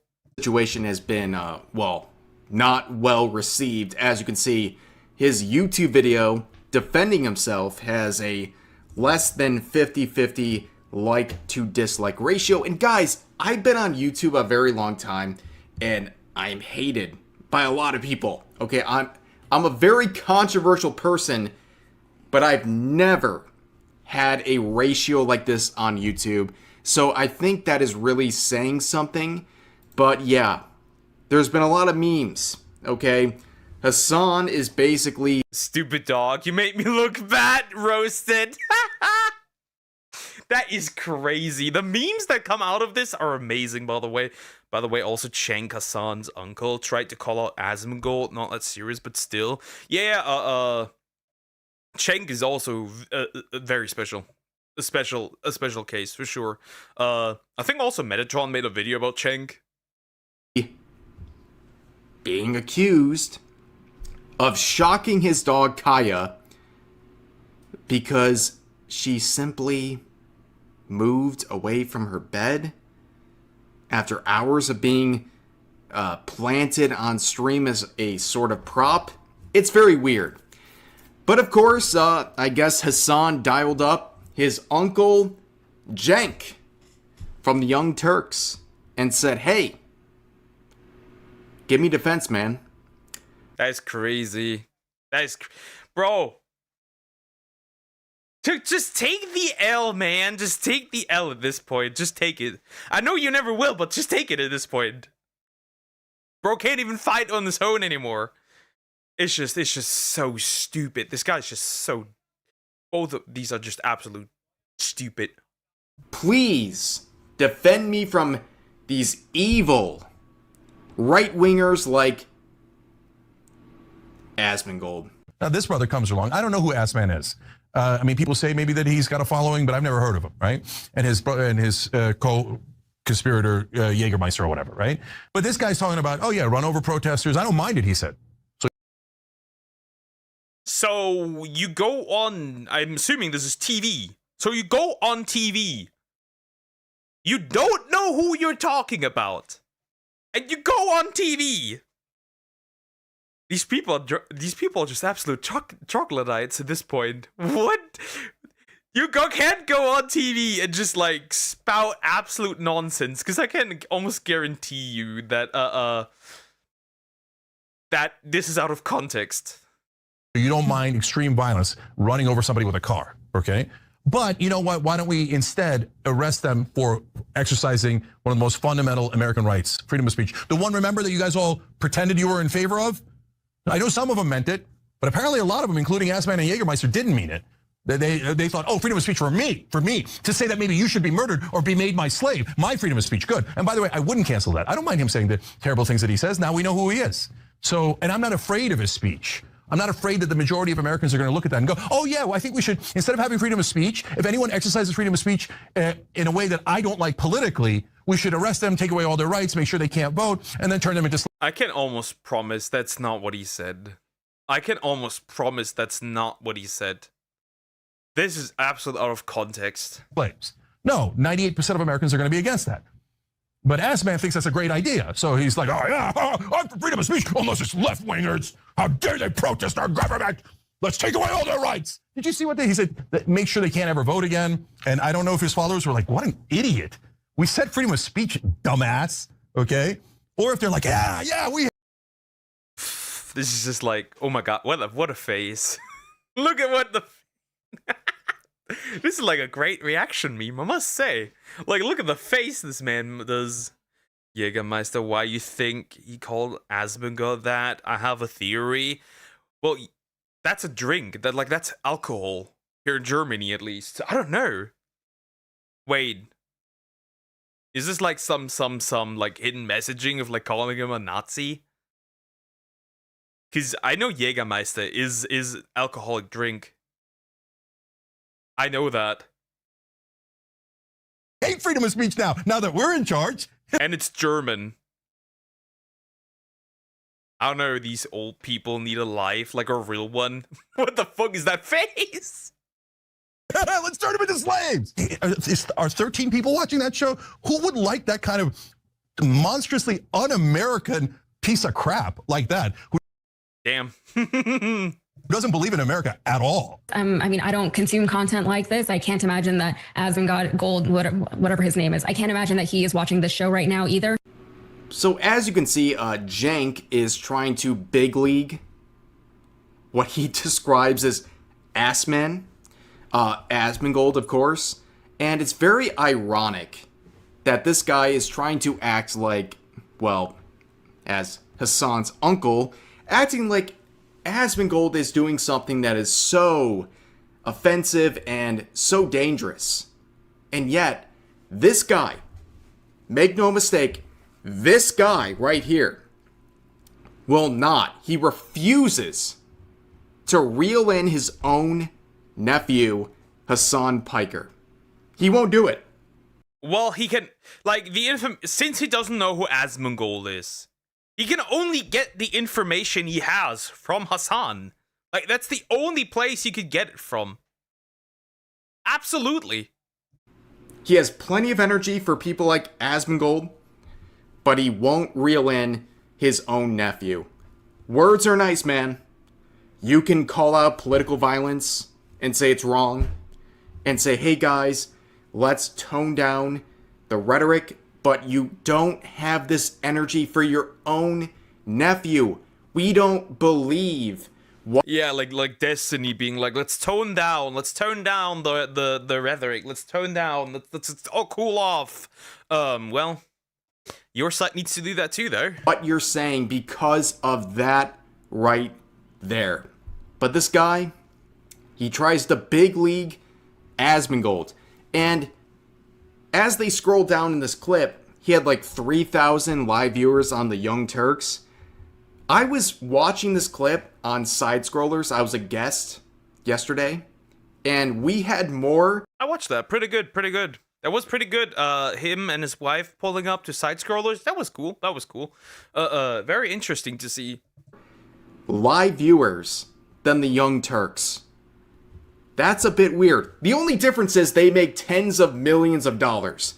Make it make sense. But there's something very odd about this situation, how they're trying so hard to downplay the influence of people like Asmongold. But, of course, some people had commentary about this situation, including Tectone saying, no way Hassan tattled on Asmon to his animal R-wording uncle. What the F? And it's a Gundam saying, guess Hassan complained to his uncle again. It appears to be the case. You have still not provided me to. You have still not, dear. This is a losing battle because you have still not provided me anything with a real human being. Again, provide me non-fiction. Thank you. How often do I have to pull? How often do I have to say this? This is like, show me a photo of pizza, and I get lasagna. Okay. Yeah, there's a clip of Jank, Hassan's uncle, that just doesn't look great. I believe that if I were the ruler, the benevolent dictator of the world, I would legalize bestiality where you are giving, you are pleasuring the animal.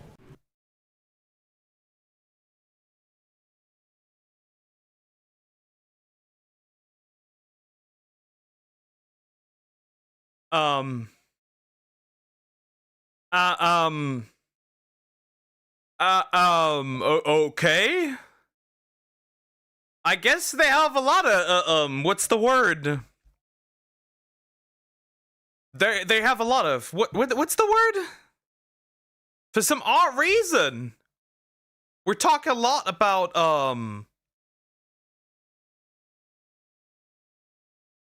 that's very interesting how there's some connections to animals here, apparently.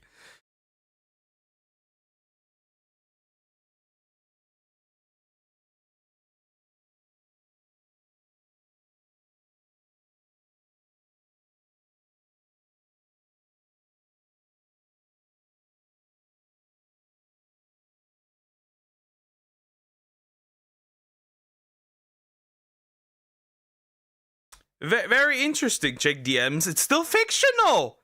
Dude, give me something with real humans. If not, get your FDS out of here.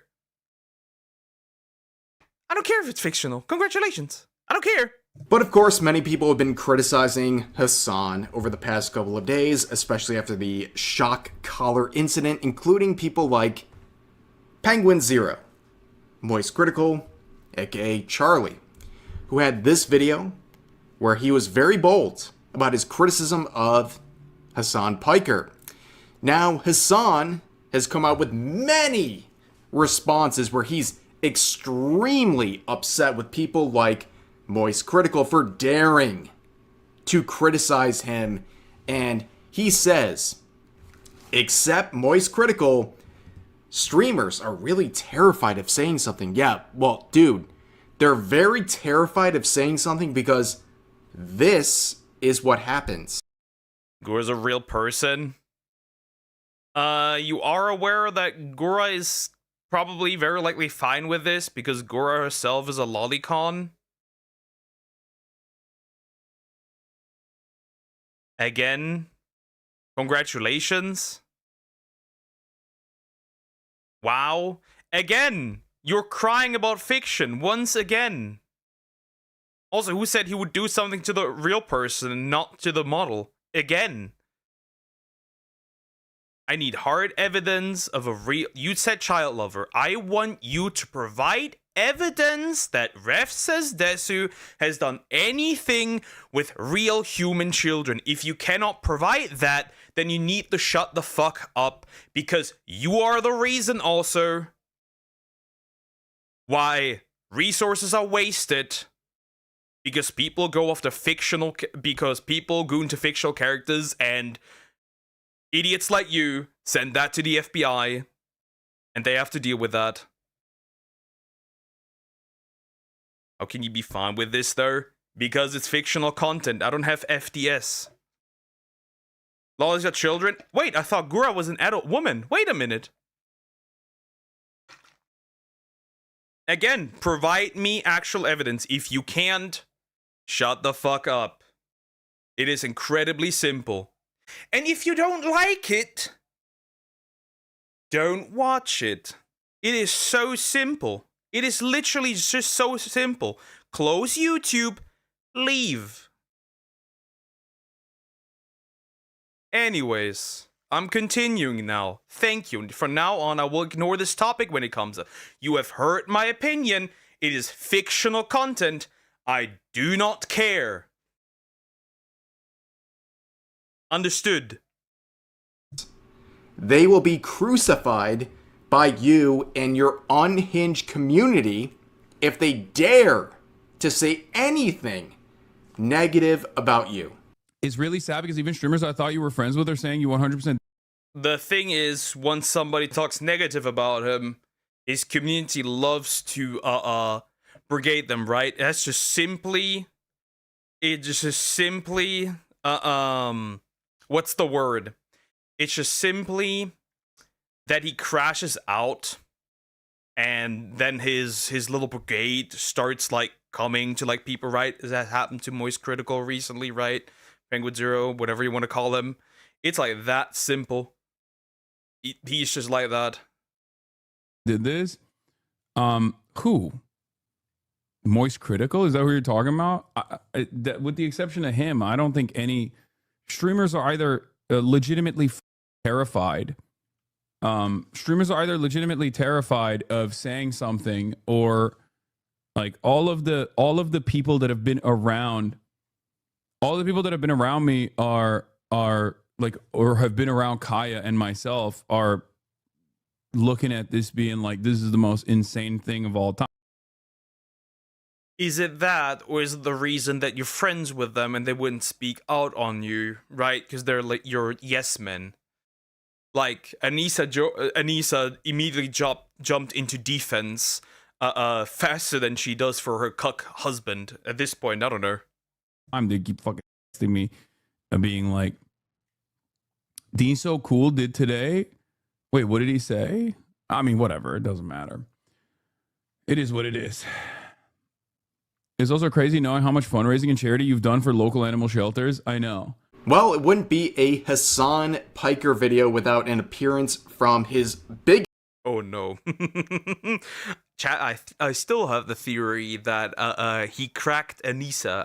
I cannot prove it, but I'm certain.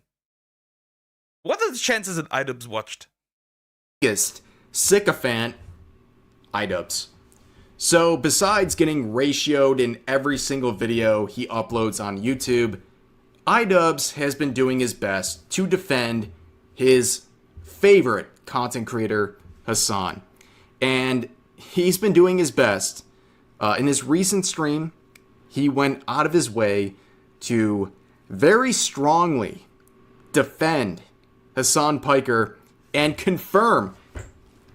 I haven't seen the evidence personally, but iDubbbz has the very personal evidence where he can confidently confirm that Hassan is innocent and everyone going after him, they're wrong, according to this guy. No, it wasn't confirmed, Hill Kid. It was confirmed that it was a vibration collar, or that the dog had a vibration collar, not even that he used it.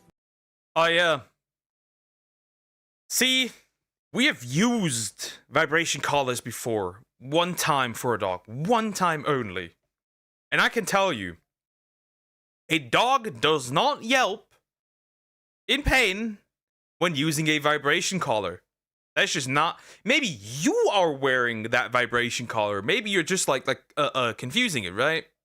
Maybe you are using it for interesting purposes. But sorry, no. That's just what the dog has. Oh, thank you so much, Known Risk. Known Risk says, sometimes I worry about being online too much, but looking at all of this shit and realizing I never felt the need to have a parasocial online nemesis tells me I'm probably okay. Thanks for acting like a normal dude, Ian. Known Risk, it's hard. I'm trying, but again, by engaging in it, you are automatically not being a very normal person. No, it wasn't confirmed, Hill Kid.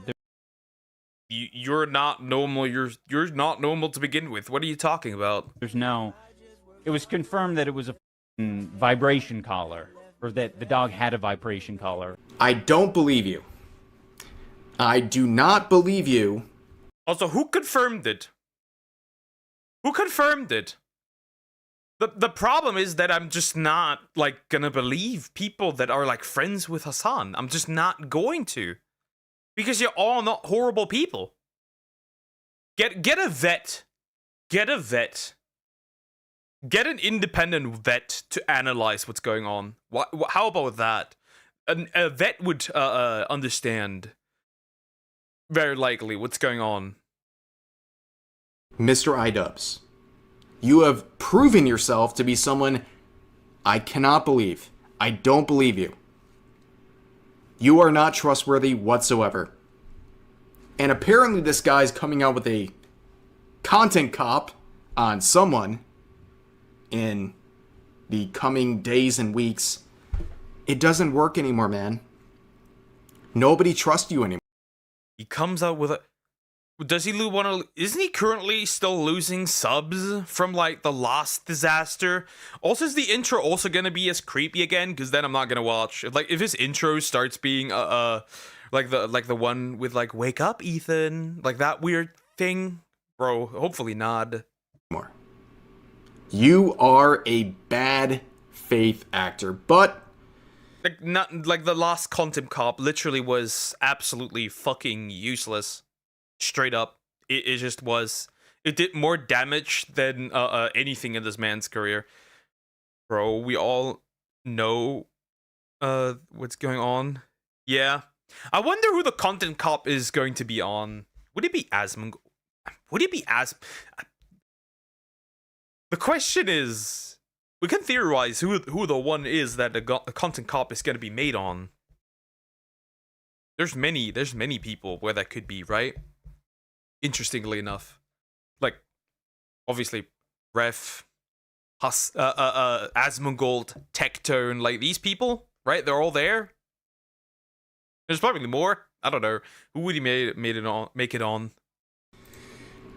Nobody else believes Hassan. iDubbbz can try all he wants, but nobody believes this guy. Nobody believes the story he is trying to spin, where he's saying this. First of all, he said there was no shock collar involved. Kaya simply tripped and, I guess, stubbed their nail, and that's why they yelped. And then he said, wait, hold on a second. That's not good enough. There was a collar, but it wasn't a shock collar. It was a vibrating collar. Do we believe this? Does a vibrating collar cause a dog to yelp? No. A vibration collar does not cause a dog to yelp. I guess Nux. We're gonna like bid who it is.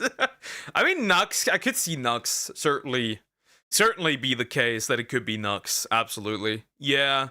It could be Nux.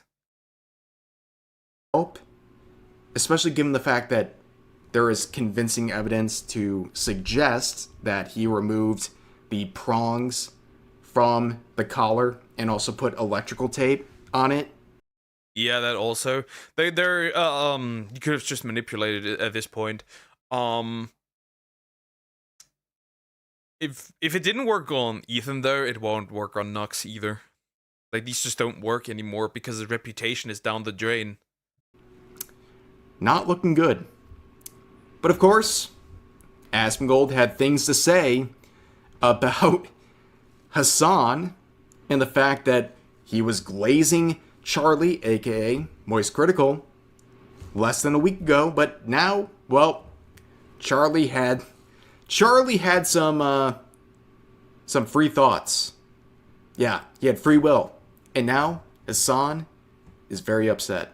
This is what goes for like doing commentary on the internet, is just like, oh, these are the Reddit threads from some of the most like schizophrenic people you've ever actually encountered. This is all it takes for me. I mean, here's the thing.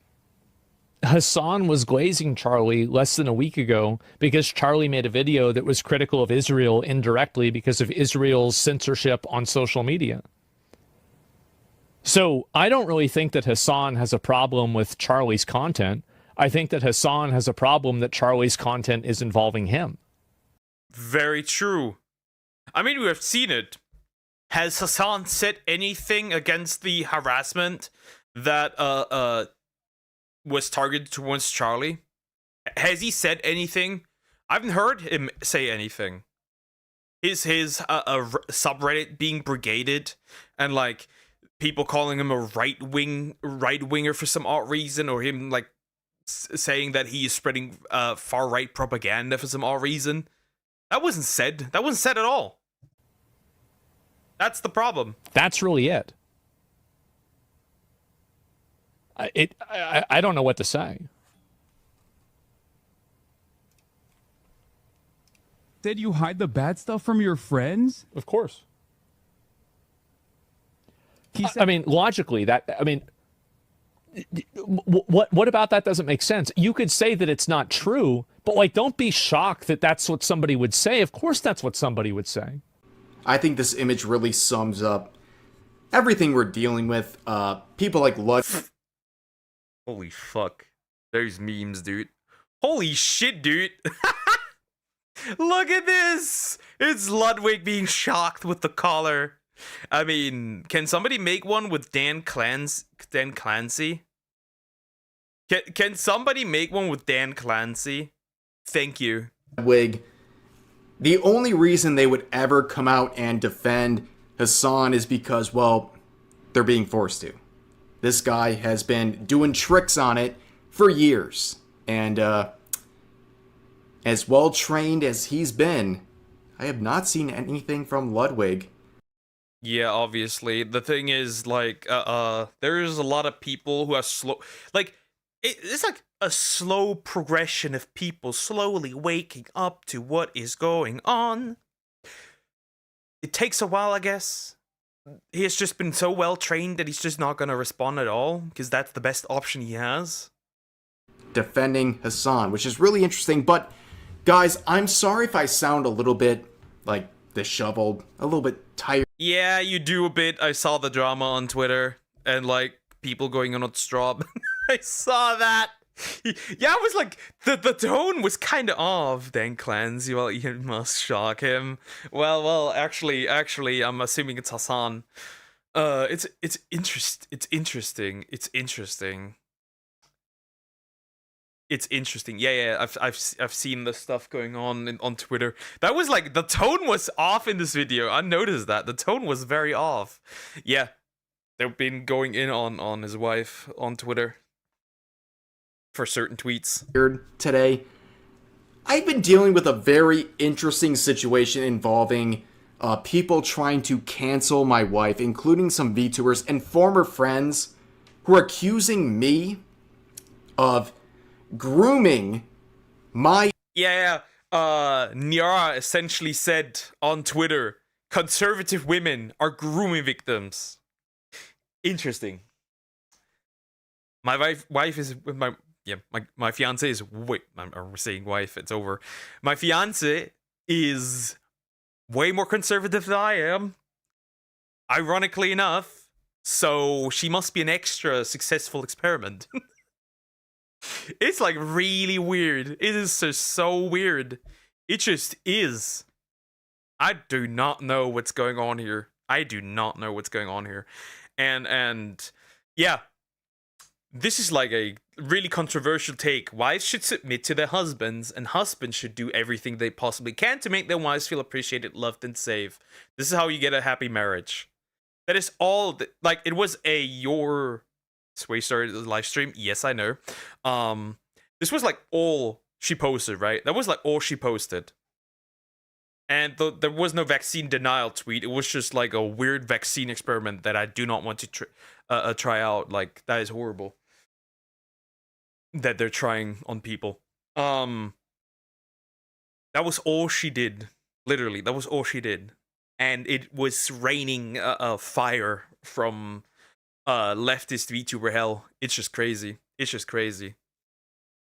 And it was one of those tweets where like, what's your controversial you know, like the scene from like Tangled, where like the male main character is like surrounded by swords, where like, what's your most controversial opinion on marriage? And that was like her post. This was her opinion, and that's it. Adult wife and making her views more conservative, and then my wife in turn is being accused of grooming me into becoming more faithful in my religion. What the fuck? That is crazy. That is insane. That's interesting. Wait, am I a grooming victim too then? God damn it, bro. Crazy work. And then we have people like Darius down here, which we're going to talk about Darius tomorrow. Big man, as he calls me in my DMs. We're going to talk about you tomorrow, who has accused my wife of being an anti-vaxxer because she nearly died in my arms while getting a booster. A very traumatic experience that this guy said it didn't happen.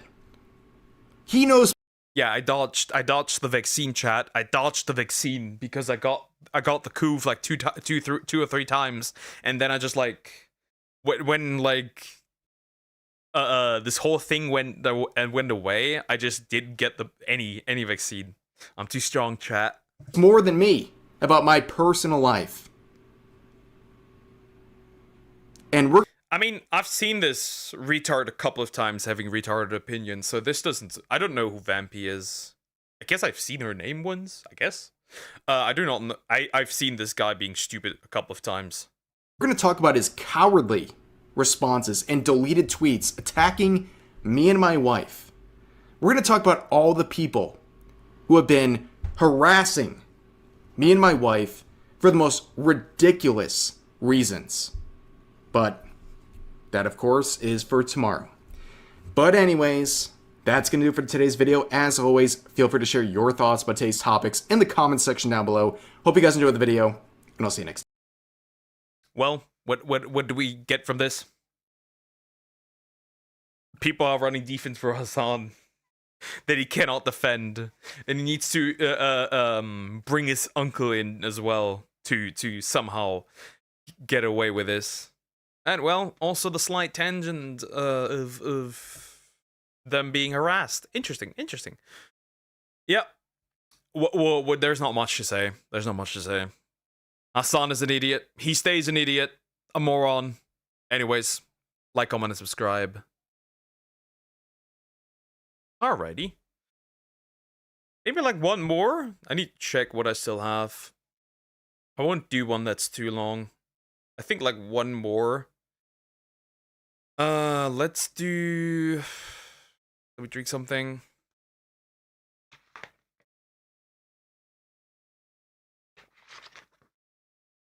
Let's do... I won't do one that's too long. Let's see what we still have in the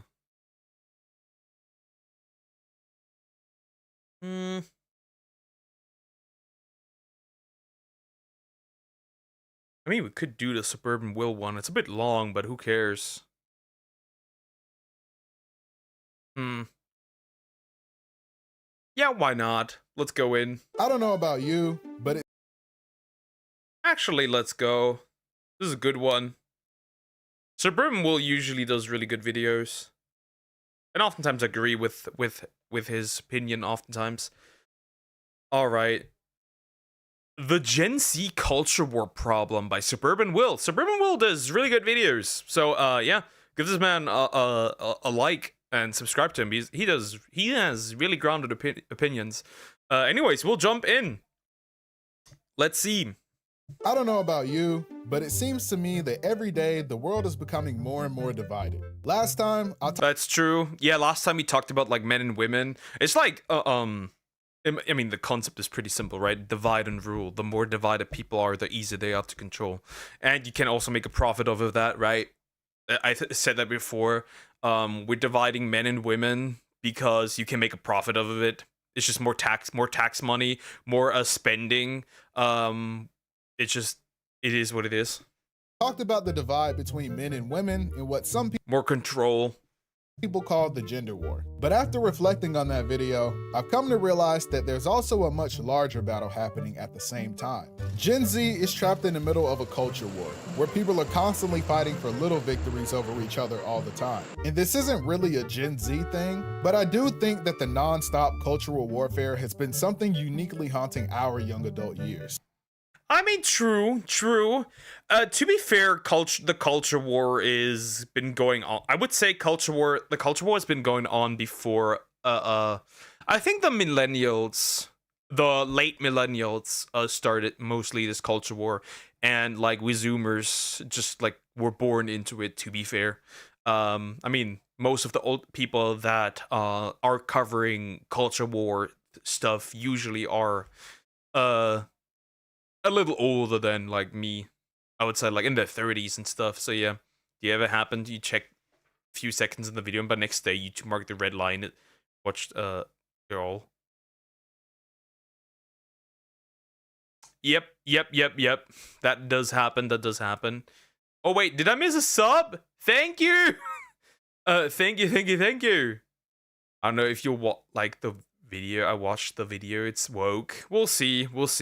Well, just because I don't even care. I've been watching these here and there anyways, and you see, I don't need to agree with someone the entire time. Usually he does have good points, but I understand where the points are coming from. We're walking into a fight that we never started, but everyone is forcing us to pick a side. While we're still trying to figure out our lives, others are trying to convince us to blame our struggles on someone else. I mean, I agree. The DEI crap is because I mainly dislike the DEI shit because it's discriminatory in nature. That's the reason, right? Giving people preferential treatment because of their identity is in itself discriminatory. To The people themselves and the people excluded. Simple. But before we continue, Raid Shadow Legends is back, and this time their team... We good. We good. We good. For once, I'll skip one. We good. Back to business. People are dissatisfied with the way life is currently, and they want things to change, but they don't exactly know what's causing these problems. So instead, they pick scapegoats to blame things on. It's easy to look at something and say, if this thing wasn't in my life, things would be better. For some people, those things are minorities, immigrants, women, and other marginalized groups. And for others, they're figures like politicians or media personalities. So on both sides, they celebrate when these so-called threats are removed. Some would even prefer if by force, in order to send some kind of message. However, the target is ever changing. The solutions to our problems are far more complex than simply removing a person or a group of people. Well, I do think, right? I think nobody really is. See, the people that are talking about like legal immigrants, they're retarded, right? They're retarded. Like legal immigrants, you go to a country legally, you're retarded. No argument about it. The problem isn't legal immigrants. The problem was never legal immigrants. The problem is also not minorities. Though certain minorities do tend to radicalize more than others. That is unfortunately a fact. The problem is mostly illegal ones that people should be, like the country should be and government should be removing because, well, you committed a crime. You shouldn't be here. You're living on the cost of others. We remain forever dissatisfied with the way things are going. We constantly feel like we're under. And as for women, I don't think you can blame women for you can't blame women for any issues realistically. However, I have to say, I said this before, I'm quoting a woman, by the way, so here's that. I'm quoting a woman, by the way, so here's that. When it comes to politics, politicians use and abuse women because women oftentimes are useful idiots because you can appeal to them with emotion. Men is a little bit harder, so that's usually the problem. Again, not what I said, I'm just quoting it. And sometimes I do see that.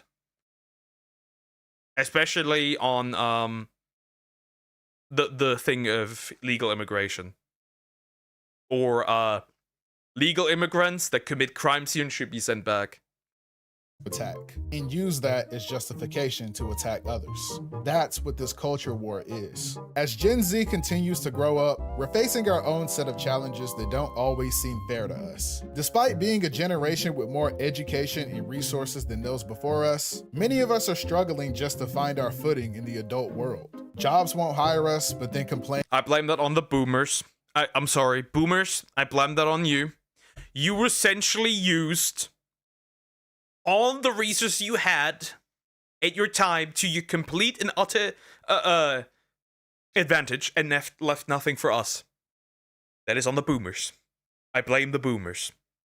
And that our generation is lazy and doesn't want to work. Money is tight, but bills are high. And on top of it all, we're lonely and sad because men and women can't get along. It feels like no matter what you do, the expectations for young adults only get higher. But at the same time, the opportunities are becoming more scarce. We're tired, frustrated, and angry. But no one out there is looking for solutions. They just want new soldiers to help fight for their cause. And the young... That I absolutely agree with. At the end of the day, the politicians kind of... See, that's why I'm saying, vote for what benefits you the most.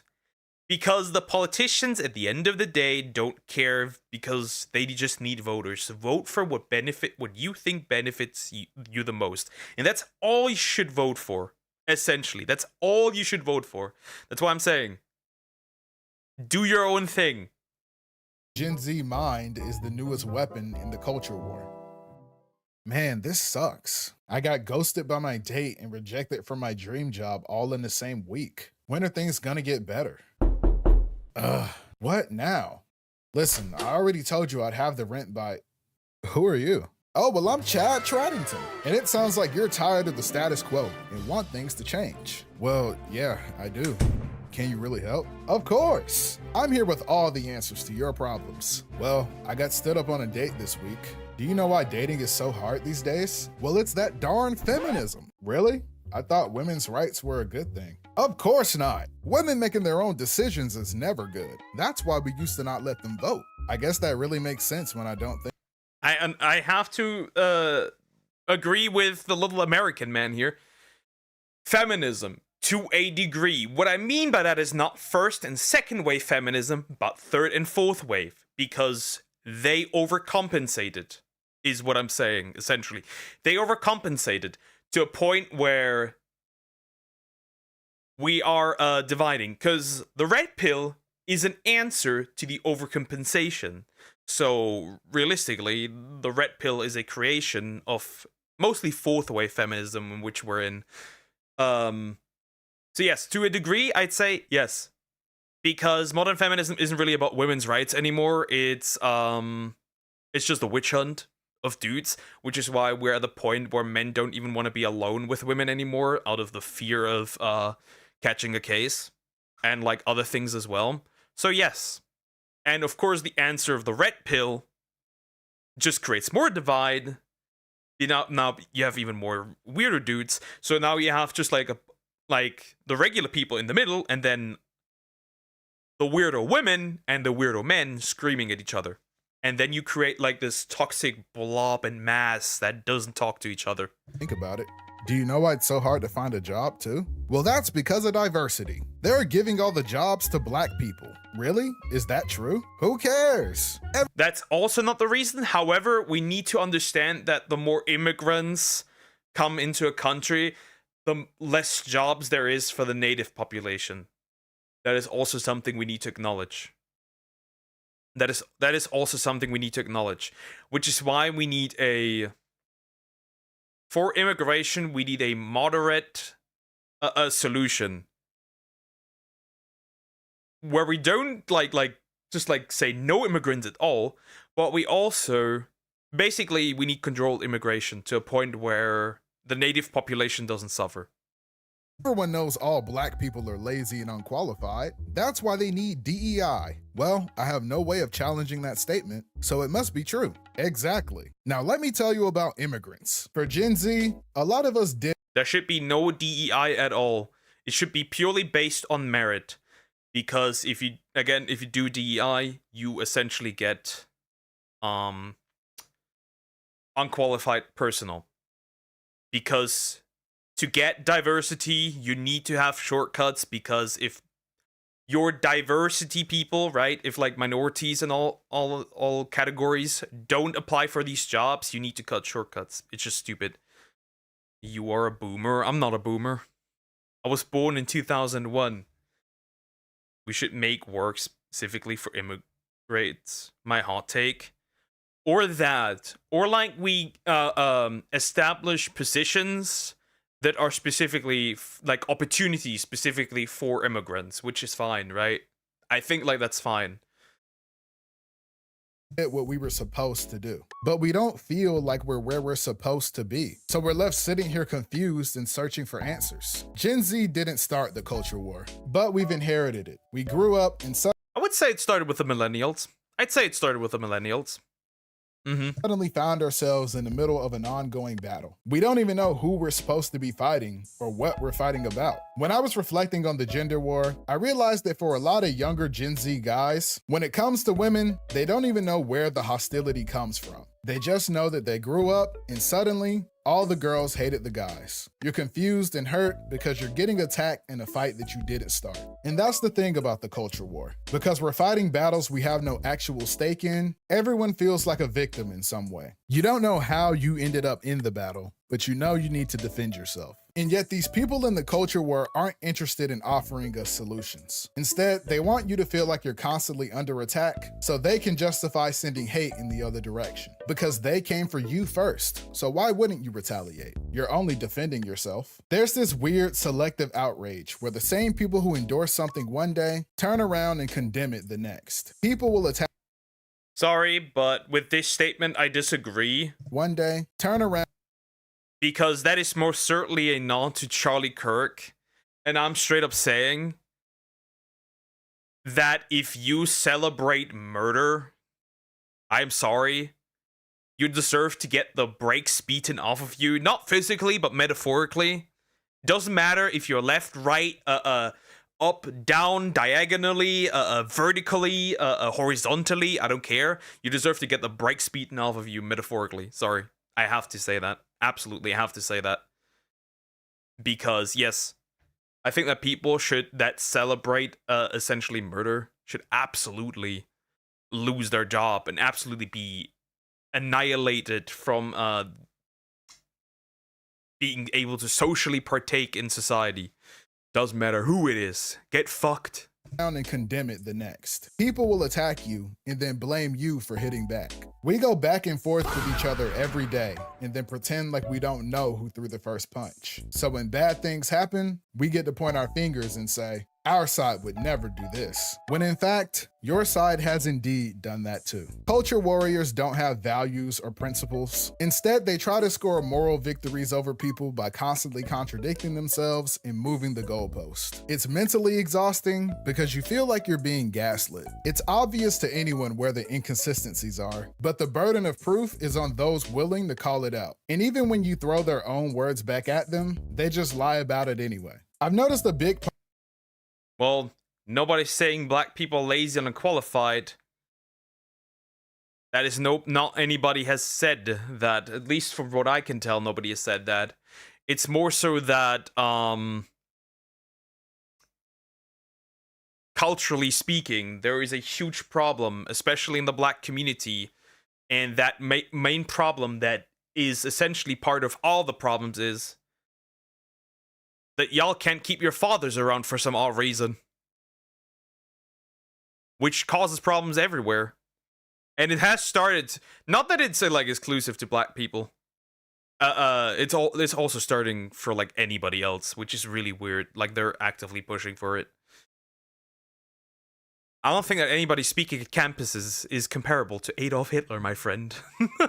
Part of the culture war involves being a contrarian. People will take the side of something insane just because they don't want to agree with you or admit that you're right. Someone could say, I support helping blind old ladies cross the street. And some random guy will be like, well, I support hitting blind old ladies with buses. What?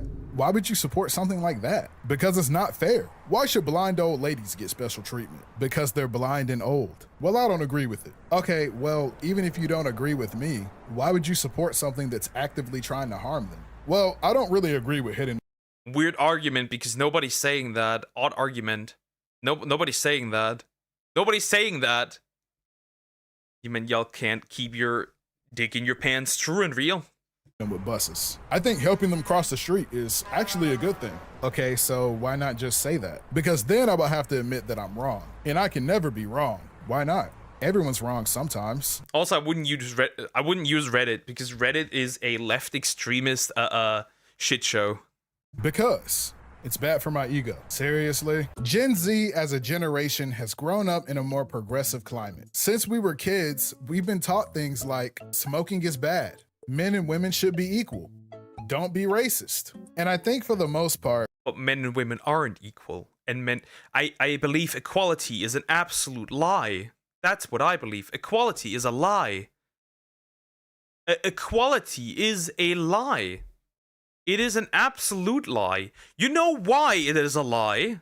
Because first of all, men and women can't be equal because we're not the same. Equal means the same. We're not the same. Second of all, I'm not even equal to my chatters. I'm not even equal to Suburban Will. Because I may not have the same opportunities. So that's also, there's equality is a myth. It is a fairy tale. That's not gonna happen. You know what? How unequal we are? A child that gets a warm meal at home might perform better than a child who gets no warm meal at home. That's already a huge. That's already an something that might affect the child. Sleep. You're never gonna get people equal. That's not gonna happen. That's why we shouldn't strive for equality. It does not work. We need to we need to start treating people realistically on what their options are. Because we cannot sell the fairy tale of equality. It does not work. I mean, we can literally see that it doesn't work. When we look at like Sweden, they are the closest to equality of outcome. And funnily enough, both sides went even more into their respective niche. Like women even more into care jobs, men even more into the industry. It does not work. We have proved that it doesn't work.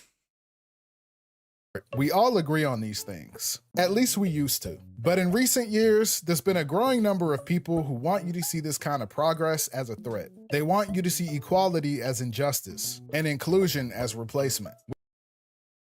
Inclusion, see, the reason why I also hate the diversity thing is for a simple reason. It benefits big companies because the more diverse your company is, the less likely it is for them to unionize. The more mixed up groups are, or the more mixed up values, it's mostly not just groups, it's mostly values. The more mixed up values are, the less likely it is for people to unionize. Equality always was a myth, but since the 19th century, we decided to push the agenda. We're all born equal. We're not born equal. We don't grow up equal. We don't live equal. We don't even die equal. But none of us have same strength, weaknesses, opportunities, or anything else. Yeah. It starts, for example, I am pretty good at English. I am comparable to many other German students. I'm pretty good at English. Others don't have that luck. Therefore, we are already not equal. I see it, dear. I see it. I see it. I have taken notice. Senpai has noticed you. It is just the truth. I'm really bad at maths. Others are really great at maths. We're not equal. We aren't adding more seats to the table. We're kicking people out to make more room. And they want you to think that if you don't kick others out first, you'll be the one left standing on the outside. I think it's ironic that we often complain about boomers being a selfish generation that only look out for themselves, while we're watching ourselves do the same as we fight for what's left. The culture war never ends because you're forced. I think Gen Z is the most selfish generation actually out there. We're also the most, I would say, with narcissistic tendencies. We're also the most pseudo-social. For example, we're all like big on like mental health is so important. Yes, until it stops being cute and quirky, then it becomes a problem and you become a problem and you are being condemned, even though we're screaming like mental health is so important. Well, fuck you then. To make an enemy out of everyone. Now that we're the adults, even children are under attack as people debate the value of their lives against the cost of their ideals. We're more interested in running defense for the people doing. Oh, wait a minute. Children are under attack as people debate the value of their lives against the cost. It's worth the cost of, unfortunately, some gun deaths every single year so that we can have the Second Amendment. This is a Charlie Kirk quote out of context. It's not that the reason why the Second Amendment in the US exists is to defend yourself against a potential threat that the government poses. Not so people can have guns. That is not the reason. So the idea is stupid. That's why the US has that. And that's why other places don't have that. Because what is more easier doesn't... Again, politicians are not your friends, regardless of which side they are on. And authoritarianism is neither left nor right. So, I'd rather have... at this point, a society that can defend themselves against a crazy government. Like, we in Germany, we cannot defend ourselves. The UK cannot defend themselves against government overreach. They can't. The Online Safety Act is here to stay. That thing is not going. What do you do against that?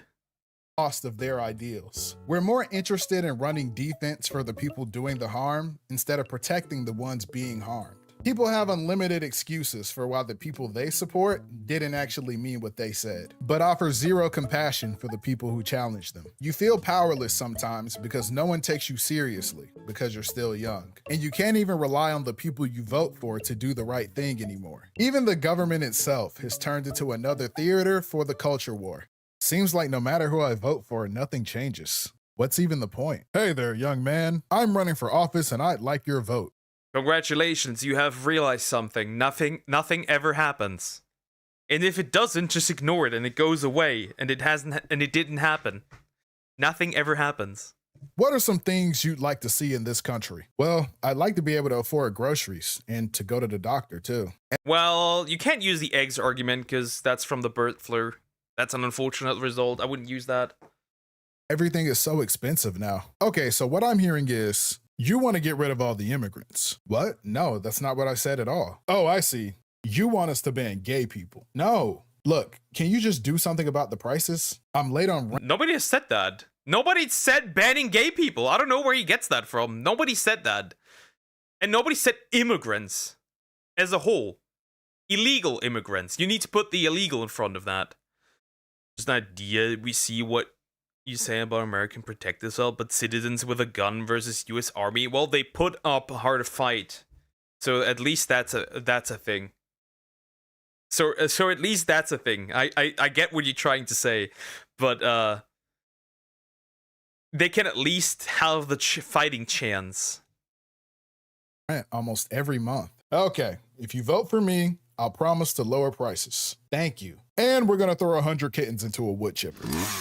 What? Why would you do that? To own the libs. Okay, I don't want lower prices if you're gonna throw 100 kittens into a wood chipper, but the woke left is gonna be so mad when we do it. Yeah, because that's bad for everybody. Exactly. That's why we need a woman in office. Wouldn't you agree, young man? I mean, yeah, that would be great, but I'm really struggling just to make ends meet on. I don't give a rat's ass if it doesn't matter what the gender of the politician is. However, if you're a shit politician, I don't care, bro. If you're a good politician, let's go. I've unfortunately made the experience that women don't make good politicians. At least as a German man, I made the unfortunate, and as a European, I made the unfortunate experience that women don't give good politicians. My own. Can you help? In our time of need, our country needs its leaders to step up and do what we do best. Absolutely nothing. Do either of you At least he's giving criticism to that side as well. have any real policies? Young man, I can tell your issues are very important to you, which is why I promise to dedicate $20 billion. Really? To the military. Come on. I try to keep my personal politics out of my videos. So much so that sometimes people think I'm a centrist, but I'm not. If you haven't guessed by now, I'm pretty left-wing on just about everything. So yeah, I'm woke. A lot of people— Yeah, bro and me are on the opposite side because I'm pretty right-wing. Take care, Cricket. I'm pretty right-wing. So this is— I would say moderate. I'm moderate. I'm not as aggressive as Leaflet, but I'm not really centrist. People have the idea that seeing both sides of every issue is automatically a good thing. One person could be like, we should throw 100 kittens into a wood chipper. And another could be like, actually, we shouldn't. And the enlightened centrist will be like, yeah, bro, low-key, both sides are valid. It's okay for once in your life to be able to stand up and say, hey, I think this is wrong. I know the culture war constantly forces us to pick sides, but they say if you stand for nothing, you'll fall for anything. I just find it a bit annoying when people sit on the fence in the face of something obviously wrong. On one hand, you could have a burger. Sure, it has tomatoes and pickles that you don't like, but maybe you could just pick them off and still enjoy the burger. And on the other, I would less so put a centrist. I wouldn't put. See, the problem is that I define centrist differently. A centrist is somebody who sees who calls out bad points on both sides, while also saying telling when something is good on both sides. I think that's more so a centrist than somebody who like, regardless of issues, says that they're both valid.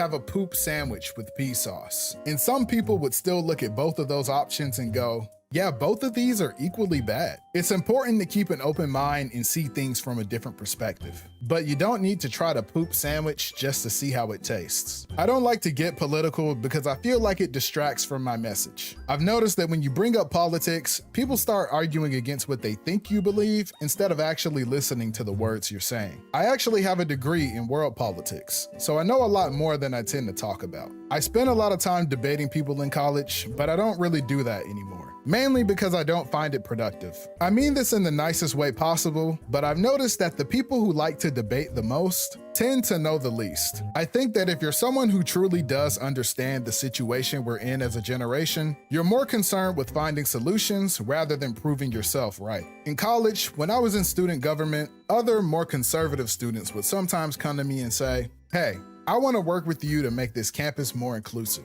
Because even though I think a certain way, I can see that things around here aren't fair for everyone. And instead of arguing about which one of us is right, I'd rather work together to be a part of the solution. And I was like, bet. But as people have continued to turn up the heat in this culture war, we've lost the opportunity to— Nobody's saying anime is turning people trans. Where is that coming from?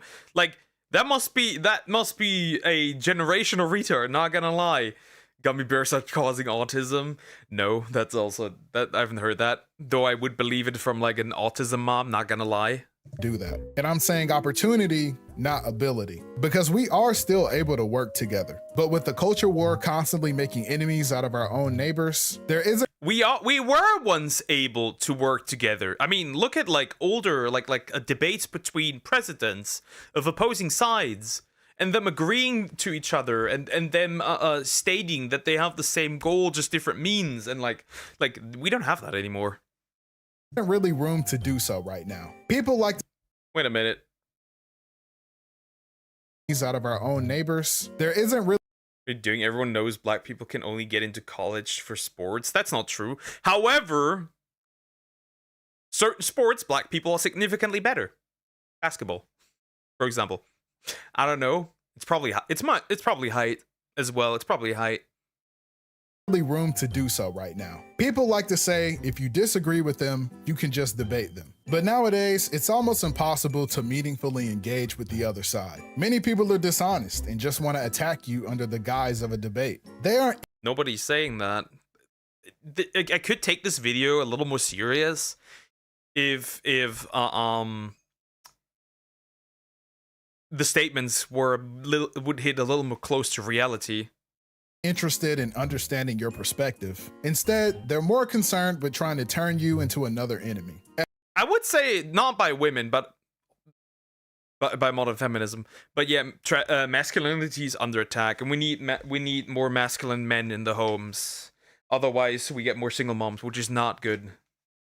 I don't think anybody, and like abandoned children, we need more masculine men desperately. We need them. We need them. We need them. Really, we really need them. At one debate in college, someone in the audience called me the N-word. My other two panelists also believe the same things I believe. But since I was the only black person on stage, I was the only one attacked because of my race. People shouldn't be attacked physically for their beliefs, but attacking someone's identity because you disagree with them isn't right either. People go out of their way to antagonize others, but then play the victim when that person responds in the same way. It's not very productive when your idea— Yeah, that's like the problem I see on both sides, where it's like, you try to keep, like, you cannot keep the moral high ground if you do the same thing that the other side is doing. That's the problem. And I've seen that where I'm like, you cannot, like, if you are the crowd that is anti-violence and then you commit violence, you lose the moral high ground. Of a debate is going around trying to convince everyone else that they're the problem.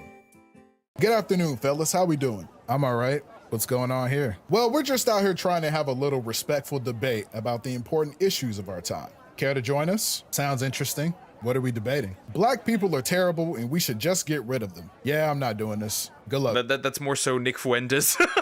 Not gonna lie. Bro.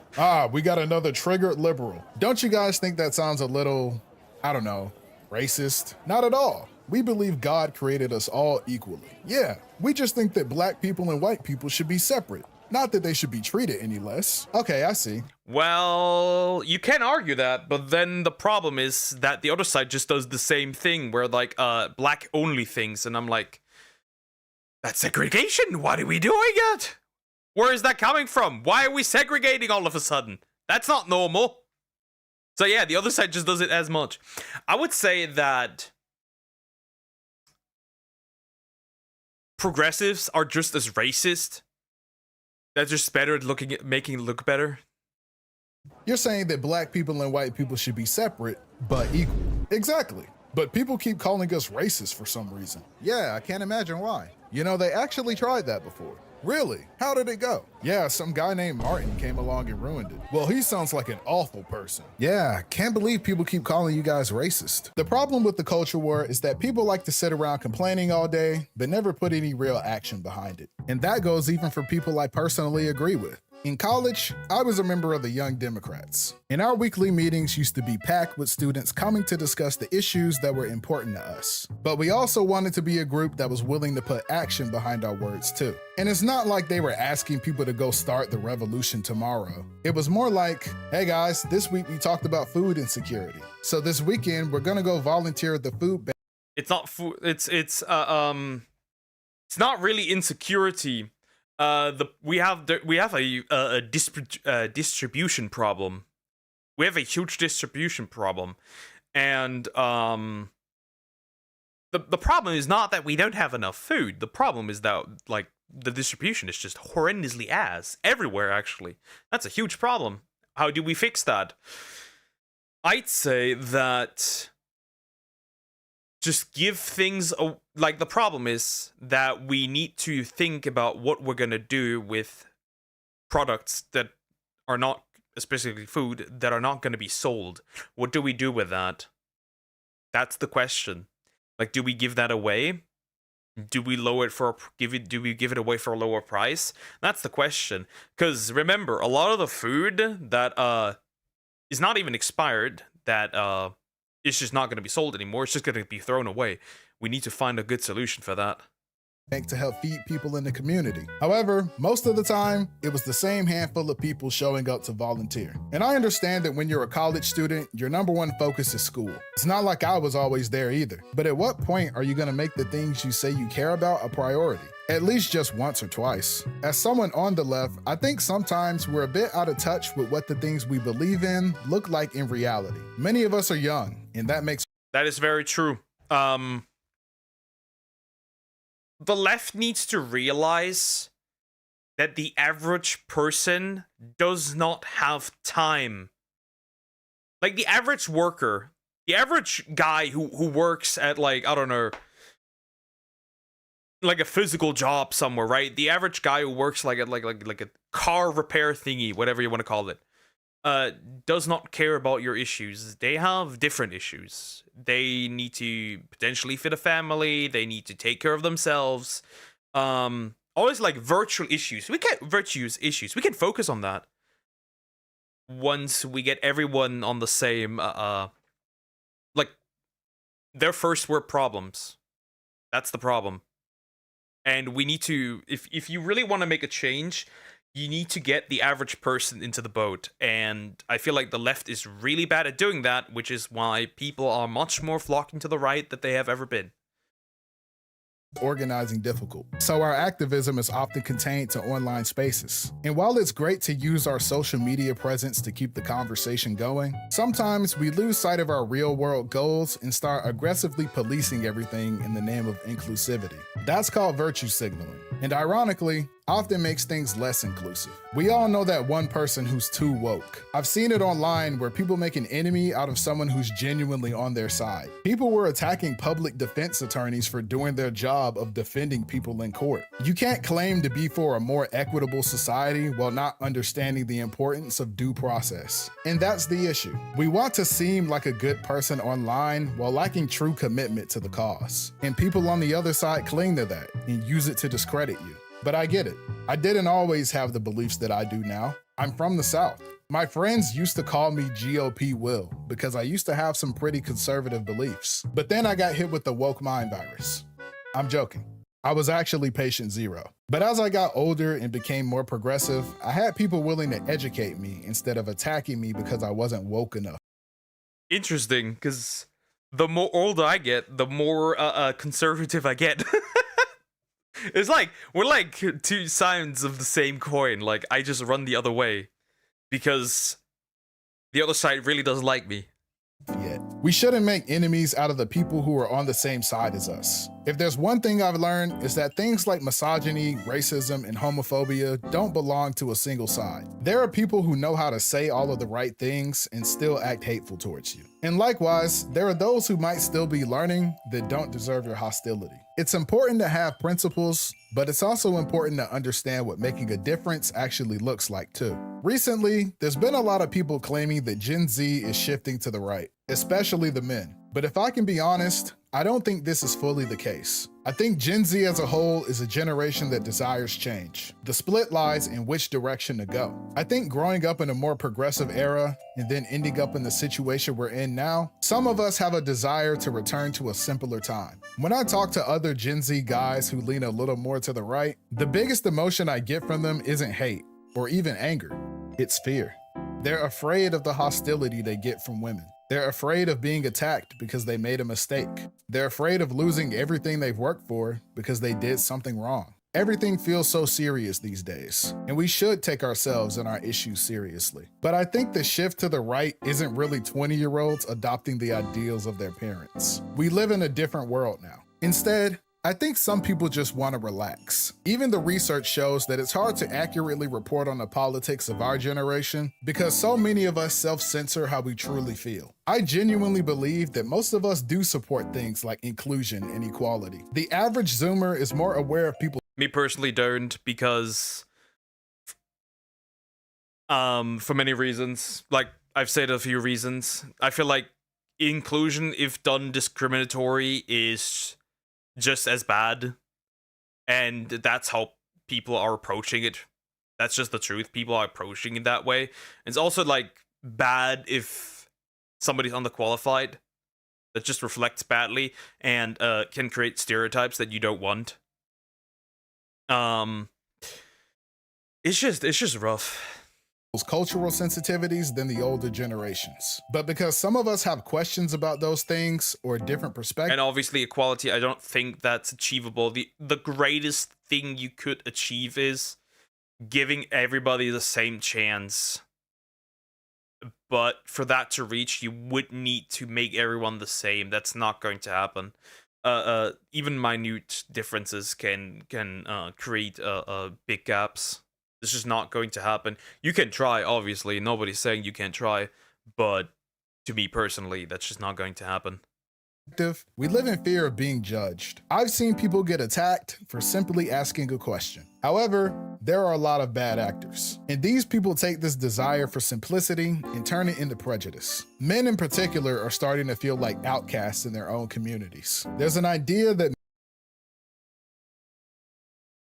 people take this desire for simplicity and turn it.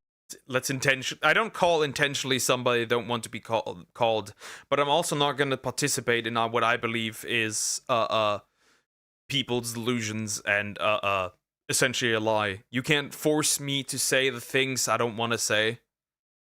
Right? That's why we have free speech, and that's why we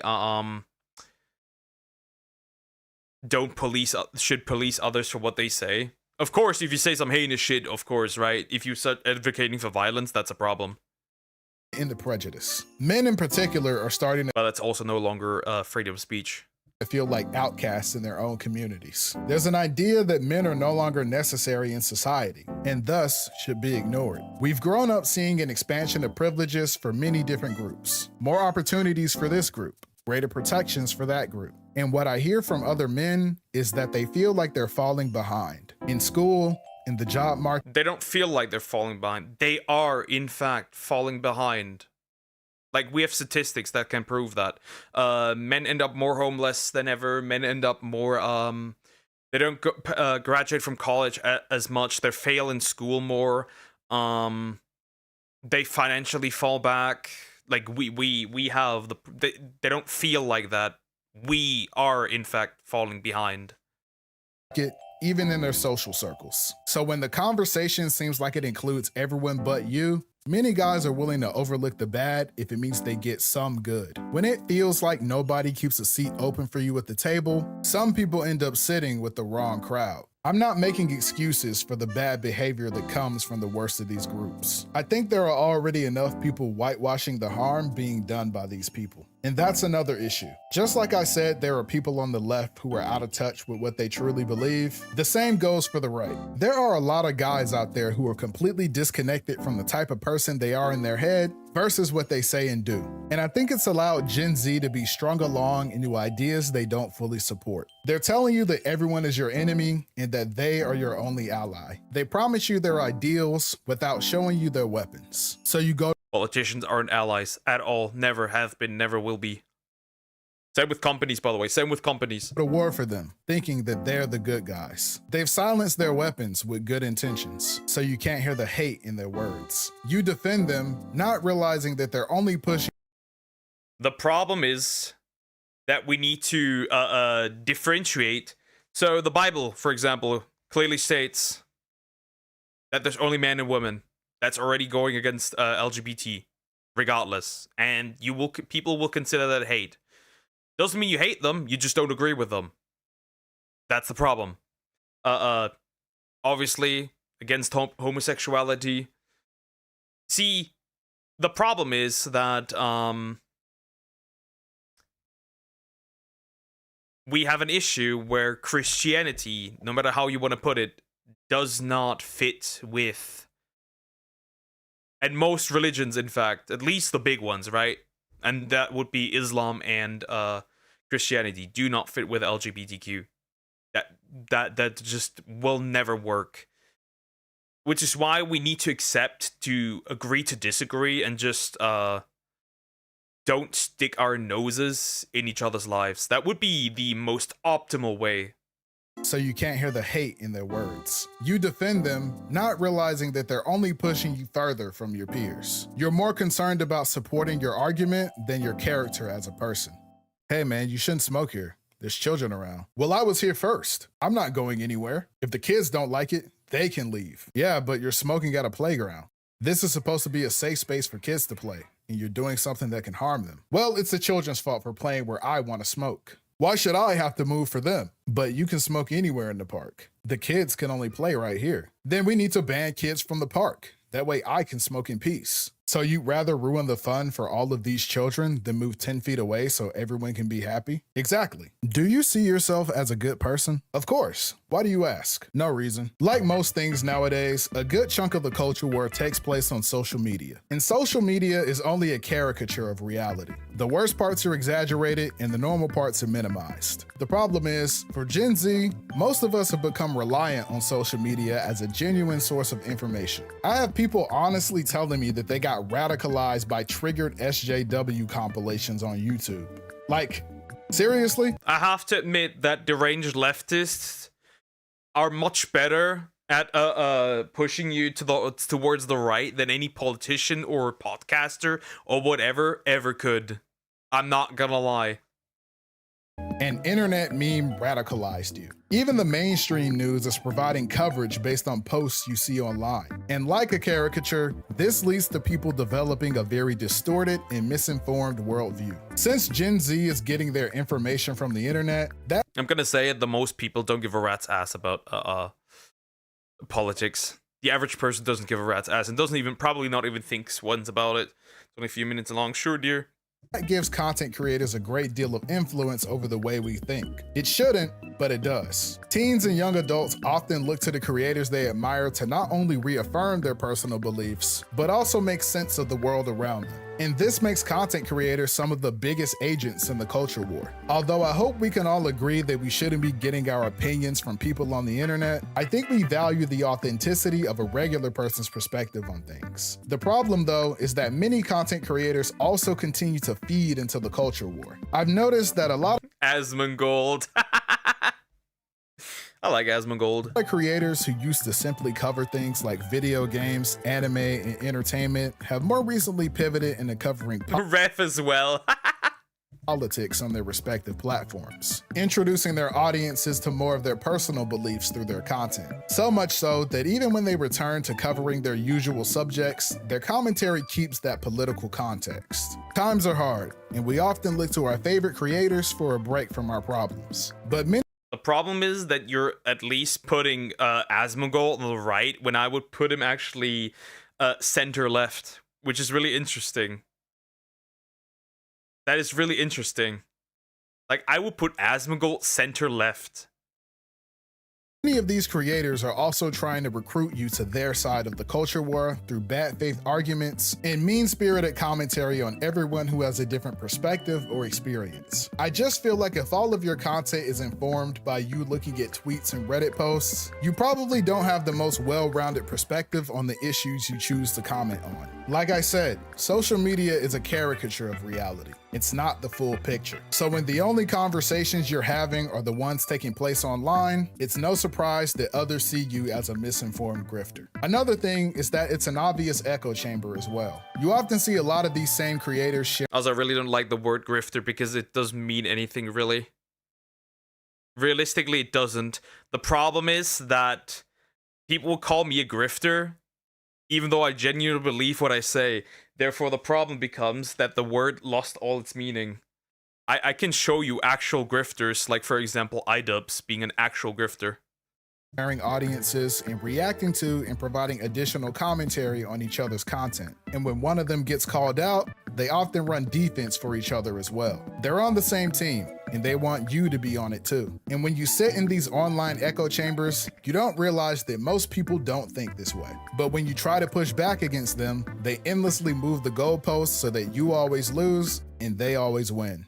And that's the problem with these people, chat. The other side is always making a big deal about minor issues. Nobody cares about the race and gender of a fictional character. They need to stop putting this woke agenda in our video games. Now, on to the real issues. Look at this character, chat. She's a minority and a woman. We should care about the race and gender of a fictional character. They're trying to erase us. Suddenly, the reason why people care is incredibly simple. It's really that simple.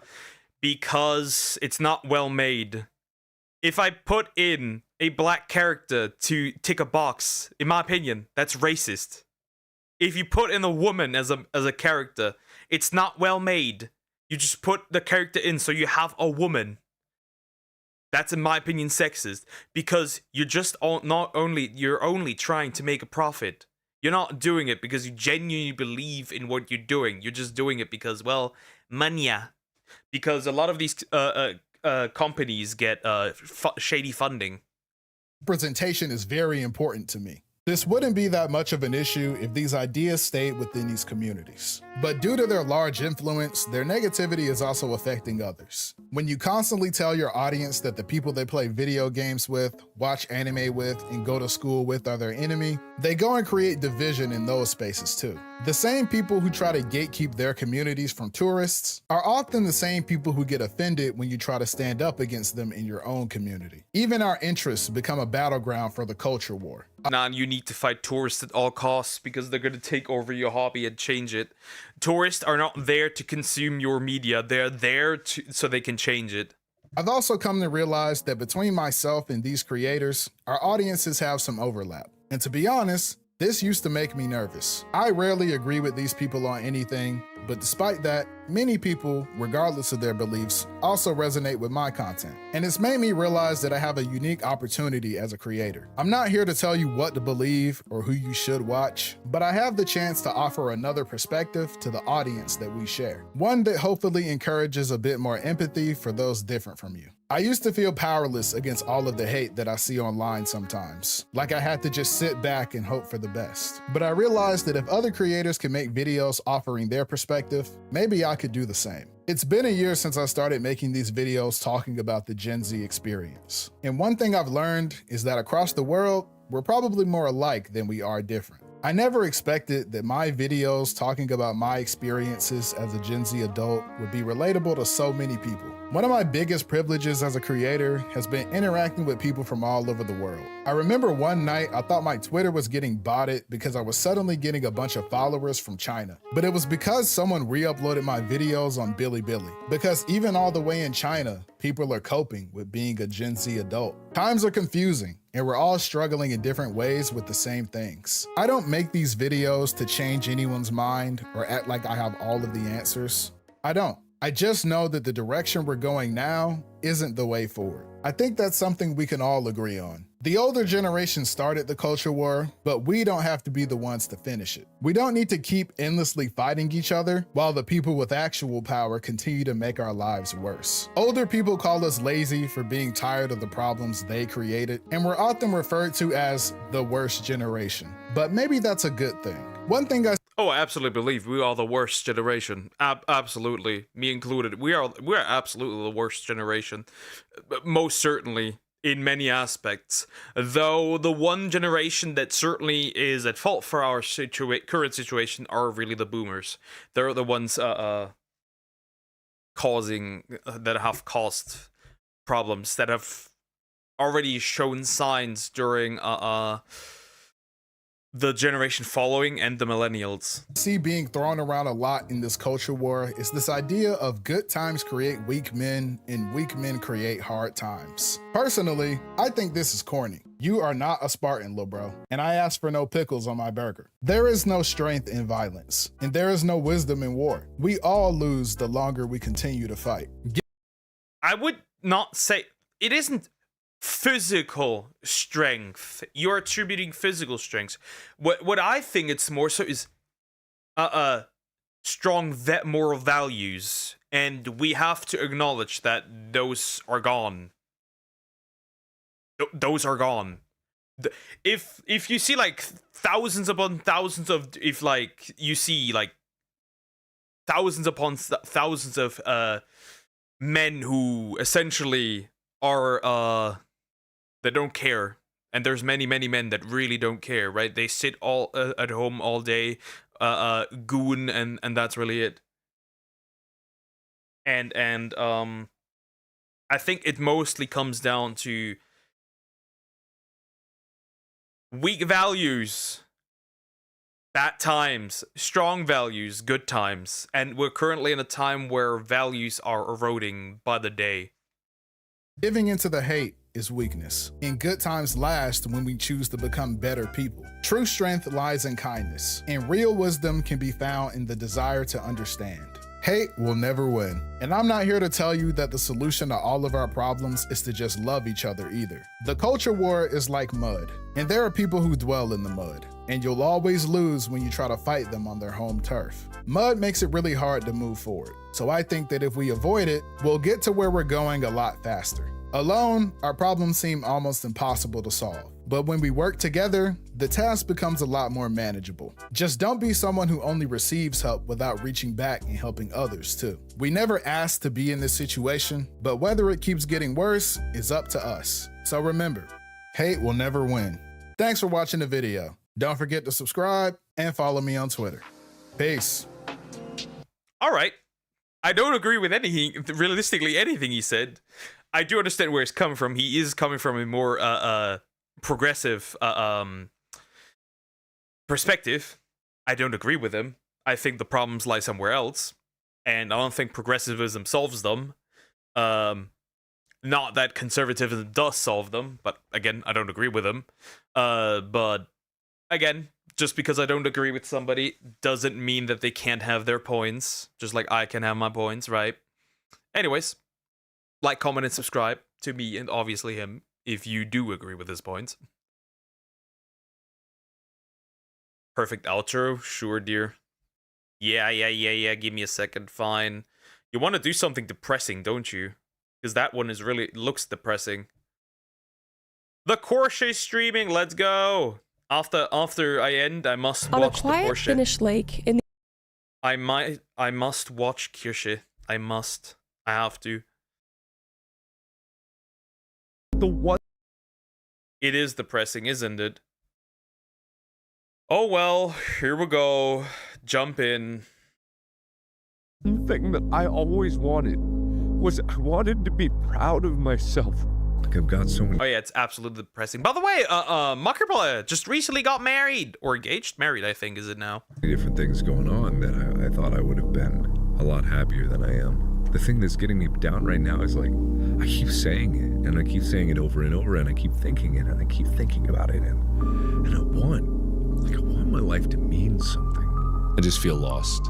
Like I feel like I'm aimlessly wandering and I'm tired of it. Like I'm tired of that feeling. I'm tired of that feeling of, just staying in limbo. I'm tired of seeming like I'm not going anywhere, spinning my wheels. Because when I started, I had nothing. I was in crushing debt, had medical bills. I just came out of a surgery that changed my life and, True. I'm showing you his past, how he grew. Yeah. That's like also like I got nothing except my YouTube channel and my wife. That's pretty much it. I had literally nothing. I sold my possessions just to be able to do this. I sold, my Xbox, couch, laptop. I was debating selling my own plasma just to be able to do it. My father brought me some bad news. He put a piece of paper in front of me and just let me read it without saying anything. And in basically big bold letters, it said cancer, and the really bad kind of cancer. So then 1 year later, we were all home for summer, and my dad was getting pretty bad with cancer, and he wasn't himself anymore. But one morning, we were all woken up by my stepmom, Dee, screaming, and we went downstairs to see that my dad was dying. And the last words that he said to me were, "I love you so much." And I held my dad's hand as he died. There are certain realities about this job that weren't apparent, when I was starting out. Better to die at home with your family than to die in a shitty hospital bed. So at least that. And some of the harder realities are you can't be there for everybody, and that's the hardest blow to take. You get stuck in this weird loop where if you can't please everybody, then you have a tough time pleasing anybody. I had to cancel the stream today, and I won't be able to make videos for a little bit because I just found out about 30 minutes ago that my niece, Miranda. Oh yeah, I watched that one in particular. I did watch that one. I remember watching that one very much. I think, yeah, I remember watching this one in particular. Was killed in a car crash. It's her parents. I want to send all the love in the world to Daniel Kyer of Syndigo has passed away as of last week after an apparent suicide attempt, and if it wasn't obvious, the reason that I haven't been able to post videos, or any of us have been able to post videos, is just because we've been dealing with it. It's been a very, very long week. I know Daniel, whatever, demons he was facing that he didn't tell us about, whatever he was facing, I know that he wouldn't have wanted his problems to stop us from creating, because he was such a big influence on us.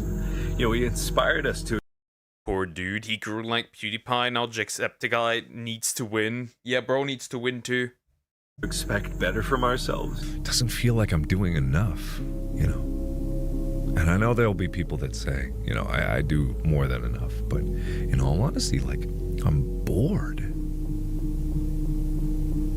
I'm bored. I'm sitting around a lot. I'm waiting. I'm just kind of letting the clock tick. I feel like I'm not doing enough. I know that I am, but I feel like I'm not doing enough. Isn't it crazy? Bye. And even I'm not 100% happy with what I'm making, you guys are so understanding that you give me the opportunity to take a break and step back and then come back at it harder than ever before. And I remember every day that I made videos. I remember every single video that I've ever made. I remember the people that I've met on this journey. I remember the people that I've lost. Where I'm actively turning down movies and TV roles and book deals, and like I'm saying no to all these things just because like I didn't come for that. You know, I don't know. I feel like I don't deserve it. You know, in a way. Like I haven't earned it yet. Dude, I'm like at like soon gonna be like at like 2.5k on YouTube. And even I am like, yeah, imposter syndrome. I love me some imposter syndrome. And that's what he's having here right now, right? Imposter syndrome. I love me some imposter syndrome. And I'm afraid that I've been doing this for so long that I've lost like even the possibility of feeling that again. Like that's my biggest fear. That's always been my biggest fear is losing my way on YouTube. I mean, I don't care if my channel crashes and burns. I don't care about that. I'm not afraid of failure. I'm afraid of disappointing you guys. So it's still failure, because causing disappointment is failure. I would be dead too if it wasn't for those few viewers. I agree. I would be if I didn't start streaming. Rip Bozo.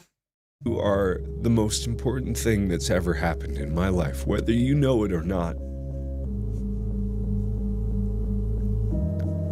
You guys saved me. I just want you guys to know that.